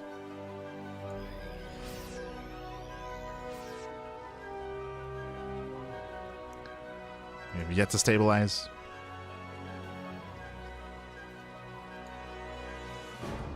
Oh, as Classic going for his own attempted storm drop. Gets caught. Oh, he gets caught out. No, there's 2. That's 2 White Templar. Loses 1. 1 Templar goes down. There's 1 Templar left. And Classic has to get the hell out of here. At the same time, massive storm. Nice splits out of Maru. He splits well, losing 1 Marauder. Does beat out a Marauder. More storms land. They catch out 3 Marauders, 4 in total. And a brutal storm. Classic did lock him down. And we should have at least 2 more storms left. Plenty of High Templar. There's 1 mainly zoning. Jesus, that's a lot of Templar. Maru cannot move in. There's just too many storms. And he's forced to tech.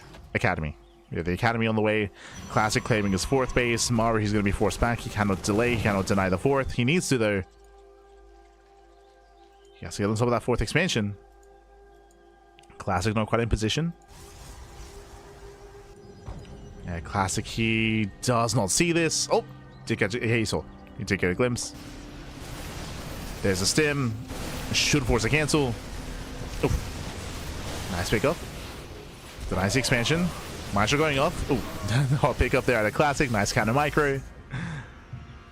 The control map. He's saving the High Templar. He saves him. Este Classic. He's locked in. As both players now going to be on 3 bases. Again, Maru, he has a comparable, if not greater, economy. Typically, the Protoss player wants to be up a base and up in workers to be even, and that's not the case. But to make up for that, Classic does have plenty of storms. He has plenty of High Templar, plenty of storms. Can they connect, though? EMPs are available. Oof, EMP goes off, Prism goes down. Cashing out 2 Templar. Classic has to pull away. Switching into double Robo, double Colossus production. Classic, he needs time to diversify his army. To build up. EMP! Ooh, doesn't connect. Oh, massive storms! Oh my god, he just takes them to the face! Yeah, Maru, he rushes through the storms, taking maximum, almost maximum damage. Jesus. And Maru, calm down at the same time. Nice drop. 8 probes. 8 probes go down. The mine drop at the same time. Very nicely done. And again, what is hurting Classic the most? The lack of economy, right? The lack of 4th base. It's such a late 4th expansion, and likewise, again, he's down in workers, down in economy. We have mules to factor in as well for Maru. And now Maru is turning that into a greater army as well. Maru's getting further ahead. He's got a better economy, better resource collection, translates into a larger army. Mine drop comes back in, denying more mining time. And Classic is stumbling his way into the mid game. The retargeting as well, it takes so long. Takes so long for Classic to go back to mining. Medevac goes down at least. But Maru, he's getting further ahead. Just getting further and further ahead here. Ay, ay, ay. Not like this.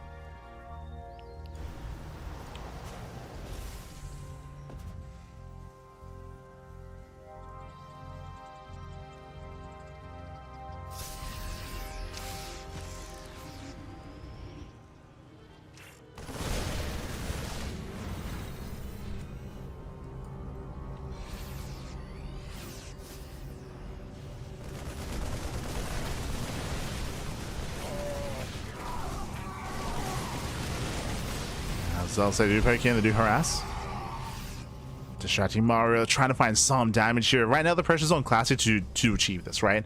Zealot run by, Prism drop into the main base, Zealot counterattack here on the right hand side, DTs, we need something here for Classic. Otherwise it's all about storms, right? It's going to be all about the connections, all about the unit control. If he can land some juicy connections, some juicy storms, then maybe Classic can win a fight. The other option is out positioning. Maru does take his 4th. Classic working on his 5th. Again, typically the dynamic in TVP is that the Protoss player has map control, but that is not the case. Classic is lacking map control. He's lacking expansions.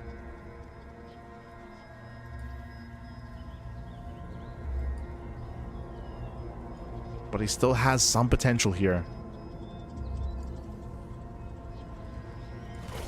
I say that, I mean, Maru's just hurtling up. Yeah, sensor towers, missile turrets. Prism does sit by. Classic's moving in. Ideally, he wants to distract. Prism into the main. No turrets. Does go for the unload. Does go for the warp in. Yeah, the warp in will complete. Classic should push forward. Prism goes down. It's going to be a one-way trip here. We get a handful of SCVs. And Classic, he doesn't really find much damage. Again, the hope was to drag Maru out of position and force supply back home, which did work. It did happen. A good chunk of supply went back home to defend, but there wasn't an opening. And now Maru's maxed. And Maru's perfecting his army, building in more Vikings, eventually into Liberators. How many Vikings do we have currently? We have 7. 7 Vikings against 5, soon to be 6 Colossus. That's a lot of Colossi. That's, I mean, here it's okay. I feel like Classic is a little bit inspired by Zaun. If you remember, Zaun, he also went up to 6 Colossus against Maru and it worked. The reason for this is because the Viking count is very low. It's a very low Viking count for Maru, considering how many Colossus there are. So with a low Viking count, Classic can make this work. So Classic, he still has a lot of potential with his army. He can pull this off.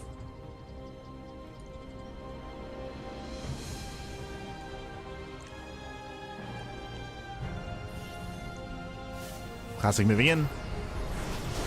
Storm mainly zoning. He could rotate towards the south side. Snipe goes off, gets High Templar.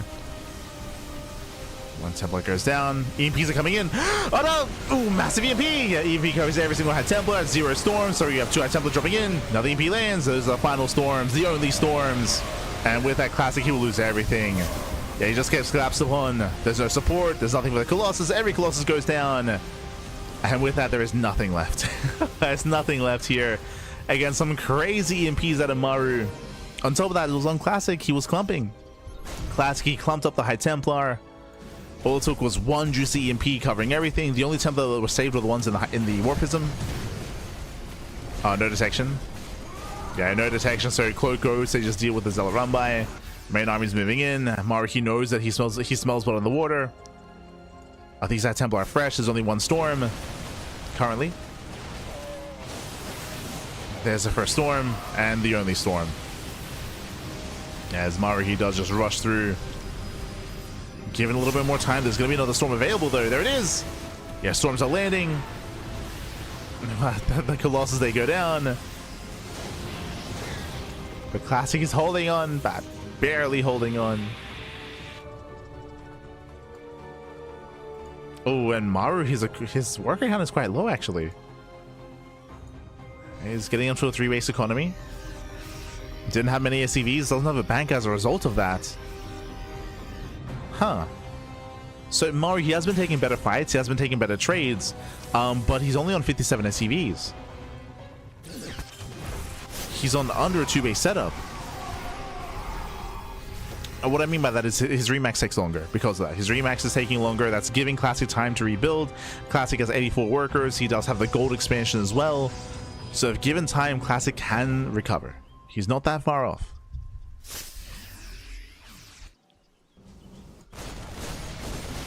Nice pick up here. Maru takes down top right. Does catch the mineral line. 13 probe kills. We see Classic attempting to add position. I think he only has 1 Colossus now. 3. Okay. Up to 3. His rotation gets spotted by the Widow Mines. Maru is aware. Oh my god, another massive EMP. We gotta stop clumping, baby. Ay. 1 EMP catching 4 High Templar. Not like this. There's 1 storm left. The army just stems in. 0 storms. Yeah, not like this. We can just break on through. Another EMP lands. And both fights, just 1 EMP catching almost everything. We gotta split that. We gotta split. And with that, Maru, he'll everyone once again, and this time he's on top of the bases. This time he's on top of the expansions. And he's doing it for Team Solar. GG gets called. Maru, he will claim the win. He will take the best of 1. He will win here in the Super Ace match and take it all for Team Solar. GG. Whew, GG, well played. Congratulations here to Maru and to Team Solar as well. It was a hard fought night of StarCraft here. Very, very hard fought. When it comes to the game itself, again, Classic had a very rough start. Winding it back, Maru went for a very greedy start. He went for the eBay block into Concussive Shell follow-up, into a 4x 2-base all-in. Remember, he pulled the boys, and he didn't kill Classic, but he did cripple. As we mentioned, he did cripple the economy. Classic, he was stuck on 2 bases for a very long time, and stuck on 3 bases for long as well. Like, again, his bases were very low, his economy was very low, so even though he survived, he was crippled, and Maru was able to build up into a greater mid-game with a faster third, with better saturation. That's something we were harping on for a lot of that game, was that Classic was behind economically, so he couldn't really keep up with Maru, and Maru was the first to max out and the first to excel. As we mentioned, Classic, he had a chance with his mass High Templar composition. He had a lot of High Templar, he had a lot of Colossus, but he got EMP'd like crazy. We saw some insane EMPs out of Maru, ensuring that there were barely any storms to work with. And with that, GG well played. I mean, again, Maru, he already had momentum due to the early game. He already had the economic lead. He was able to maintain that lead with those more dominant fights as well. GG well played. Congratulations to Maru, and again, congratulations to Team Solar. What did the team consist of here? Very quickly, Team Solar consisted of Solar himself alongside Maru, Cure, Rogue, Bunny, and Creator. Winding it back, looking back at the series itself, bam, we did begin the broadcast off with the Pro League format series. Here we had the initial series, initial best of 7. Initially, Team Classic, they came out on top. We had Team Classic with Classic taking down Bunny. We had Solar fighting back over ByuN, and then bam, we had the 2v2 with herO and SHIN. We had herO and Zaun all claiming their respective wins here, winning it all for Classic initially, for Team Classic. Then we had the all-kill format, and we had Cure popping off. Cure, he was the MVP. If you recall, Cure, he went on a crazy win streak, taking down herO, Zaun, and SHIN. Strong start there for Cure to be able to pop off and win 3 games in a row.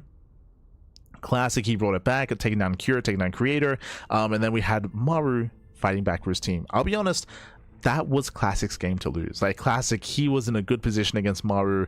Maru was forced into a 1-base all-in, but Classic got caught with his pants down. He lost 4 stalkers across the map while trying to recall.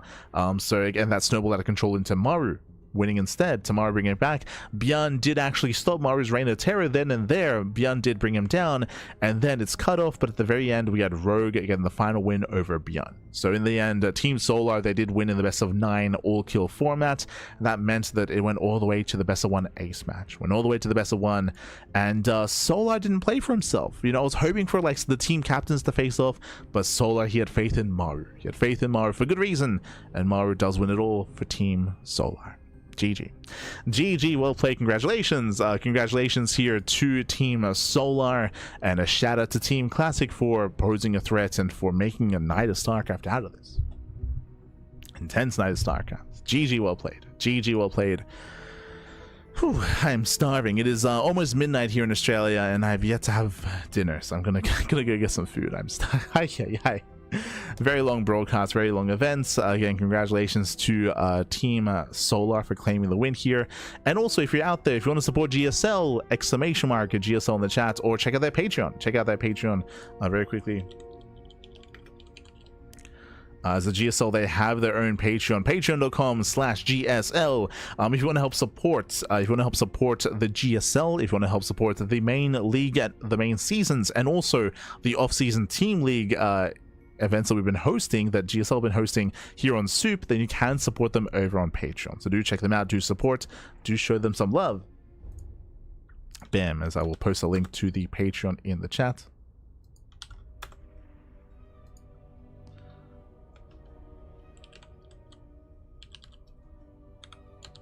Can I do that? Do I think I can post links? Oh, there we go. There we go. It is in the chat. So do support them. Just check out GSL on Patreon. Likewise, do support Intel. Intel, they are the main sponsor for GSL, for GSL CK, and I'm sure for GSL in the future as well. They're a main sponsor here, and they have recently announced the new CPU. They've recently announced the new Arrow Lake refresh processor, and it is coming out later on in the month, later on in March. It is on the horizon here, so you can help support them. Do hold off though, as there is going to be a discount link provided to supporters of GSL and to viewers of StarCraft. There is going to be a discount link, so you can get a discount, you can get a bit of a better deal on the new CPU. If you're looking to build a new PC or upgrade your current PC, then do wait for that and do show your support by using that discount code or discount link provided. Can use it as a way for Intel to keep track on the value, of course, of supporting StarCraft and supporting GSL by seeing how many people are willing to help invest and help support Intel and support GSL in the process as well. So you can help them out. So again, much love to Intel, much love to GSL. Again, Patreon is the place to be, and we'll see if we get some future GSL CKs. I believe we had only planned and scheduled for 2 GSL CKs. The first was last week, the next is this week. I'm sure we'll see more in the future. I appreciate that they actually took some feedback and they adjusted their formats. We had a 2v2 in the Pro League format, which is a lot of fun. Likewise, they kind of shortened up the all-kill format a little bit as well. So they have been taking feedback. If you have some more suggestions, then do give us some suggestions in the chat as well as to how you would like to change the format, whether you want to see maybe some new maps, right? Like the TLMC is around the corner. It might be worth featuring some new Team Liquid map contest maps as well. The ones that does come to a head though, like that we're still waiting for a TLMC to go live and for the maps to be announced. But once that comes around, it might be worth like trying them out and kind of testing them here in a GSL setting. But regardless, GG well played. With that, we are going to be wrapping up here for the evening. Just quickly double checking, make sure I'm not missing anything. Oh, okay. Interesting. So when it comes to GSL, it looks like it looks like again they're looking and they're willing to invest or to host more of these events in the future. So do keep your eye out. And again, we are live streaming this on Soup. Soup is a Korean streaming platform. It's like the equivalent of Twitch, for example. And the live streams are only available on Soup. The rebroadcasts and the VODs are going to be available on YouTube and on Twitch. So bear that in mind. That is where the rebroadcasts are going to be. But if you want to watch it live, Soup is the place to be. Check out all the Soup. Otherwise, thanks for watching. Thanks so much for the support, and we'll see you guys next time. Our next broadcast should be, let me just quickly double check, I believe our next broadcast should be OSC Elite Rising Star. I mean, again, we have the schedule ready for you. Yes, we do have Pegasus Cup is going to be on Wednesday.